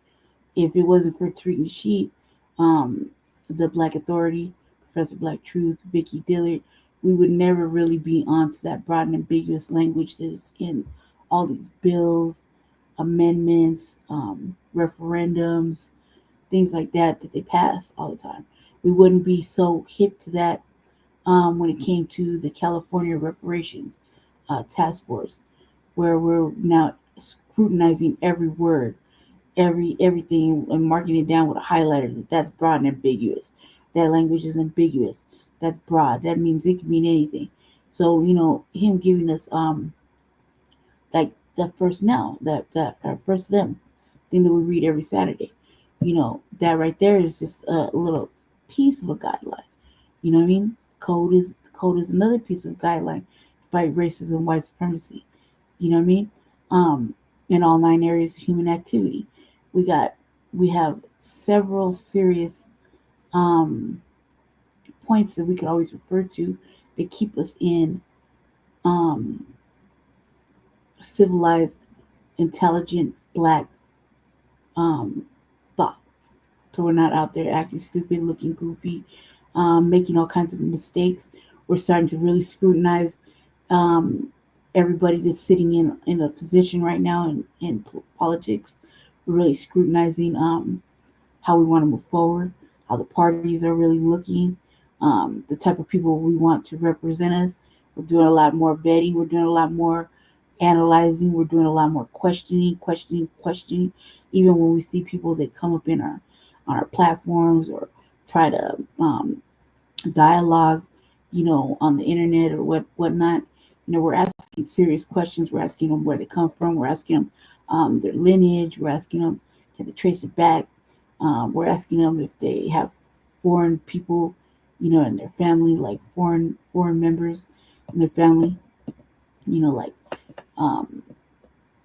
not just through marriage, but just, through lineage. We're asking all the questions. Not to mention, we're really scrutinizing all the coons, off-brands, mammies, tethers, anchors. We're really scrutinizing them. We're really on that ass and letting them know that you're an enemy to the people. You're an enemy to foundational Black Americans. You know what I mean? You're doing treasonous shit to us. You're part of the problem. You know what I mean? And I think that he gave us they, not just him, they gave us a direction. And we've been on a steady pressure cooker of this, like the Black agenda, of course, is reparations, lineage-based reparations, right? And I mean, there's a whole thing with that. So without them keeping us on task, who knows if we would even have gotten this far? If we would have just continued to follow the old standard playbook that we've been following for fucking 60, 70, 60 years. You dig? So we have to be very cognizant to give him, to give these people our new Black media their proper acknowledgement for everything that they give to us and everything they bring to us. even with all the new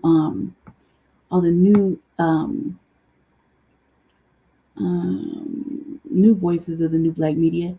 I don't want to say activists. I want to say new voices of the new black media. They're keeping us in alignment. They're keeping us on. They're keeping us with constant questioning. Question, and in dialogue. Some things are like a little bit, too. Some things are redundant, especially when you see it over and over and over again.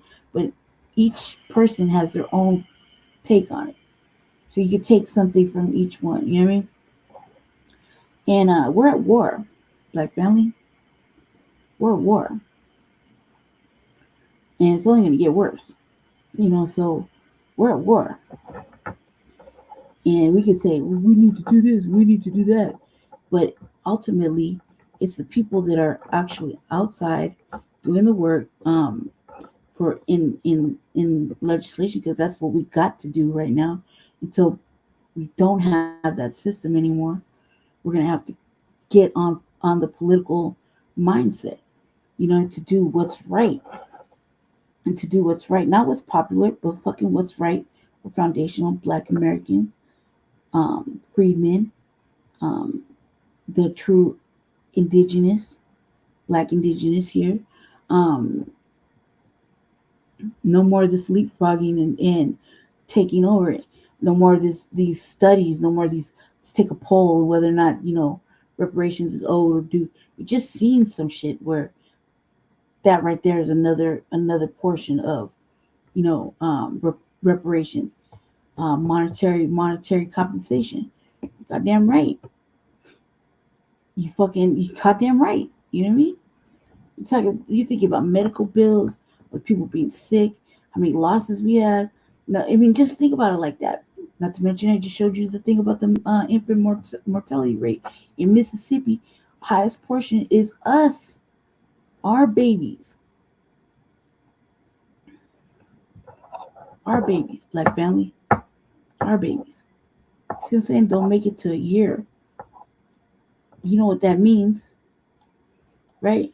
With all this motherfucking money and science and shit, they still manage to kill us off, however, by any means they can. You see what I'm saying? So we have to give a shout out to being pointed in the right direction. And if we're gonna do signal boosting, being, like I'm a signal booster, so reflect on what's going on in the new Black media. Also, bringing up shit we don't talk about, like what I've been bringing up, the supercells and shit like that.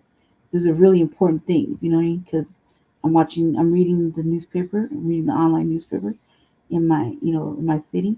I'm watching city council. I'm aggravated and frustrated, and I'm angry. But I've been angry, been aggravated, and the only way to do it is to take it to them. Even running for office is fucking like sketchy, you know what I mean? Because you're not gonna please everybody. And what are the Black grassroots? Because it was like we had to do some major fundraising and some major shit has got to happen, So let's just pretend we don't have like TBA says. Let's pretend that they're not watching, they're not there, nobody's got our back. We got to do all this work from the fucking bottom up and show that we're consistent. You know what I mean? Like that's the biggest thing. It's the biggest thing I learned with Jesse. Consistency. You know what I mean? Structure and consistency. And this is like we're at war.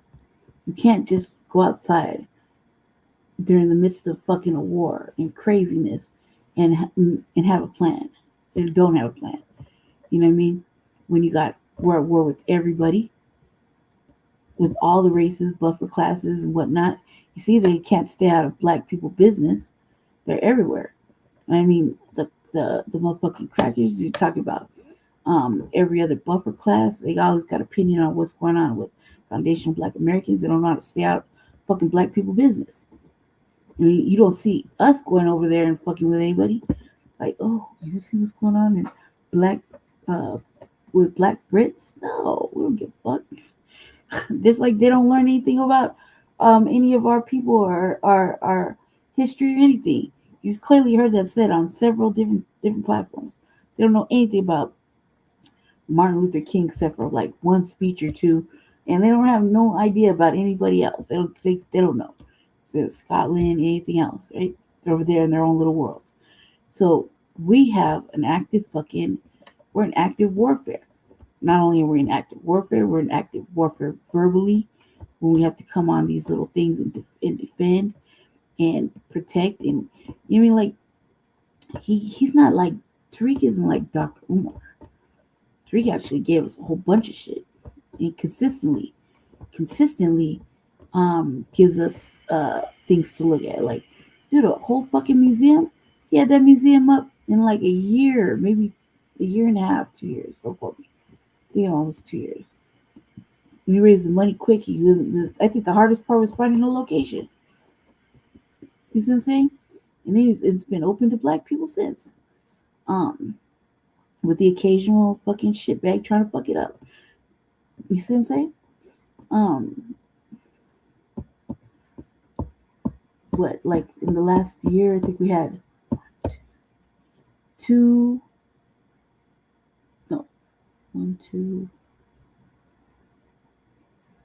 I want to say 3 documentaries, but I'm more good. Let's just hold with 2 for right now. Right? 2 documentaries for sure.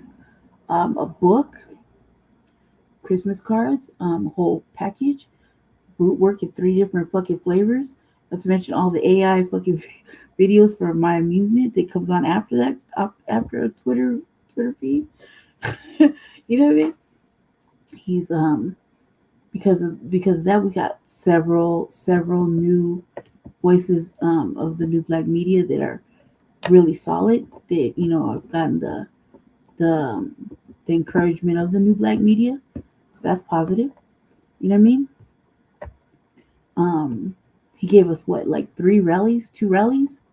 I think 2. I want to say 3. I want to say 2 FBA rallies. I'll say for sure 2. You know what I mean? Always promoting foundational black businesses. You know what I mean? He asks the people where they go to eat whenever he's going on travels and shit. Like, this is serious. Like, he's engaged. Like, you don't see that shit happening with like Dr. Umar or anybody else that's fucking trying to grift and pocket watch. I mean, there's been a lot of pocket watching. Not to mention, he gave us the cartoon, the Gucci Bear cartoon.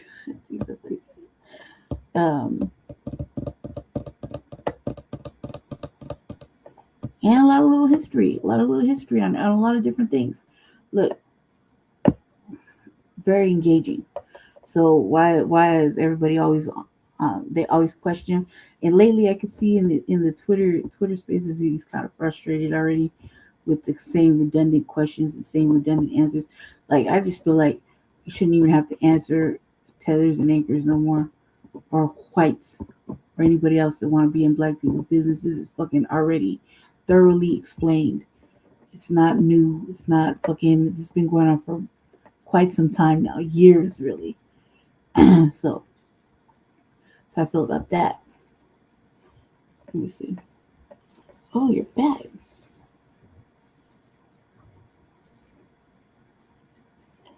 I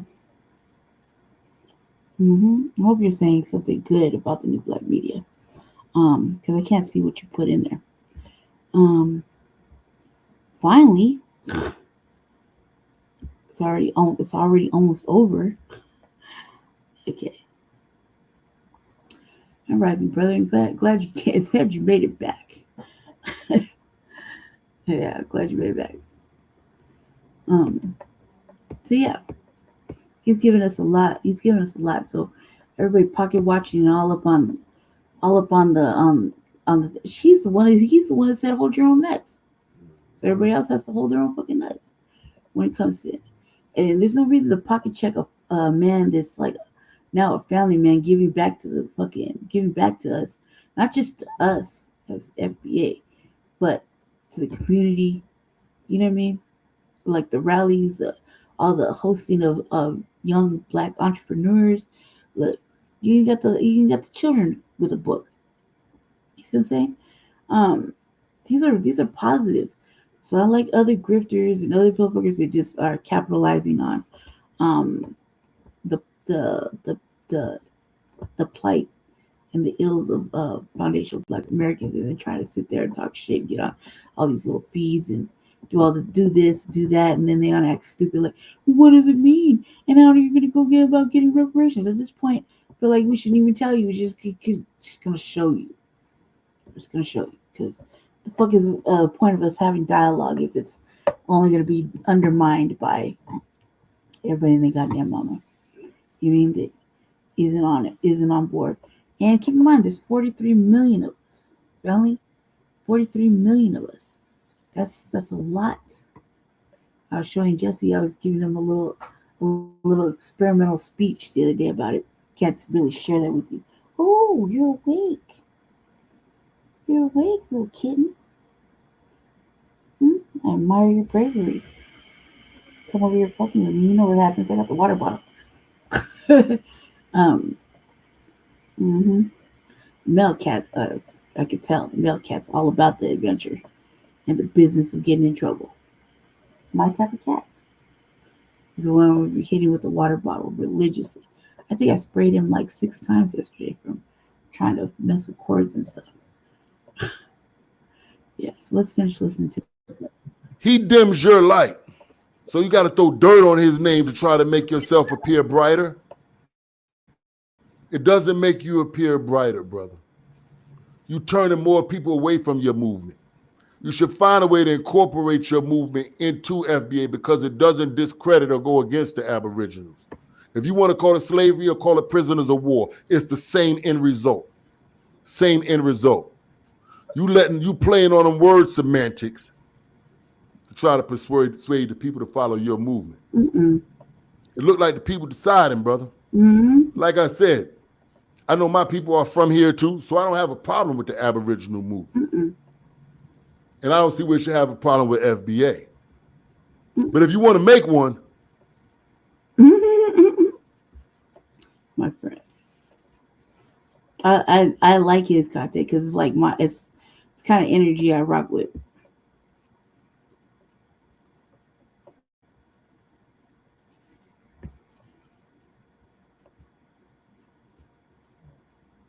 Am I speaking? Maybe. In the words of the late great Fred Hampton, power to the people. Power to the people. This message ain't for the weak hearted or the fence sitters. This is for my foundational Black American family, the sons and daughters of the soil, the warriors who built this land brick by brick. We got an enemy trying to wipe us off the map. Before we fight them, we got to stop destroying ourselves. And today I'm going to tell you about the 3 B's that will tear down the FBA house if we don't wisen up. Beliefs, bourgeoisie, and the boomers. Let me tell you something. I am a Muslim. And I was raised on the mighty clouds of joy and Shirley. I was raised with a grandmama who prayed over every meal. Half of my cousins still go to church every Sunday and praise Jesus. Yeah, I got Hebrew Israelite brothers dropping scriptures like fire. Nation of Islam soldiers in bow ties moving like an army of discipline. And indigenous FBA kinfolk holding ceremonies by rivers older than Europe itself. I don't debate them. I don't belittle them. You know why? Because I respect all of it. You see, when Massa cracked that whip, he didn't ask for your denomination. When Jim Crow snatched a life, he didn't check your doctrine first. That's why I made a vow. No belief of mine will ever come between me and my tribe's liberation. Religion should be a shield we hold together, not a sword that we point at each other. We FBA, faith is personal, but this fight is tribal, and we can't let beliefs be the wedge that breaks us apart. Now we got to get to the poison that nobody wants to talk about. We got bougie FBA acting like overseers would whip of their own, Africans came over here bragging about their degrees and promotions and how they're climbing corporate ladders and outworking us, and we're the baby mama culture. And our educated, the most elite amongst us, quick to fire back with redlining and Jim Crow and 400 years of chains still holding us down. Was to cause all that. But now you got your little corner office, your title, your paper check signed by master's kids, and you turn around calling your own blood Pookie and Ray Ray. Like you ain't a part of the same tribe. And here's a sickness in its rawest form. The reason some of y'all won't even say FBA is because Tariq Nasheed coined it. Yeah. And no European handed Tariq a certificate saying you're smart enough, you're educated enough, or holy enough to define your own people. So in your mind, because master didn't bless it, it can't be valid. That's plantation thinking. That's mental shackles. And just like the Africans who judged us without ever acknowledging the obstacles Europeans threw in our path that they never even saw, some of you black YouTubers do the same when you call your brothers Pookie and Ray Ray. See, I lived through the crack era. Most of you only read about it or heard about it. I saw it firsthand. I saw a mother rent out her 13-year-old daughter to drug dealers. Look here. I saw a high school basketball star, a prodigy, get arrested in high school because his mother put a bundle of heroin in his book bag and he didn't want to tell on her, and he went to jail and lost everything. I saw it. I'm saying that to say every felon ain't a Pookie. Some brothers got caught up because they were born in the hell they didn't create. And every sister with tattoos and piercings ain't a piece of trash. You don't know the storms that women had to walk through just to keep breathing. No, that's right. If that ink, those piercings, is how she copes with the world that tried to break her, who the hell are you to look down on her? Right. Now let's talk about this whole idea, this whole concept of work. Yeah. Y'all think punching a 9 to 5 clock for somebody else's dream makes you civilized. Our ancestors hunted, fished, and farmed for survival. And guess what? It wasn't labor. That was life. That was joy. And that was freedom. People hunt and fish today for recreation. Nobody's out here roofing houses in the dead heat of summer or working in factories in toxic air for fun. The concept of grinding your soul away just to fill someone else's pocket is their invention. That's not ours. The uncivilized tribes that the Europeans wrote about were black men who refused to work for them. That's why they called them savages. That's why they dragged in the more docile Africans. Yeah. That's why they shipped our rebellious ancestors to Caribbeans, because they would not build the European empire for them. And now, centuries later, we let that same European concept of labor divide us again. Right back in his bed. You judge your brother for refusing to slave for master's money. And what we really need is our own land, our own territory, our own freedom, our own way, our own space to worship God as we please and live in peace without a dollar bill choking our spirit. That's what we need. If you climbed out the pit, your job ain't to spit on the man still climbing. Your job is to lift him. The bourgeoisie mindset is masses poisoned with a black face. And we're done swallowing. And finally, our elders, our boomers. I'm gonna say this with love, with respect, with gratitude, because we love you. We appreciate your sacrifice. You raised us. You carried the weight of survival through times we can't even imagine. You protected us from wolves in the night. You fought battles that made it possible for us to even speak on this mic today. So this ain't an attack on you. We are not faulting you for being duped by the Europeans. We're blaming the system that lied to you, that manipulated you, and tried to make you forget who you really were. That's why we fight the system today, not you. But here's what we're asking. Don't let pride make you fight against us. If we, your children and grandchildren, are standing up now denouncing Africa and reclaiming this land as our ancestral birthright, please don't let that dashiki you wore in the 70s and that afro that you rocked while you were screaming "Viva la Africa" stop you from saying, damn, maybe we were misled. And let's keep it real. My educated elders, they lied to you in school. Your education is tainted by a system designed to keep you obedient, not enlightened. They told you dinosaurs was giant lizards. Now science is saying they have feathers like birds. They told you that Pluto was a planet. Now they're saying math and astronomy changed and proved it never should have been a planet. It was never a planet. They told you Columbus discovered America. But history shows our indigenous Black ancestors were already here when he got here. That's why we're asking you to let go of the pride. Let go of the pride, man, that you have in an education built on lies. Be open to receive new information that goes against everything they pumped into you. Because if they lied to you about math, had told you the truth about us. We don't need you to march like we do. We don't need you to yell like we do. We just need you to stand with us. Be the advisors. Be the wisdom keepers. Guide us when we stumble, but don't fight us.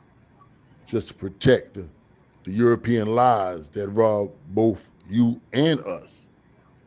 We honor you and we love you, but we will not inherit those chains of confusion, beliefs, bourgeoisie, and boomers. 3 termites chewing at the foundation of the FBA. But if we tear out that rock, if we lock arms, regardless of faith, regardless of class, regardless of pride, then no infiltrator, no government, no puppet leader can destroy us. This land is ours. Our ancestors' blood soaks the soil beneath our feet.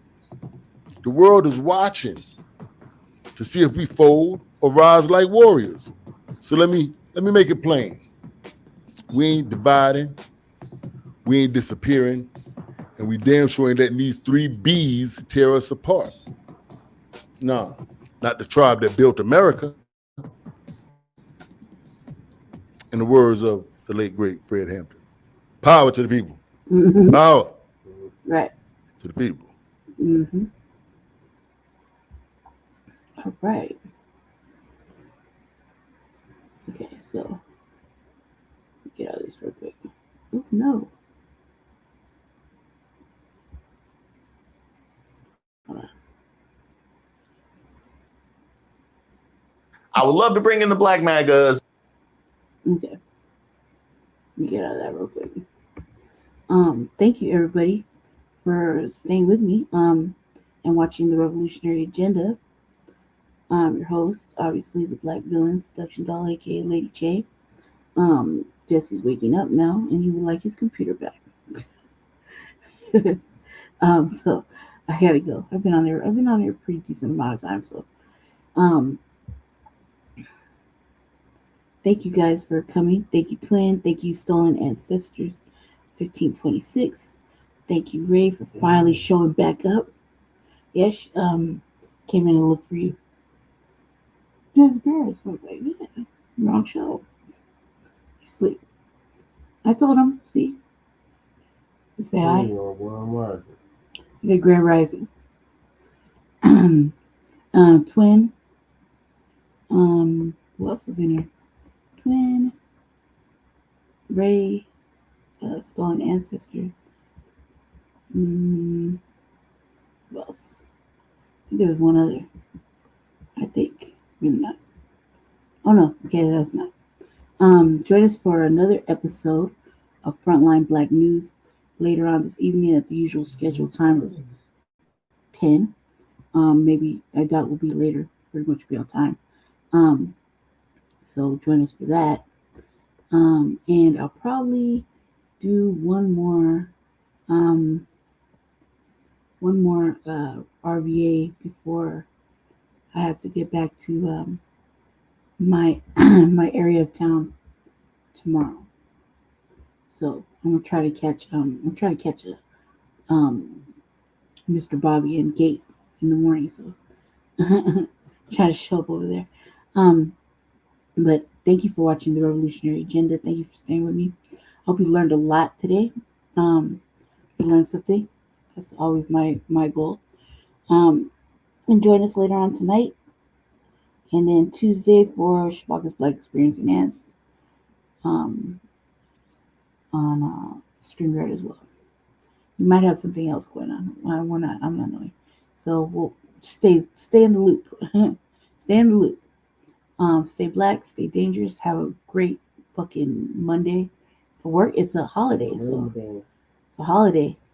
Do something, that's not problematic, I guess. Go cook, enjoy yourself, enjoy your family, do whatever. Go see something, go do something, but make sure it's fun. And yeah, we'll be back. I'll go ahead and end this. I'll be back probably after the Frontline Black News. Anything you want to say about it, people? Peace out. He said peace. And I'm gonna play with our kittens. Okay, let's see. End stream.